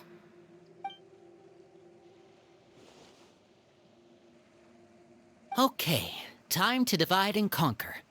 Listen up, I've got a plan. I'll try and find a way to use basic illusory magic to take Clairvy outside and bring her somewhere with sunlight. Lynette, try and find the list of executions that Clairvy was talking about, and see if her name is on it. Fremine, you stay in Poisson. We can't be the only ones who've had run-ins with Clairvy. I need you to collect intel on everything she's said and done. Understood. I'll try my best. What about us? What should we do? I really appreciate your willingness to help, but this is a family matter. I don't want to drag you in too deep. It's too risky. Let me think. Since Father considers you to be guests, maybe you could stick by her side for a little while. You don't need to do anything except keep up some nice, casual conversation. Ah, Paimon gets it. You want us to distract her. I'll give you a magic bird. If Father suspects something, all you need to do is release it when she's not looking, and it'll alert me that something's wrong. Of course, that's only as a last resort. If Father doesn't seem to notice us, there's no need to make contact. We'll reconvene here tonight after all's said and done. If the worst case scenario happens and we're discovered, just tell Father everything.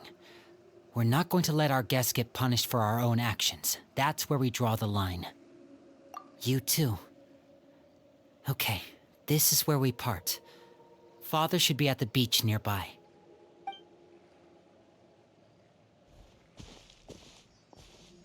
I really hope this goes well. No, it has to go well. That's the only way this can get resolved.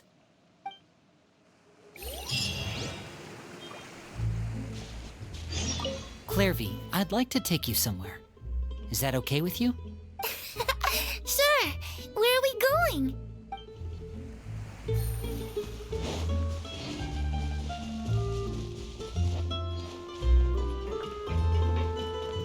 You reckon she doesn't actually know? Cause like, I doubt it.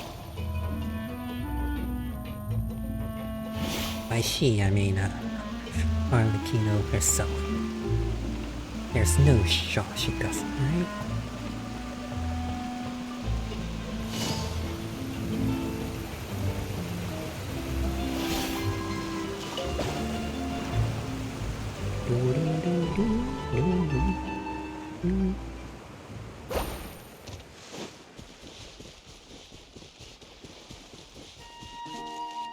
Oh hey! It's that guy.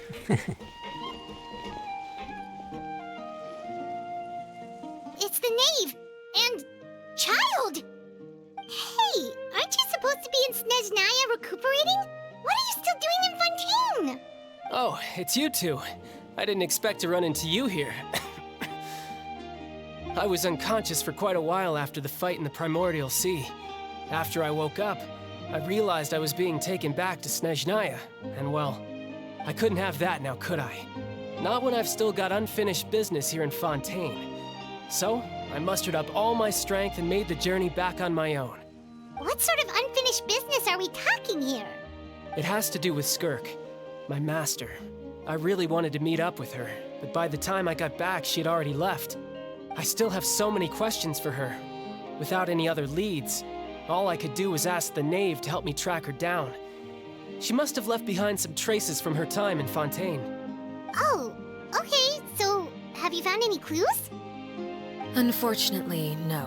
While the House of the Hearth is adept at collecting all manner of intelligence, certain existences can still manage to escape our purview.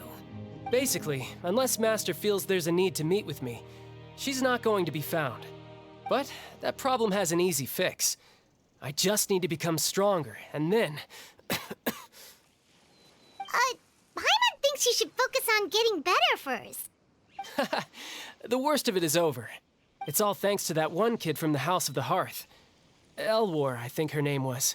She gave me a bunch of random potions to drink. They didn't go down easy, let me tell you. Pain and chills all over. But they really did help speed up my recovery. And that's good, because it looks like I really do have to head back this time. The old man's been putting the pressure on me.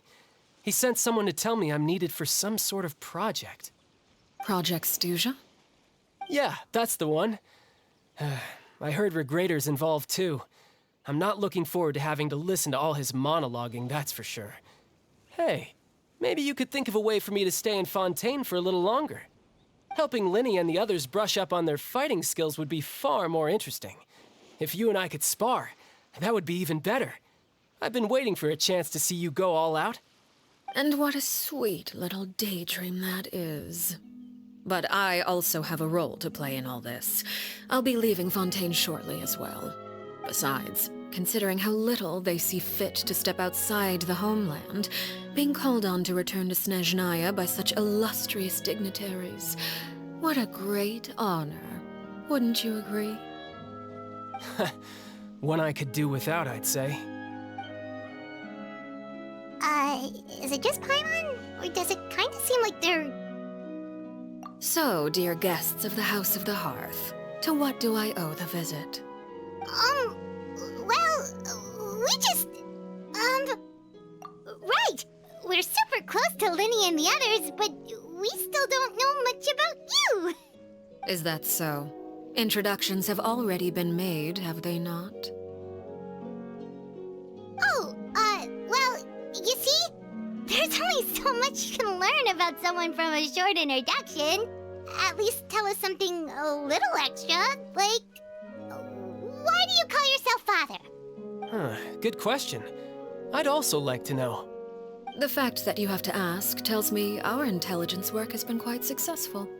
Telling you the answer to that question would only serve to undermine that success. And we can't have that, now can we? Spoken like a true diplomat. That was some expert sidestepping right there. Well, if there's nothing else, I think I'll take my leave. I still have a small matter to resolve at home. Wait, don't go!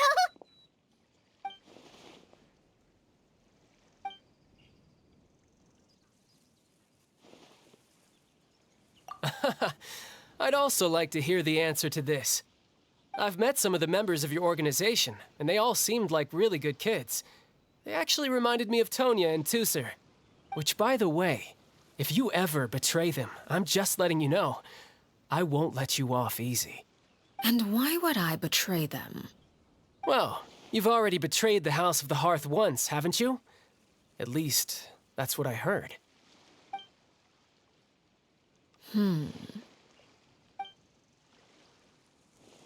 Okay, I admit. That's just what the old man told me. The rooster, I mean.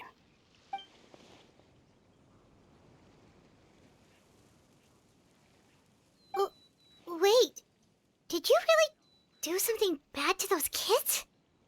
Never mind what I've done. I'm more curious as to what the mighty rooster had to say. Care to enlighten me? Well, nothing much. Just some stuff about you taking out many other members of the House of the Hearth, and even going so far to attack your own family. Now, what is this? Cheap viewers no.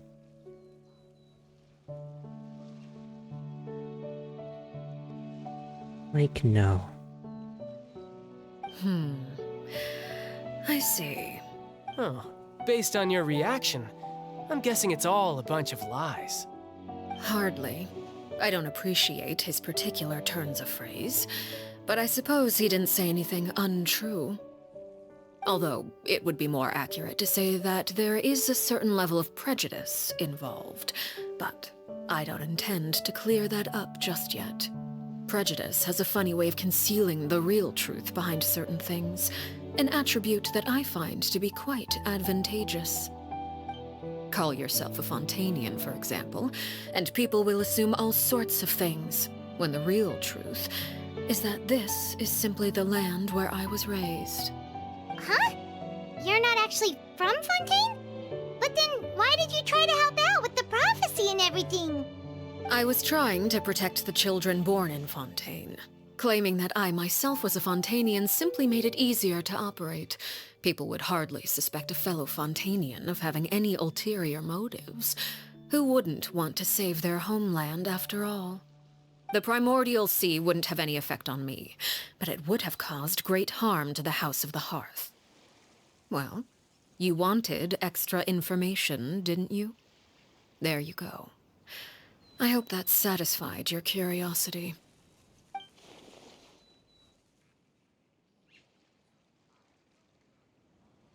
So, you stayed in Fontaine for the kids. I guess I was wrong to believe you'd betray them. Apologies. Looks like I was holding on to some prejudices myself. Good. Like I said, I like it when others have misconceptions of me. Actually, while I was recuperating at the House of the Hearth, there was something else that really caught my attention. I heard that members always resolve disputes and arguments with a friendly spar, and the loser has to back down. Seems pretty cool if you ask me. Would also give them plenty of opportunities to hone their skills. Well, that's only a recent development. In the past, such spars weren't nearly so friendly. The losing party would lose everything, including their life. They were that high stakes? Whew, at least that's not a thing anymore. Well, the current atmosphere's not half bad. I'm a bit jealous, actually. You've got so many family members around you, and you even get to live with them.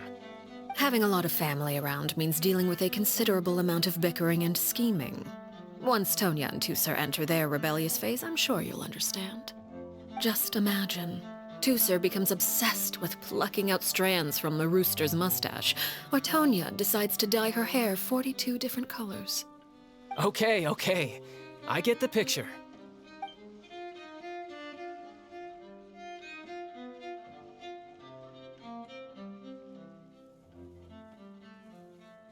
Well, would you look at the time? I should probably get going. Traveler, Paimon, I'm not sure where our paths will cross next, but the next time we run into each other, we should definitely try and find some time to spar. Again, maybe this is a conversation we can have when you look less like you're gonna kill over. All right. Well, thanks for everything, Arlecchino. No thanks necessary. You also played a part in obtaining the Gnosis. I would say we can call ourselves even. I like the sound of that. Well, I'm off. See you all some other time. We should probably get going too. Do you want to head back with us? Oh? You want me to leave so soon? Oh, well, you see, I'm rather enjoying the evening breeze. If you don't mind, I think I'll stick around for a bit. I have some things to think about. Apologies for not attending to you like a proper host. Please forgive this slight. I do hope you'll have a pleasant stay. We managed to keep her distracted until nightfall. Good thing Child was there to keep the conversation going. You don't think she suspected anything, do you? Oh, I wonder if Liddy ran into any issues. Let's hurry back and see how everything went. Oh? You decided to stay a little longer? Let's take in the ocean view together, then.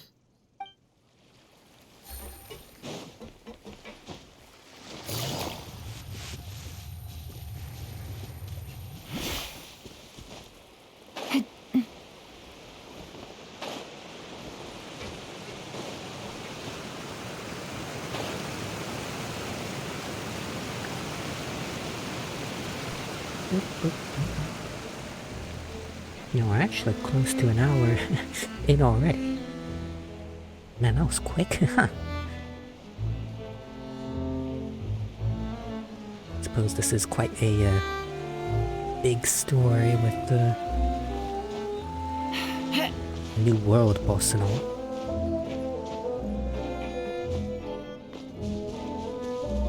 Well, let me go. Take it easy.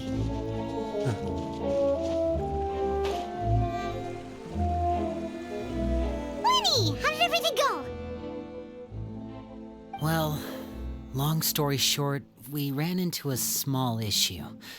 Clairvy can't go into the sunlight. Everything was fine at first. She followed me up to the surface just like I told her.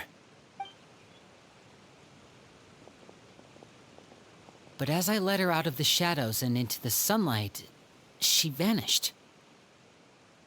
I turned around and there she was, standing at the edge of the shadows, silently watching me. Huh. Maybe she's afraid of sunlight, or...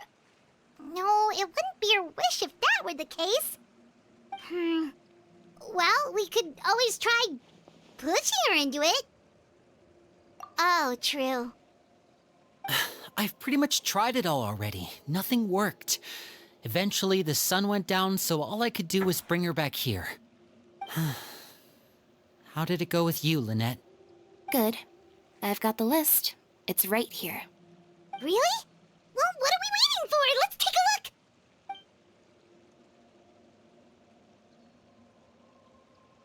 Oh, that's a lot of pages. Oh, it's gonna take forever to get through it all.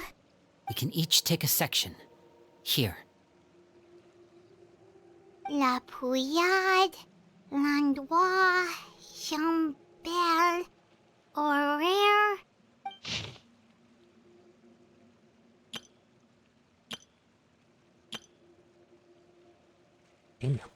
Oh, yikes.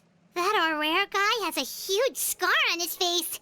He's kinda giving Paimon the creeps. Ah, I've met him before. The scar is from an injury he received during a mission. I still remember him joking with me about it. He said any future lover would take one look at him and then lose all interest. Did he say anything else? Well, I asked if there was someone he was interested in. He said no, and that's where our conversation ended. It was only later that I learned he really did have someone he liked. He risked everything to escape so he could be with her, but it didn't work. One day, Father asked to see him, and, well, I never saw him again after that. Wait, so that means the knave, she... It may seem cruel, but it's just one of the rules of the house. Betrayal is not to be taken lightly. We know too many secrets to come and go as we please. So, if you do try to leave, You pay with your life. Her name's not here, huh? Well, that's not too surprising. It doesn't seem like this list is complete. It only contains records dating back around 5 years. Let's shift our attention then. Fremine, were you able to find anything out? Fremine. Sorry. I was thinking about something. I managed to talk to quite a few people, but I couldn't help but notice that the atmosphere in the house was a little... strange. Strange? Yeah, I mean, I know there have been arguments in the past, times when people haven't gotten along. Chaplot and Filiol are a good example of that. Oh, those are two of the people that we met while delivering supplies. Paimon can see how they might not get along. They had very different vibes, and their, interests seem to be pretty different as well. That's to be expected, actually. Father brought us all here, shared her knowledge with us, taught us how to fight. That's one thing we all share. But that's also where the similarities end. Not all of us feel the same desire to stay here. As members of the House of the Hearth, we're also considered part of the Fatui. And to a lot of people, that's an identity they never asked for. Certain members get older and realize they want something else for themselves. But considering the rules of the House, most people would never say that out loud. People like Chaplot and Foltz are loyal to Father and her vision. They're proud to be part of the Fatui. Filiol and Nantoy, on the other hand, well, they aren't quite as enthusiastic. These kinds of conflicts have always been there. It's not like Father is in the dark about any of this. Well, that's true. But it just feels like things have gotten worse lately. Filiol and the others, it seemed like they were meeting in secret to talk about something. I can't say for sure, but I think they've met Clairvy. You think she's been inciting them to act out? No, not exactly. But I wouldn't be surprised if she said something to them about the darkness in the house and how deep it runs. She's told me about it before. Experiments being run on children. People being used as pawns on the battlefield without so much as the strength to survive. And they just believed all that? Without any evidence? Clairvy's words probably gave them the excuse they were looking for. Whether they actually believe them to be true is secondary. This is all because of Project Stuja, isn't it? Whoa. Hold on a second. What's this Project Stuja all about, huh? This is the second time it's come up now. Sorry, but I'm not sure of the details either. I only know what Father has told us, which is that it's something the Rooster and Regrator have been working on together. Apparently, it has to do with the Fatui's strategic plan for the future. Because the House of the Hearth was so successful in obtaining the Gnosis, we now have the honor of playing a key role in Project Stuja. Wait, but isn't that a good thing? Key role is just another way of saying dangerous role. To us, the whole thing is an inconvenience. Father thinks so too, but she's in no position to refuse. Their plan isn't exactly unreasonable, and they've been funneling the house a lot of funding. It's just that we'll lose a lot of members in the process. Participating in the plan, it's an honor in name only. What they're really trying to do is subdue us. The existence of an intelligence organization outside their control makes them feel uneasy.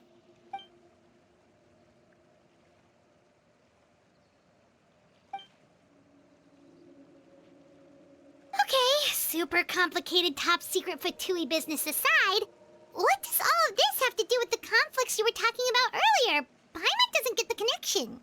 External pressure has a way of exacerbating internal strife.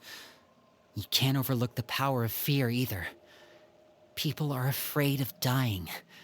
And that fear is often the impetus for a lot of stupid decisions.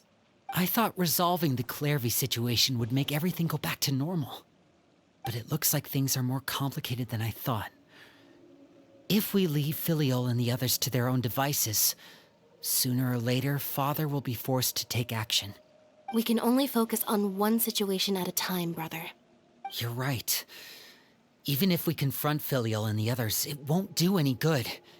It might even make matters worse. We should focus on Clairvy for now.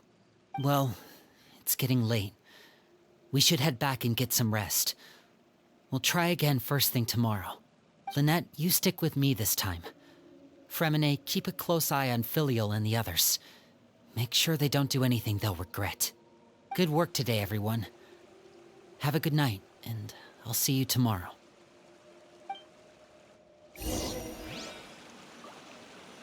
Whoa, guys.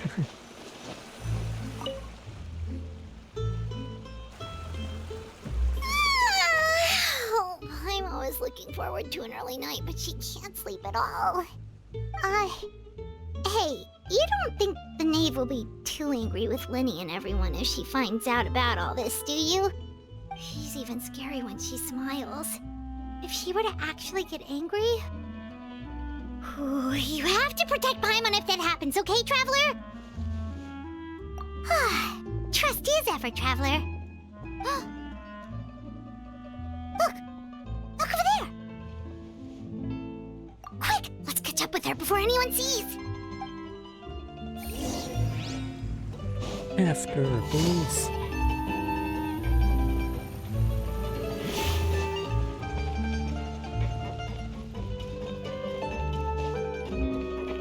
Over there!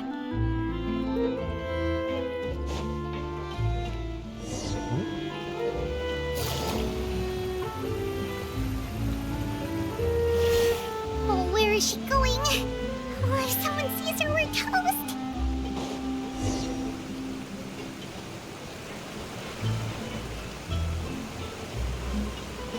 Alright.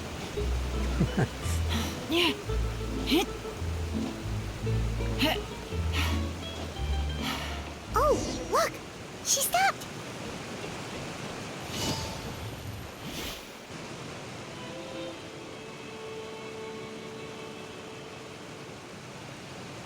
Clairvy! Shh! I opened the window while no one was looking.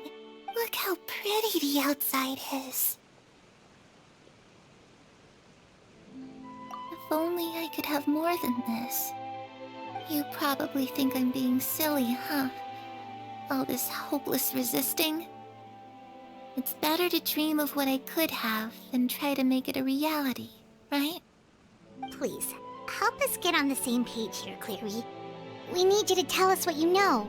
Can you do that? Sure. Although, after you hear all this, I think you might regret that decision. Everyone in this family is nothing more than a tool. Something to be used and exploited. We're all expendable. Including me. As long as you're useful, you get to stick around. Lose your value. You're handed over to the doctor, experimented on, and given a fate worse than death. I've seen it happen again and again, and I've had enough. You're saying the knave did all that? It's just, that doesn't seem like something she would do. She's scary and all, but it seems like even she has lines she wouldn't cross. I knew you wouldn't believe me.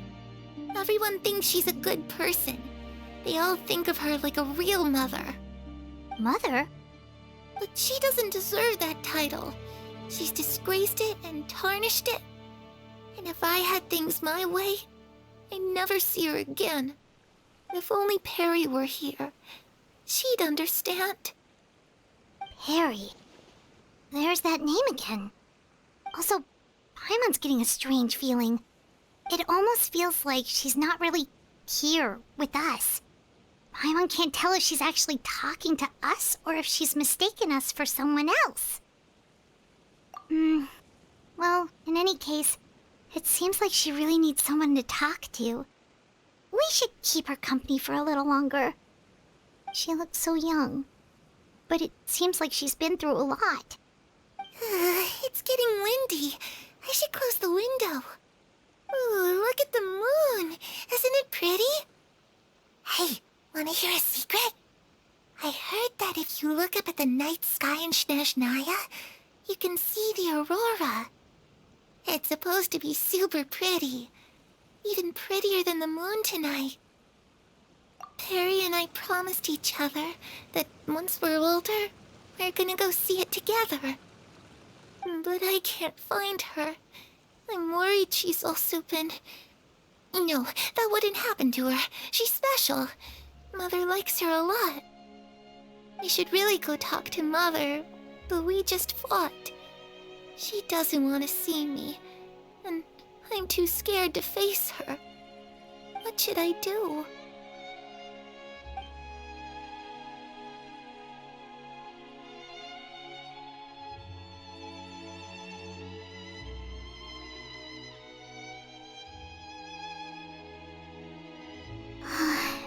Paimon really doesn't understand what's going on with her.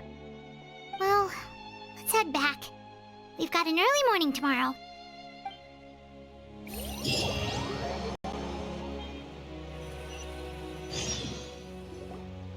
All right, looks like we're all here. Let's go ahead with the plan. Oh? What is it? What makes you ask that? Well, we kinda ran into Clairvy last night, and that's what she told us. We met the doctor back in Sumeru. He's super dangerous, and he's done all sorts of bad things. It's possible that Father and the Doctor have had certain dealings, but I don't think Father would work with him. We're not really on the same side, so there's not a lot of trust between them. That doesn't exactly set the stage for a successful partnership. I did hear, though, that when Father first became a Harbinger, the Doctor offered to work with the House of the Hearth. Father rejected most of his proposals, except for one. It had to do with some sort of secret experiment. Secret experiment? Could that be what Clairvy was talking about? I don't think so.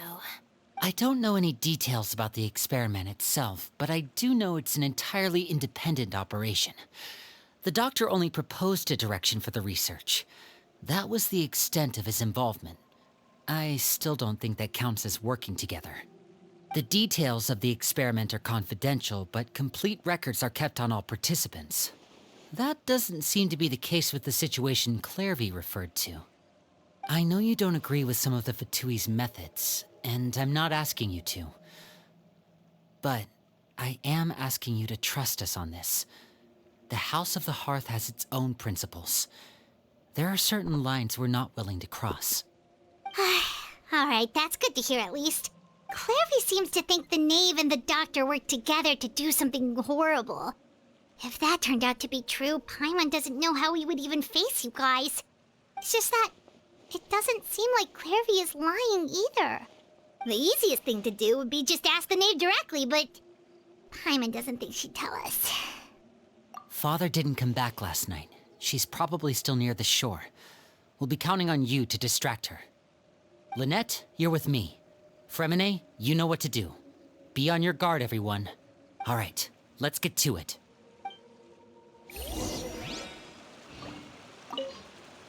Where are we going today? Let's try somewhere further away this time.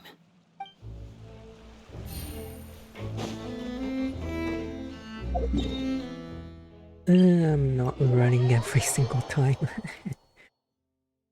I should probably change my team loadout for this. A faster speed. My contraptions are calibrated. We may now depart. Onion, yeah, probably drop. Something's come up? Right, that should be good for mobility. Speed of light! Hey! Kazuha wouldn't be bad though.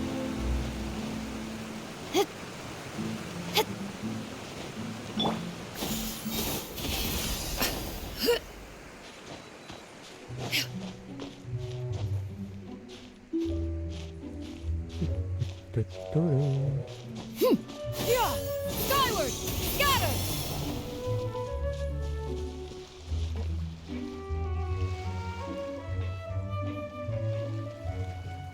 Ah, it's you two again. I must say, you look a bit pale. Did you have trouble sleeping last night?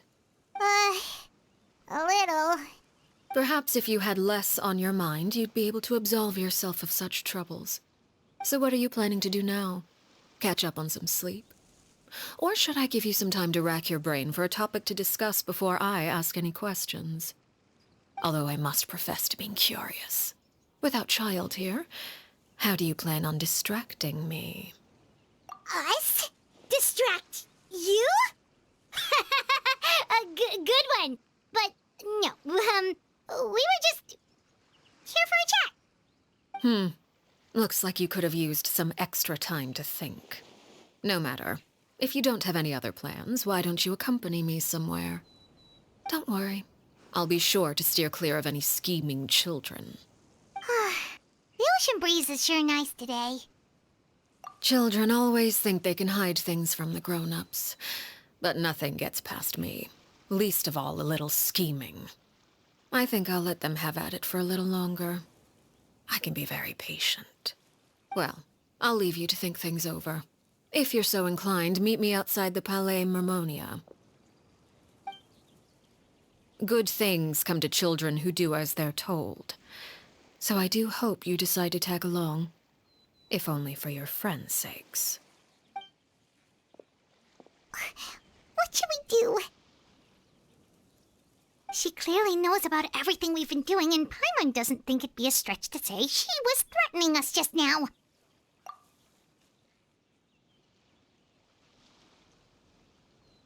Oh, good idea. Hopefully he sees it in time. Well, we should probably head to the Palais Mermonia. Paimon doesn't want to find out what happens if we don't show up. Based on what the knave was saying just now, it sure didn't seem like it'd be anything good. Okay, then we probably shouldn't keep her waiting. It seems like Linny and the others are on thin ice, so let's do our best to not get them in any more trouble. Come on, guys, she knows. She knows.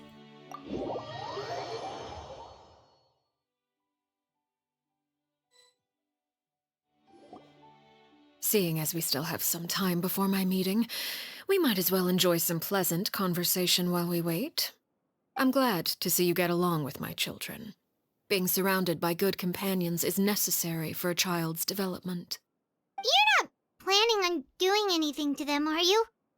I assume you're referring to Linny, Lynette, and Fremine, although there's that situation with Filial and Nentoy as well. It appears quite a few people have been acting out lately. No matter. I'm not one to discriminate. All those who betray the house meet the same fate. There are no exceptions. Does that mean you're going to kill them? Oh, are you here to beg for their lives? I'm sorry to disappoint, but the rules of the house change for no one. In my organization, everyone is responsible for their own actions. But don't you care about them at all? They really respect you. They even call you father. You must feel something for them. Any organization in which feelings come before principles is one destined for ruin. The House of the Hearth is hardly an exception. You could say our principles are more stringent than most. Perhaps I can offer you this consolation at least. As our guests, you two will not be held accountable along with them. I would imagine Linny, Lynette, and Fremine will be able to keep their lives. As for Filial, Nentoy, and the others, I'm afraid there's little I can do. They can try to escape, but once you know our secrets, there's no getting out alive. But that's awful. Ah, you seem concerned. Out of consideration for my guests, I suppose I could turn a blind eye for a little longer. If Linny and the others manage to dispose of Clairvy in the meantime, all evidence of their wrongdoing will be lost. In that case, I could hardly punish them for something I couldn't prove. If their efforts are unsuccessful, on the other hand, all will be held accountable, and the punishment will be severe. Of course, Oh, and here. I believe this belongs to you. Do try and keep better track of it next time. It takes a considerable amount of time to train a bird like this. It would be such a pity if you were to lose it. Permanently. Wait, where did you get that? Well, I'm afraid that's all the time we have to chat.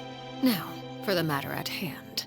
I asked you to meet me here because I have business at the Palais Mermonia.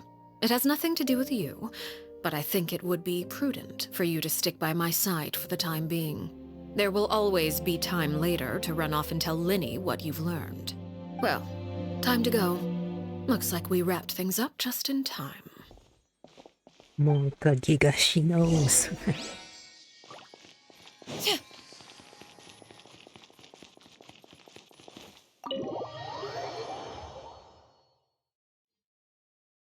She knows.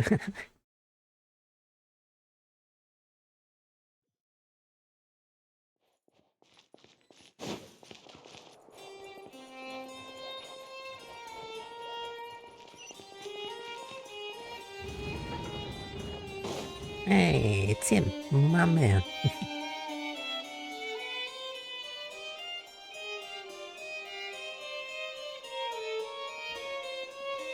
It's been a while, Monsieur Neuvillette. I must say, I wasn't expecting my meeting request to be approved quite so quickly. The Palais Mermonia operates with an efficiency worthy of admiration. It is only right that an esteemed diplomat such as yourself should be afforded the proper level of respect. Although, if I may speak plainly, I must confess that I did not anticipate we would have the occasion to meet again after presenting you with the Gnosis. I see you brought the Traveler and Paimon with you as well. If I may inquire as to the purpose of your visit. I'll be departing Fontaine shortly. There is, however, an outstanding matter that I would like to see resolved before I go. It requires a rather lengthy explanation, I'm afraid. So I took the liberty of explaining everything in this proposal. Please review it at your leisure, Monsieur Neuvillette.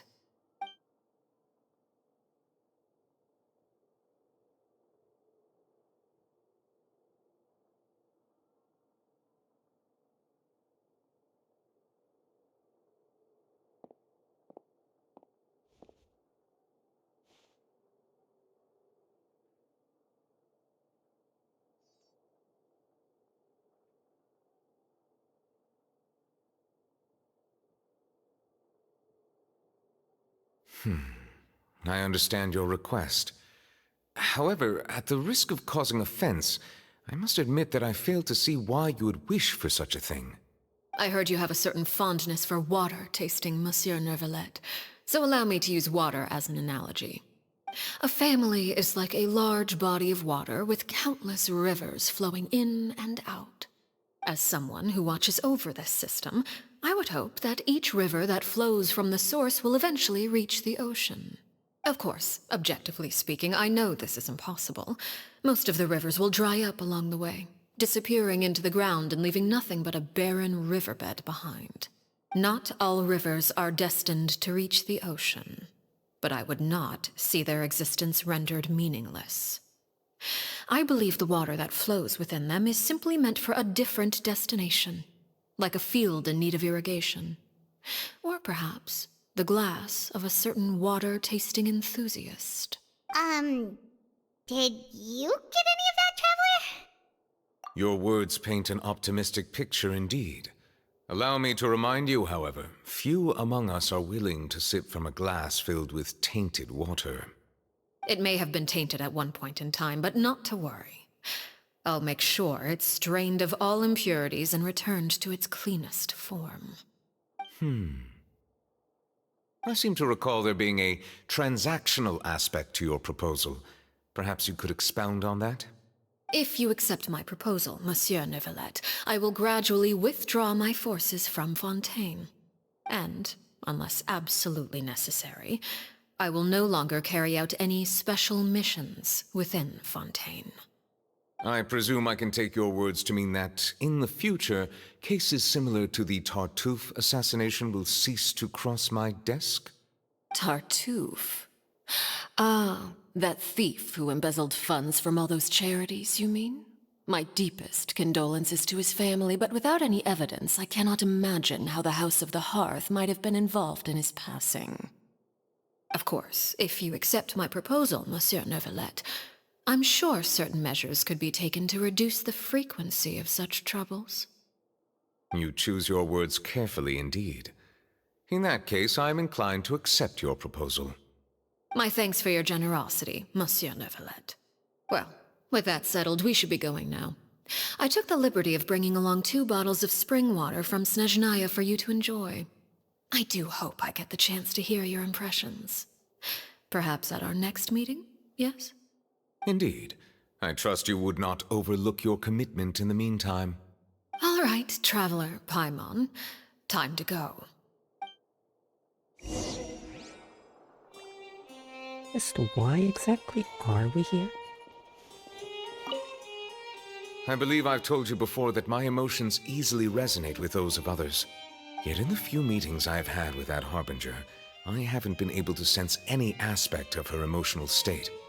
Her mind is like a still body of water. Who knows what darkness lies in its depths, and the lack of ripples on the surface gives nothing away.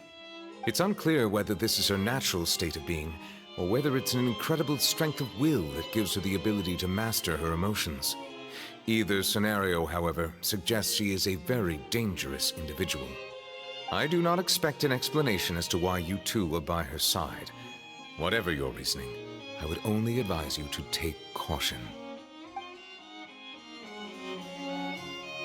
Honestly, I ain't sure why I'm with her myself.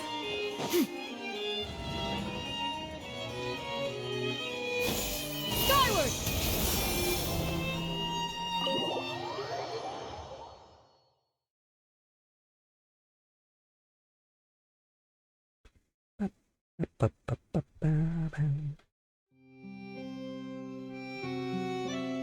So, what exactly were you talking about back there? Paimon only heard you mention some rivers, a large body of water, and then some kind of irrigation scheme. You really want to know? I would imagine there might be more pressing concerns at the moment. Winnie, Paimon really hopes everything's going okay. Oh, Paimon recognizes that look. You've got your thinking cap on, don't you, Traveler?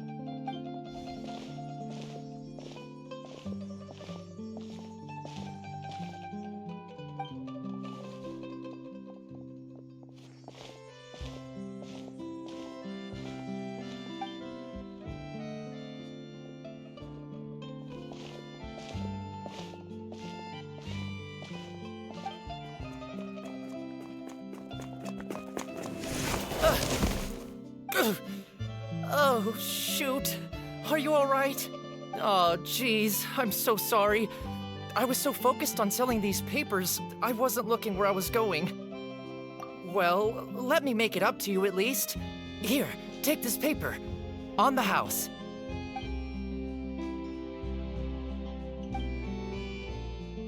Oh, you don't have to give us anything. Please, I want to. It's not like I'm short on supply. All the extras will be useless come tomorrow anyway. It's my fault, really. I was just trying to bring home some extra mora for the family, but I bit off more than I can chew. I haven't had many takers today, so I'm still swimming in papers. What's going on here? Nothing much. I just ran into your friend here on accident. I should probably get going, actually, so... Hold on. Of course, I'm happy to compensate you with mora, it's just... I don't have any on me at the moment. I'll take 3 papers. Here, your payment. Oh! Thank you for your patronage. May the Archons bless you with good fortune. If only I had the chance to run into such generous customers every day. I should probably just take on a smaller inventory though, right? I'm getting married soon, so sometimes it's hard to not get ahead of myself. Anyway, I should head out. Goodbye! Well, now that my affairs are settled, we should take the boat back to Poisson. We've even acquired some light reading to enjoy along the way. why don't we stick around for a little longer? Paimon just realized how hungry she is. She can't head back to Poisson on an empty stomach. It appears you two are under the impression that delaying our return will somehow alter the situation in your favor. I'm sorry to ruin your fantasy, but your efforts are meaningless. That being said, I could be persuaded to give Linny some extra time. I just have one condition. If you agree to my request, I'll even answer some of your questions. You're quite curious about Clairvy, are you not? And my relationship to her. Wait, why are you being so generous all of a sudden? You're not gonna ask us to do something bad, are you? You overestimate yourself. You don't have the talent for bad things. Then what can you possibly... The most important consideration in a negotiation is that both sides receive something they want. Demands and threats only get you so far. Wonderful. Here it is. When the time comes, make the choice that you deem most appropriate in the situation, and lend your help to the House of the Hearth. Okay, sounds normal enough. But what do you mean, when the time comes? When is that supposed to be? That is for you to decide. Then we have a deal. Follow me.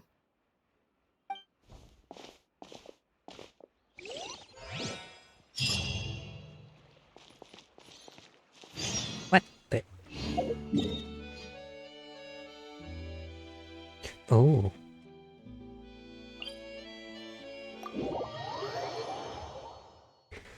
Oh, this is the location from the short.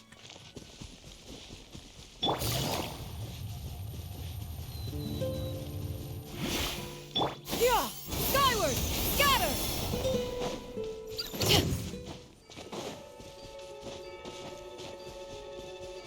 Yeah! Skyward! Scatter!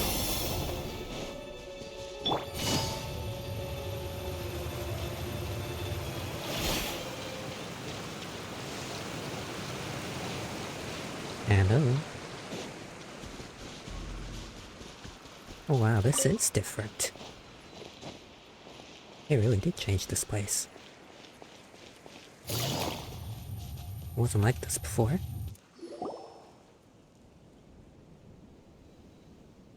What is this place? Somewhere long forgotten by everyone. It used to be a grand building. Now it's nothing more than a pile of rubble. No one comes here anymore, nor does anyone care about what once happened here. Although, this place does have something to do with the story I'm about to tell you. It was before I became a Harbinger, and before Linny and the others joined the House of the Hearth. Due to certain events, I first killed Clairvy and then her mother. And this is where it all happened. You were the one that killed Clairvy? Patience now. Allow me to explain Clairvy's side of the story first. I'll start from the beginning. Clairvy was 6 years old when she was brought by her mother, Crucibina, to live in the House of the Hearth. From the outside, it seemed like a fairy tale. A thriving family made up of kind adults and friendly children. Crucibina was the knave at that time, and the House of the Hearth was under her control. She was Clairvy's mother by blood, but she was also the mother to all the children in the house. Clairvy was happy here, for a time. But she quickly realized that being part of this family wasn't a fairy tale at all. It was a kind of purgatory. Purgatory? Exactly. The House of the Hearth takes in war orphans from all over Tevat. But as for how to raise them, that depends entirely on the person in charge. Crucibina came up with a novel idea. She would teach the children to fight, force them to duel each other, and then crown as the king of the house the child who proved themselves most worthy of inheriting her title. It's difficult to estimate the number of children who died or were maimed in the process. There's little I can say about the ones who died. The ones that emerged with permanent injuries, on the other hand, well, they still served a purpose. They would be handed over to the doctor to be experimented on, or sent away on dangerous missions. Nothing more than tools to be used and then discarded. So those were the experiments Clairvy was talking about.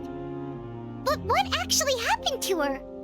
You said that Clairvy was Crucibina's daughter, so if Clairvy tried to convince her to stop what she was doing, Crucibina probably would have listened, right? Despite being Clairvy's mother, Crucibina cared little for her daughter. She forced Clairvy to join the House of the Hearth only as a means to demonstrate her own impartiality as a mother, to prove that she treated all her children equally. Clairvy did try to convince her mother to change her ways, but it was to no avail. After her efforts failed, the only other option was to rise up and try to fight back. Unfortunately, the other children had already been thoroughly indoctrinated into the illusion of happiness Crucibina had created. Of course, there was one exception. Someone Clairvy's age who knew the truth about the House of the Hearth. Her name was Peruere. Wait, the friend that Clairvy mentioned? Friend, huh? I suppose we can call her that for now. Clairvy was a cheerful and passionate person with a tenacious spirit. Peruere, on the other hand, was rather cold-blooded. Her cold-blooded nature allowed her to see through Crucibina's facade. Yet, it was also this cold-bloodedness that prevented her from acting against it. At least at first. While Clairvy longed for freedom, Peruere was convinced that, amid all the fighting and violence, she would make it until the end. Despite their differences, the two became fast friends, united by their knowledge of the truth. Clairvy told Peruere that she hoped to create a real family, where no one would be killed or sacrificed. There may have been a certain naivete to her ideas, but Clairvy proved her determination many times over. She tried countless times to run away, ask for help, or expose the truth. But her efforts only earned her beating after beating. The only thing that kept her going was her strength of will. Even with her body racked with pain, she would still stand on her tiptoes and open the window at night. She and Peruere would look out at the moon together, a fierce longing for freedom shining in her eyes. But one day that light simply vanished. Oh no. What happened? Her hopelessness resulted from a culmination of things. 10 years had passed. 10 years worth of failure after failure. She and Peruere weren't children anymore, but finding any chance to escape still seemed as hopeless as ever. It was during this time that Peruere suggested a new plan. If escaping was out of the question, why not take down the very person sitting on top of this throne of lies? Mother herself. Clairvy rejected that proposal.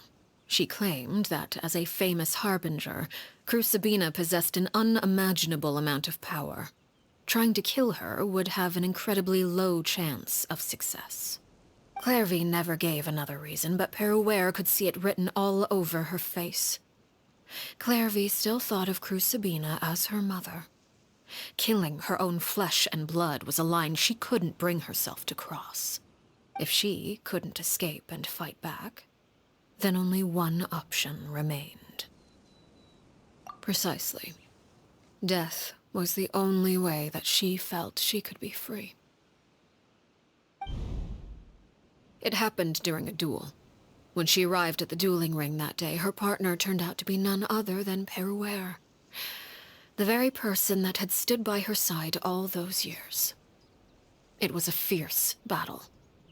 But ultimately, Clairvy decided to let Peruere end her life. From that moment on, Peruere's journey was one written in flames. When the rain finally came and washed it all away, there she stood, the sole victor in Mother's endless game of slaughter. A trail of corpses strewn across her path to success. It was the very result she had predicted 10 years prior. Even then, she believed she would make it until the end. She wasn't surprised by the fact that she emerged as Mother's undisputed heir. Rather, her success left her with an inexplicable sense of restlessness. She was unsettled. And there was only one thing that could quell that sensation. Perhaps you two would like to take a guess as to what it was? Crucibina, you mean? But... Correct. This is the place where Peruere killed her best friend. A mere year later, this is also the place where she fought tooth and nail to kill the mother they shared. The moment she acted, any conception of what was right or wrong ceased to matter. It's one of the principles of the house. Only those who survive get to write the rules. Peruere won the battle, and became a harbinger herself. After which Her Majesty, the Tsaritsa, bestowed upon her a new name. Arlecchino. So the Perry Clairvy was talking about... It was you all along. You're Peruere. Arlecchino is just a name you got later. I left that name behind long ago. I must say, hearing it now does bring back memories. After I defeated Crucibina, the moniker of Mother died with her. I chose to forego the title she called herself, and even chose to give up my own name. I rebuilt the House of the Hearth under a new identity. Not only as Arlecchino, but as father. And that is where the story ends. Any more questions? Yeah. Based on what you just told us, Clairvy wasn't a little kid when she was killed. So the Clairvy we met... Was she really a spirit at all? I suppose you could call her an illusion born of flame. Her existence is like ashes to a fire. Something left over in the wake of blaze and ruin. You see, a certain power runs through my veins. It's not unlike a curse. My flames leave behind shadows of anything they consume. Of course, the chances of those shadows morphing into a sentient entity are exceedingly slim. Clairvy is a very special case. Clairvy died when she was 16 years old, but what emerged from the flames was her 6-year-old self. Her appearance wasn't the only thing affected. Most of her memories were lost to the blaze as well. Memory is a mysterious thing indeed. Losing a portion of your memories will alter your sense of self. Lose 10 years' worth, however, and it would be like living in the past.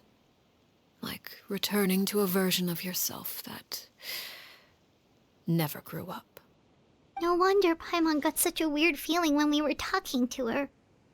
Perhaps I should put it this way. Clairvy is someone trapped in time. It may seem like she exists with us in the present, but she truly lives in the confines of her own past. So if all of that is true, then you must have known about Clairvy for a long time. Indeed. She's a rather volatile and unstable entity. Sometimes she would look after the children. She's even saved some of their lives. But other times, she would hide from me and become obsessed with revealing the truth about the house to anyone who will listen. Shadows don't have the capacity to learn or grow. Any new information they encounter is quickly forgotten over time. Your attempts to expose Clairvy to sunlight, they failed, yes? The reason is actually quite simple. In Clairvy's mind, the house is impossible to escape, and it is this very perception that traps her there. But no matter. All I have to do is kill her again, and all will be resolved. I don't anticipate so much as a single speck of ash will be left behind this time. Oh, guys. Wait! Paimon can understand why you might want her gun, but isn't there another way? So what if she's trapped in her 6-year-old self? She's still your friend! At least talk to her first! It's too late for that. She broke the rules, and now she must be punished. That goes for Filial and Nantoy as well. She's had quite the effect on them. I hope you understand. The difference between Crucibina and myself lies in our formulation of the rules, not our policy for enforcing them. Upholding the rules without question is a trait we both share, because that is how a household should be run. Is this really what you want to do? Oh, you mean voice lines what the hell? Whatever could you mean? Don't you want to say a proper goodbye at least? Whether as a killer or as a father, there are two things that must be avoided at all costs: anger and sorrow. Anger makes you impulsive. Sorrow causes you to waver. Well, it appears it's about time to proceed. Before we arrived, I told some of my well-behaved children to bring our troublemakers here by nightfall. Yeah, oh. I do believe I've kept my end of the deal. I gave your friends quite a bit more time. As for what happens now, we'll just have to wait and see.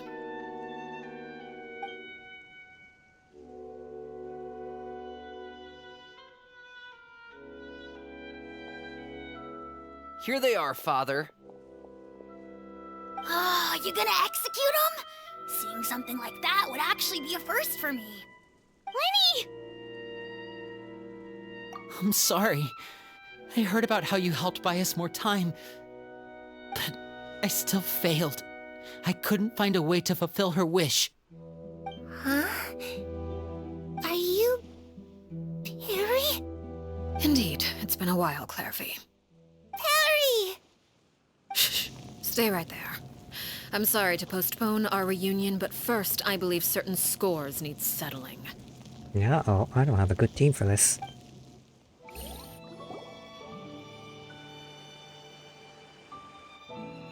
Father, let me explain. Out of my way. Father! You chose to conceal a threat to the house, and for that, you must be punished. Overall, however, I suppose your wrongdoing is hardly the most egregious of the bunch, so I'll deal with your punishments later. As for right now, the more pressing concerns are the traitors among us. By traitors? Do you mean us? Father, let me explain. We didn't mean to... Fultz, why don't you share what you heard? Yes, Father. Secret Midnight Meeting number 3. Participants, Filial, Nantoy, Sato, Toddy. Nantoy clearly said, if only Father wasn't the one who took us in. Sato added, I'm sick of this life. I just want to live as a normal person. Filial was the worst of them all. She called us crazies and said a bunch of mean things about Father. I did not! You're lying! Fultz is trying to frame us. It's not like I'm the only one who heard those things. After that, you and Toddy and a bunch of other people started talking about Clairvy. You were using all those things Clairvy brought up as an excuse to question Father. We're birds locked in a cage. The only way out is to destroy it. That's what you said, wasn't it? You little... You just want me gone, don't you?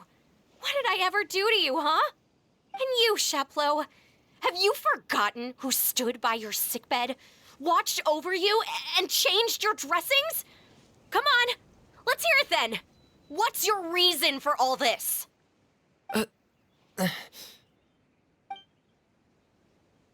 You're wrong, Filial. We don't want you to die. You're our family. Liar. You wouldn't be doing this if that were the case. So why? Why have you backed us into a corner? We all live in the House of the Hearth. You know the type of work we do, Filial. A single betrayal can cost dozens of us our lives. It's not like it's never happened before. That kind of thing is hard to forget. That's why the House of the Hearth cannot tolerate any form of betrayal. Ever since we came to Poisson, you've had 7 secret meetings. A lot of the things you talked about really crossed the line. You've been spying on us for half a month? Wait a second.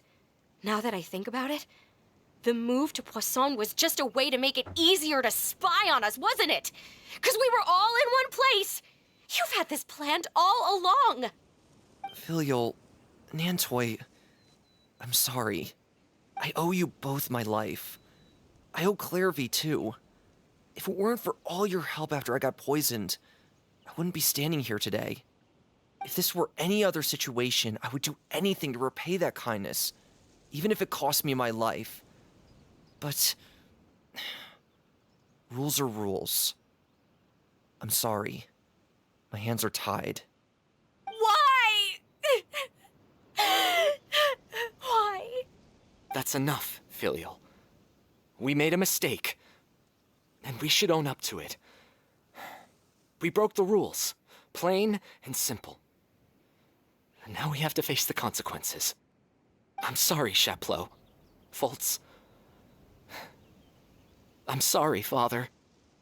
We accept our punishment. Chapleau, according to the rules of the House of the Hearth, how should these traitors be punished? All those who betray the house pay with their lives. And so it shall be.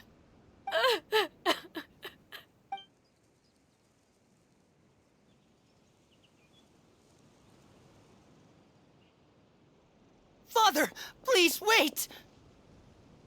Something you want to say, Linny? Please reconsider, Father. What Filial and the others did, does it really count as betrayal? We all come from broken families. From the very first day we joined the House of the Hearth, we wanted nothing more than to make it a real home. But the truth is, none of us know what a real home should look like. I'm not saying I have all the answers. All I know is this.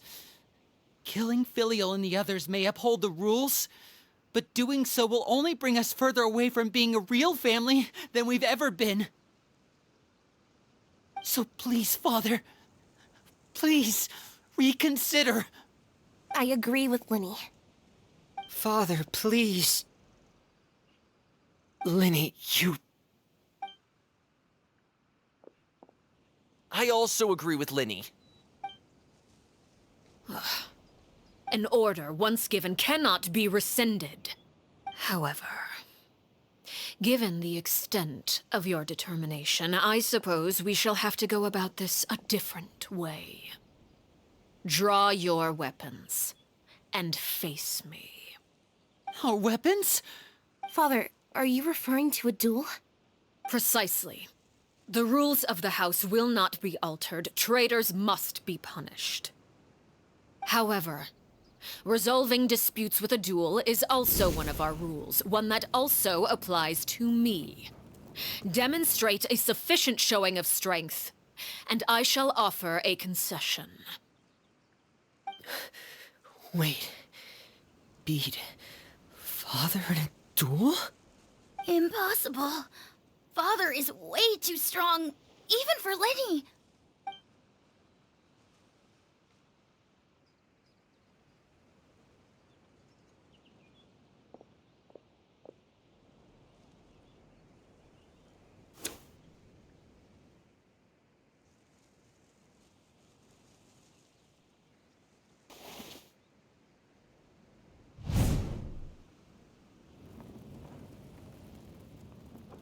Did you hear that, Traveler? Lenny and the others have to duel the knave. What should we do? Can they really win something like that? If they lose, those people from the house are really gonna be executed. Hey, are you listening?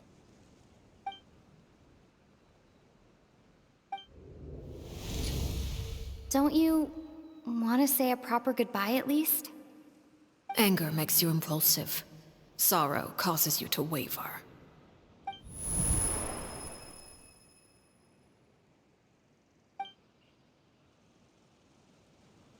Oh, looking at that expression on her face, she seems really serious about this. Guess that... Oops. When guests are around, families are often on their best behavior. And any disputes are less likely to escalate.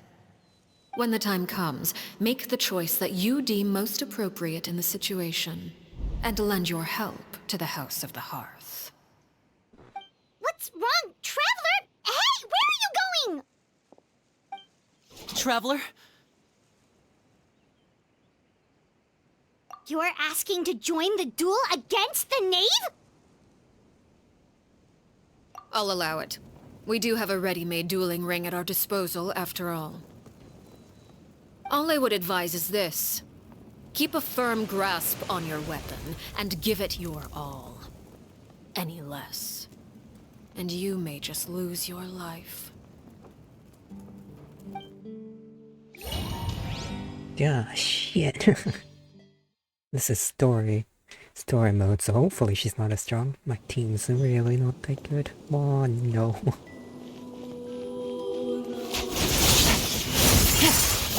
Is it my turn now? With these rising flames! My goodness. Skyward! And voila! Busted! Skyward! Is it my turn? Now that's more like it. Are you alright?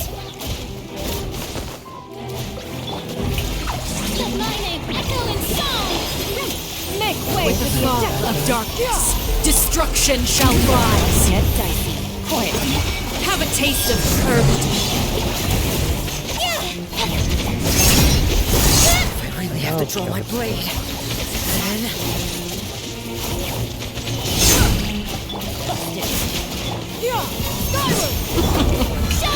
Look at me. Trapped like a bunch of helpless animals. Is it my turn? And voila!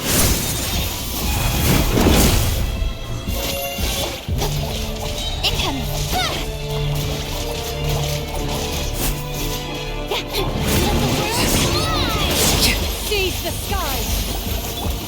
Here comes the catch. Are you alright? Oh, here it comes. Phase 2.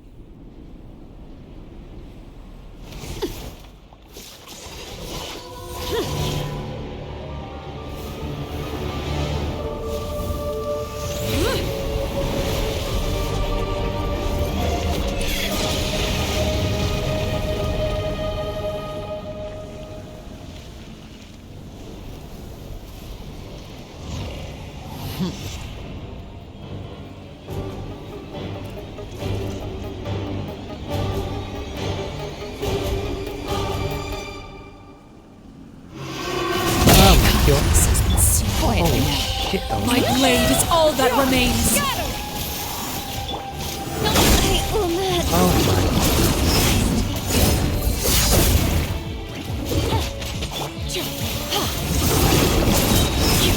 Drag clouds to burn. Scatter. Busted.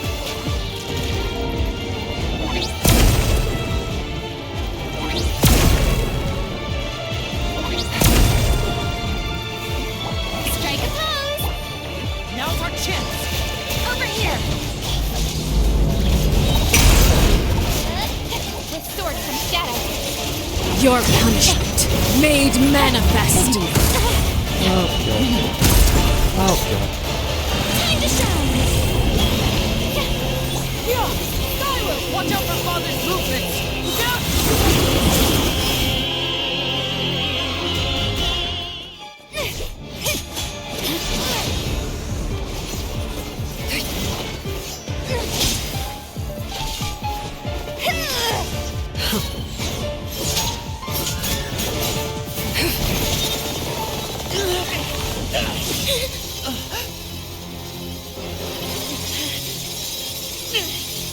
You should know better than to crowd in one place.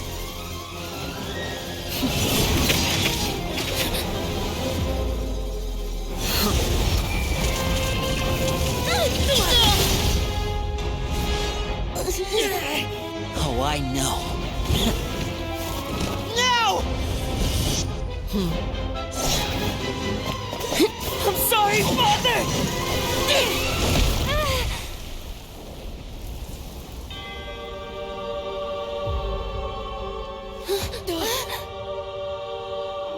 Sorry for what? This pitiful excuse for an attack.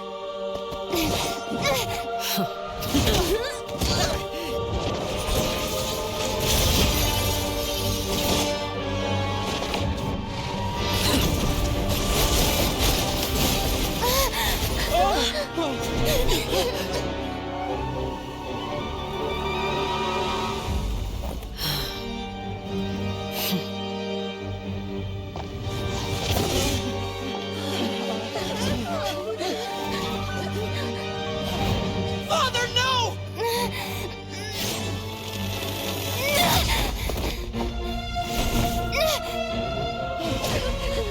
Made it out, did you? You're stronger than I expected.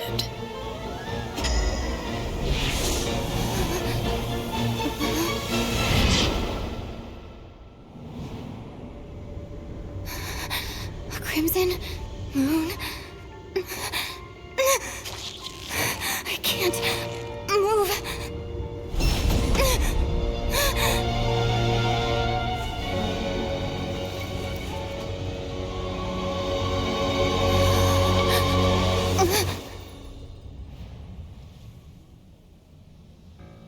Still, not strong enough to beat me.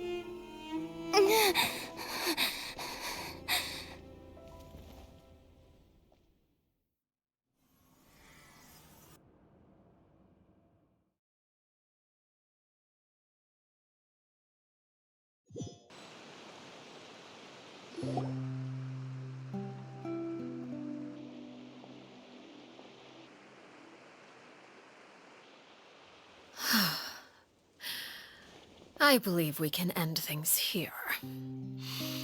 It's not often that we get to enjoy the company of guests, after all. We wouldn't want things to get too out of hand.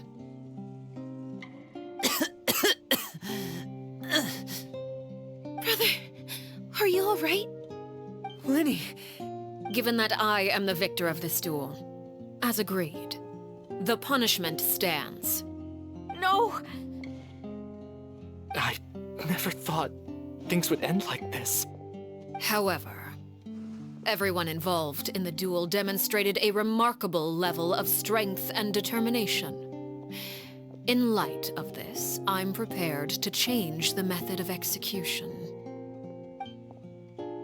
Elwar, the bottled flames I gave you for safekeeping. Do you still have them? Yes? I wasn't sure what they were for, but I've kept them super safe. I didn't lose a single one. Wonderful. Then, in just a moment, I'll have you administer them. Bottled flames? Indeed. They're the product of a secret experiment. Under certain special circumstances, flames can be extracted from my person and preserved. Once ingested, searing pain will spread across every inch of your body. No harm will come to you physically, but your memories will be burned away. If you can withstand the pain. When you awake, you'll have forgotten everything you know about the House of the Hearth, and will be expelled from the organization. In other words, administering this concoction will kill the version of you that grew up in the house, and give you a new identity.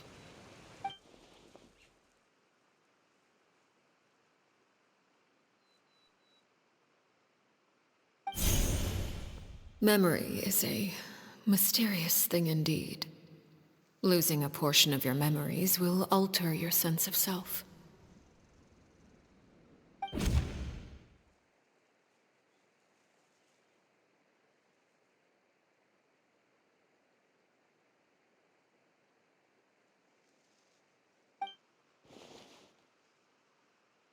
So, you're just letting us go, Father?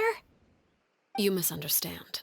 Memories are extremely important. Once consumed by flame, the version of you standing before me will die, and our secrets will die with you. So no, I don't intend to just let you go, because the person who survives will be nothing but a stranger. Even so,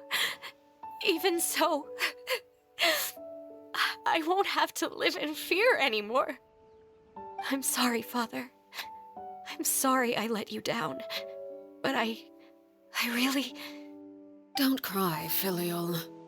You haven't left the house yet, so there are still rules to be followed, yes? Remember what I taught you. Anger makes you impulsive, sorrow causes you to waver. Don't let yourself be controlled by your emotions. Of course. I'll remember. Dry your tears, and go pursue the life you really want. Yes, Father. Chaplot, Foltz, Elwar, take them back to Poisson. And bring Linny and the others as well. I prepared 3 extra vials of bottled flames. As for whether to take them, the choice is yours. Goodbye, children. The next time we meet, I will no longer be your father. Thank you for all you've done for the house. I hope you have bright futures ahead of you.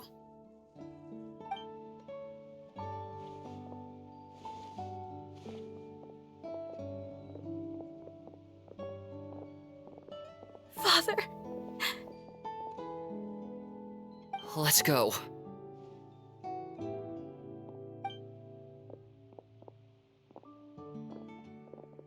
Here, grab my arm, Linny. I'll help you walk back. Thank you.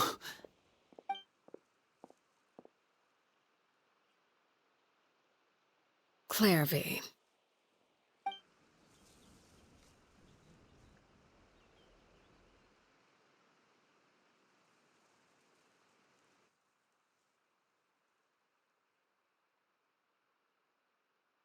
Can we talk now? I've been waiting for a super long time. You really are Perry, aren't you? I haven't seen you in so long. How come you're all grown up?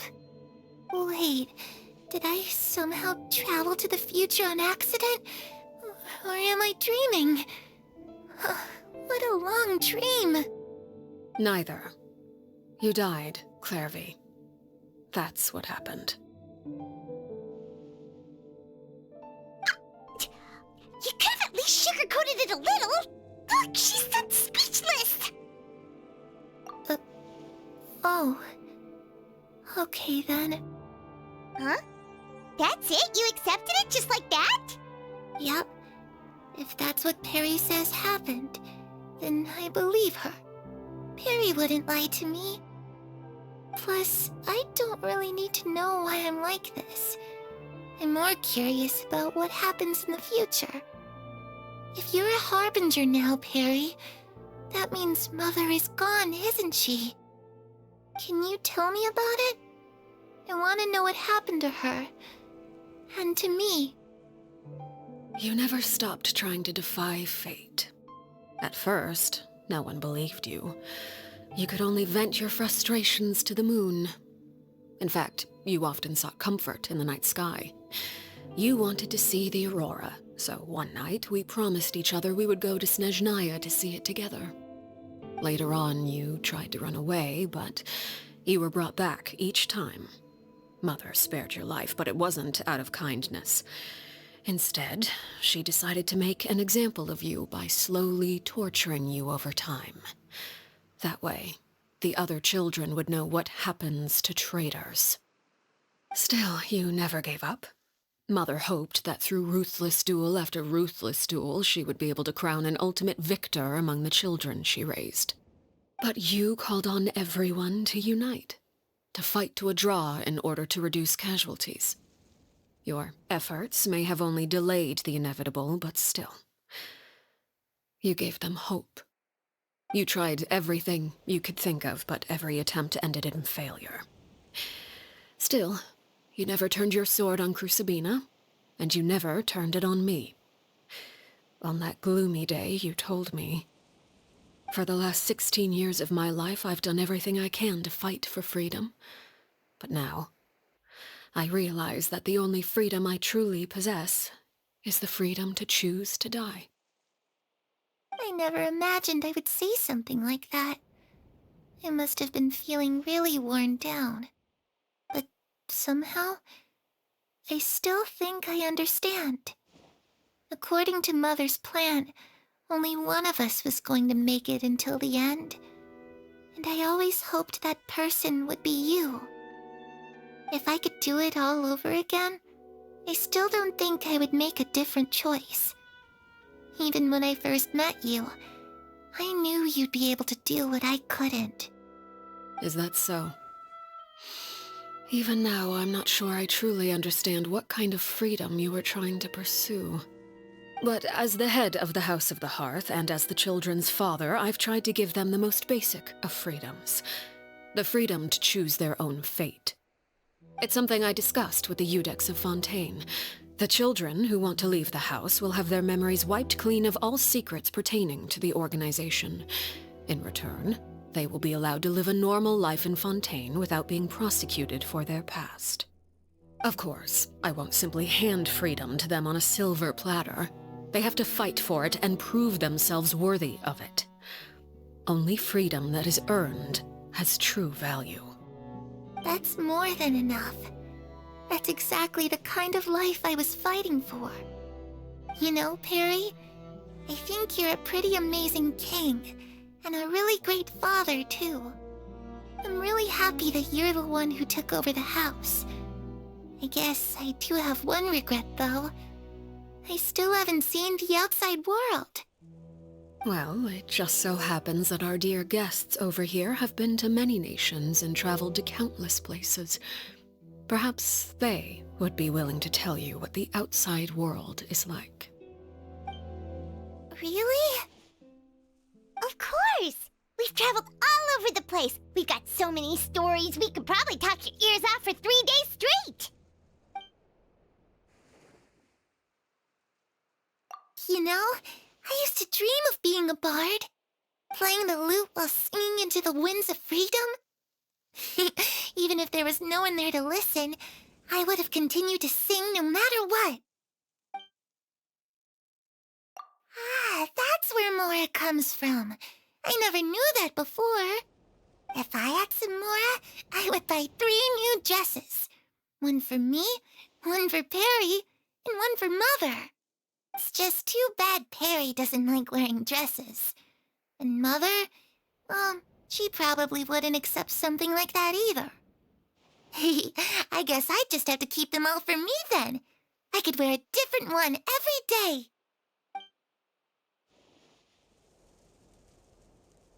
Those yokai you mentioned, what do they look like? I once saw a drawing of this one guy with horns on his head and a super scary face. Are there any yokai like that? Oh, sounds like you're talking about an Oni. Yup, we've met one, and let Paimon tell you, they're not nearly as scary as they look. I was always too afraid to skip Mother's fighting lessons. But at the academia, I bet you could do all sorts of secret things in class. Things that have nothing to do with studying. I'm just kidding. Being able to study whatever you want without having to fear for your life actually sounds pretty great.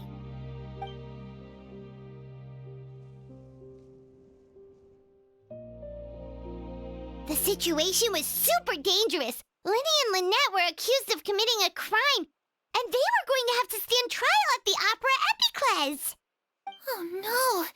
That must have been hard for all of you. What happened next? Don't worry, we were able to turn the situation around super quickly. All thanks to Detective Paimon, of course. How'd you do that? Come on, tell me. Okay, so it was like this. After the failed magic show, we rushed to the scene and...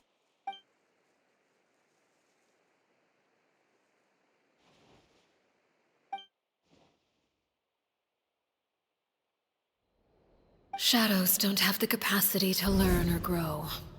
Any new information they encounter is quickly forgotten over time.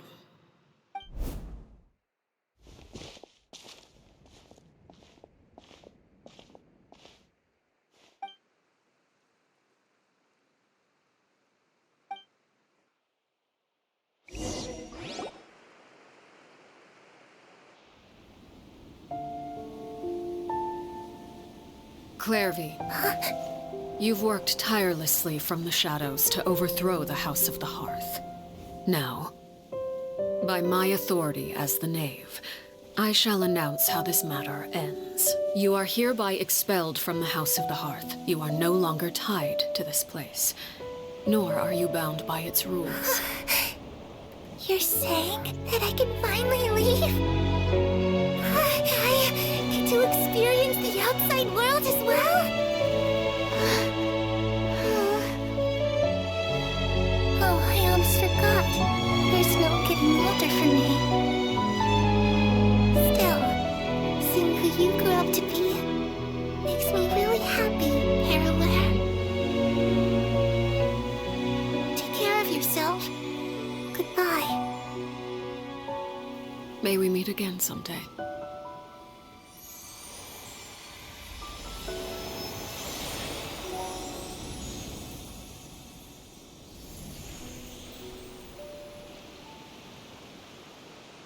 Clairvy. She left so soon. Paimon didn't even get to finish her story. I also have certain sentiments left unsaid. I wanted to tell her that the aurora I saw in Snezhnaya was just as beautiful as the ones in the pictures. But a shadow's memories reset at dawn. Had we delayed any longer, we wouldn't have had the time to say goodbye.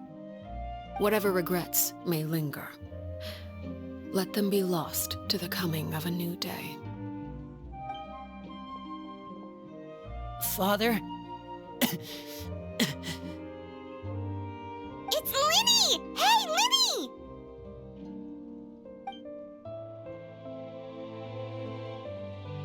What is he doing back here? Let's go check it out.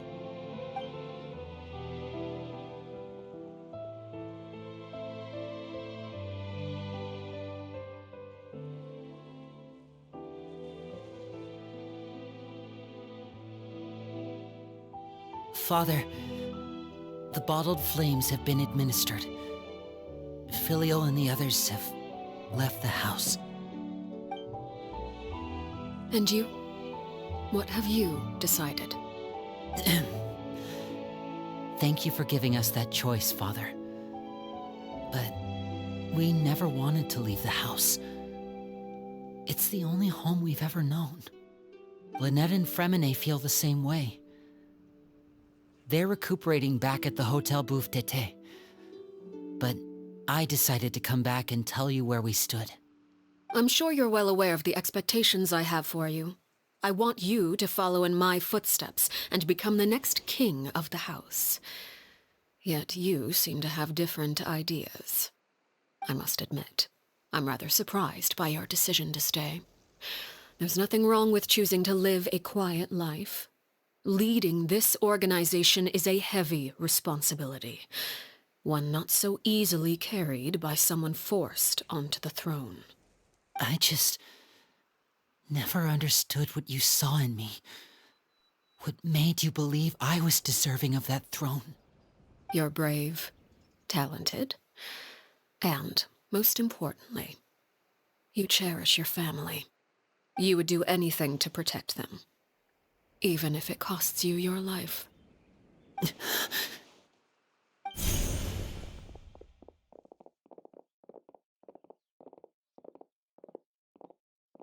Speaking up back there was so brave of you, Linny. It's all thanks to you that we were able to convince Father to back down. You're a hero, Linny. Hero? Father is the real hero.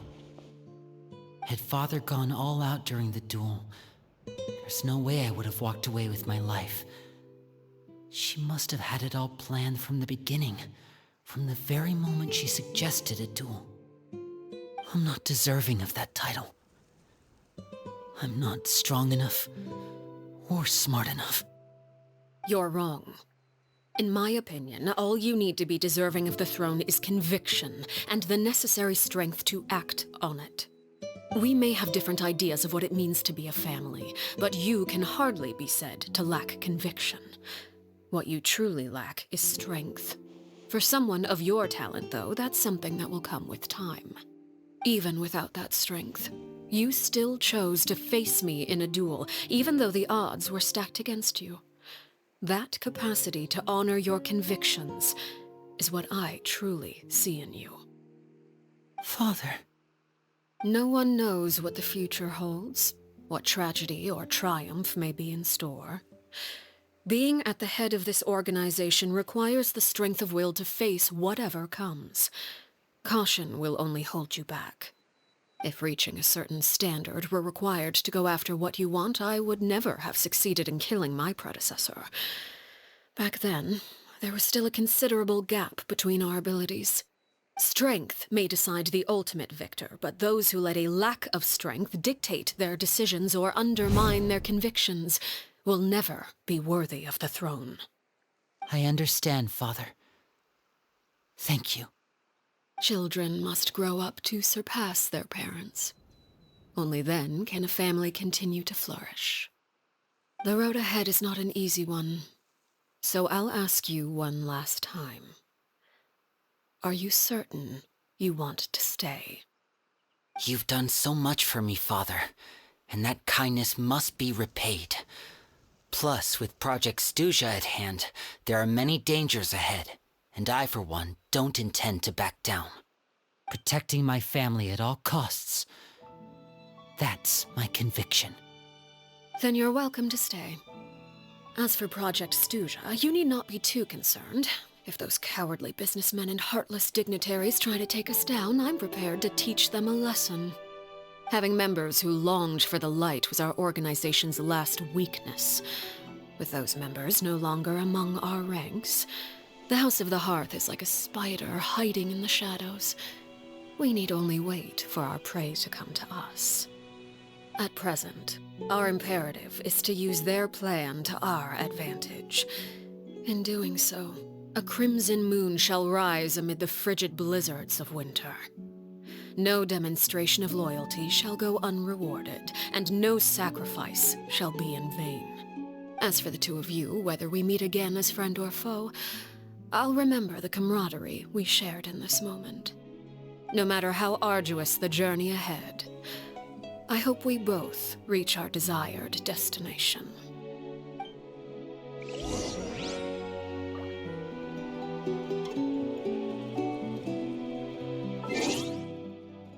Oh,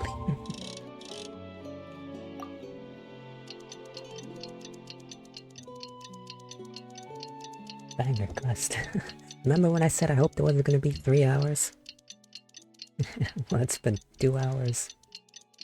2 hours and what, 15 minutes? Oh my god.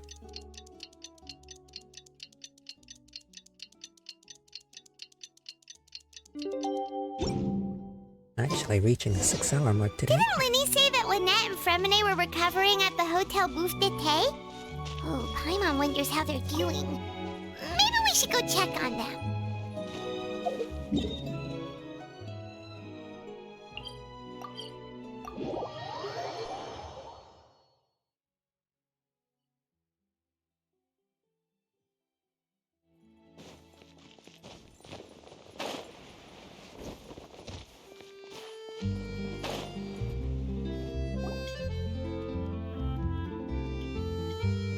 Lynette? Fremine?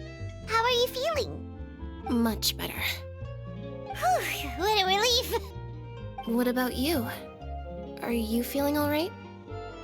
I knew you'd come out unscathed.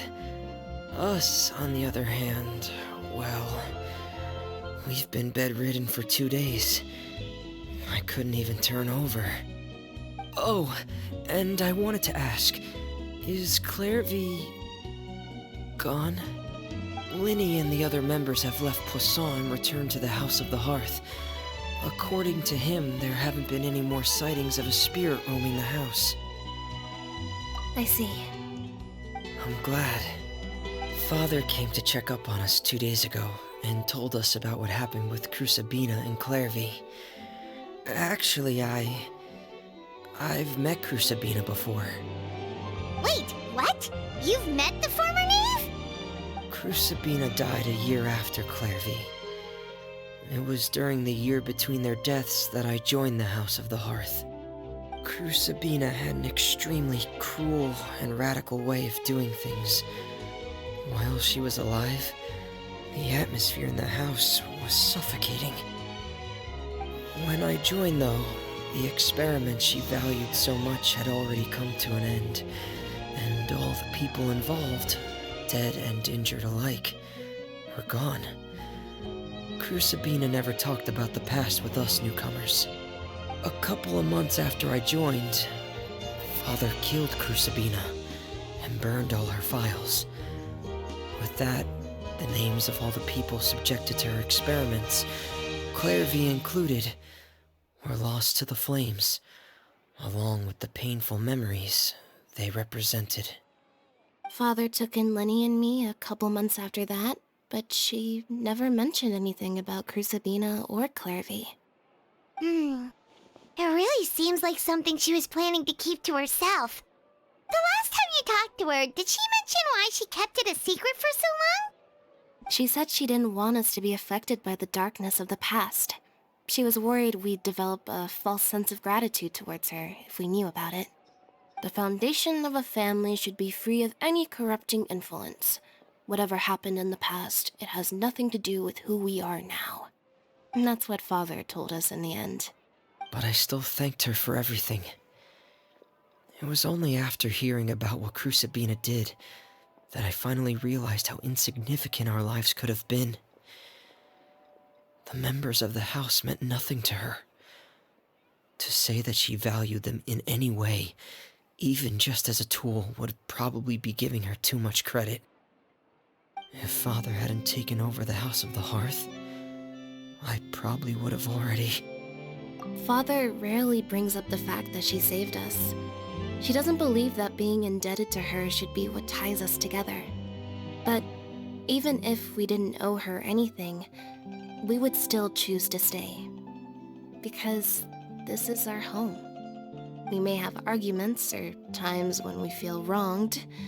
Some people may even choose to leave. But as long as Father is here, we will always have a home. Whether the path before us is bathed in sunlight or shrouded in shadow, we'll follow Father wherever she chooses to go. So I wanted to say thank you for helping us make it through this crisis. Without your help, we could have lost a lot more along the way. Oh, we didn't do anything, really. Of course. You're welcome anytime. Are Filial and Nantoy okay? I actually saw them at a cafe this morning. They didn't recognize me. From what I could tell, they were drinking coffee and talking about one of the operas that started running recently. They seemed happy. If I had to take a guess, I would say they finally found the kind of life they always wished for.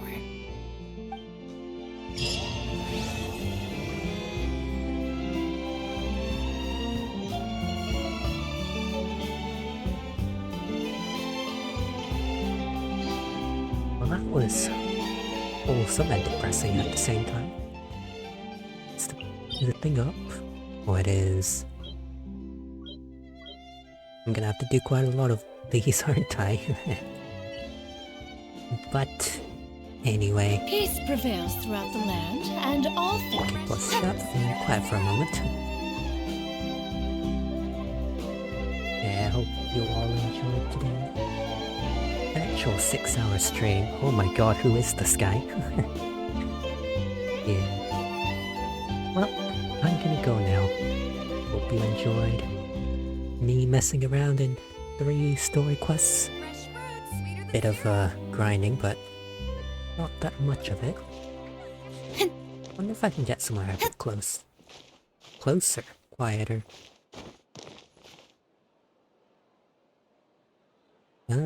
Why is the music stopped now? Will that do? Hope so. Well, that's gonna be it for today. Next stream, I don't know when that's gonna be, but I'll try to make it from 2 p.m.-ish, so about 6 hours ago. Well, 5 hours 50, but same thing. This one I'll try to be live. No promises. What would I do? Probably Minecraft, to be honest. It's been a while. Too long. So, yeah. Okay, that's enough from me. Okay, bye. Bye.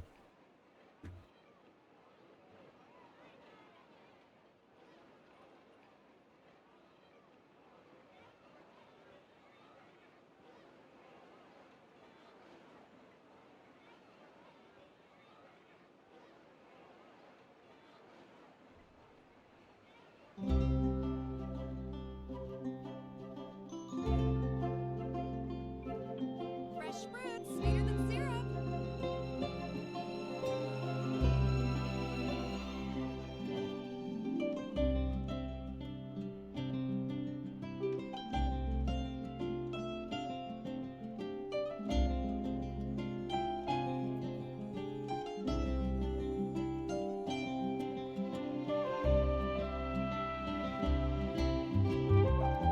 Fresh fruit, sweeter than syrup.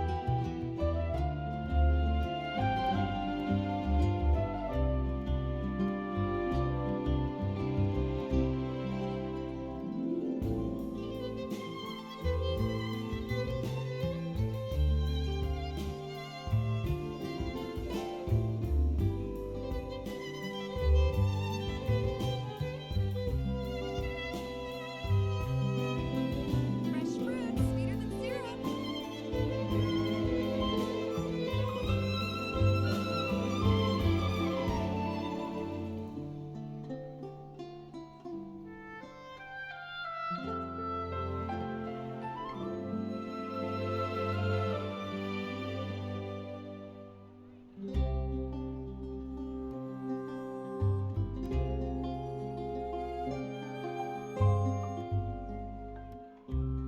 Fresh fruit, sweeter than syrup.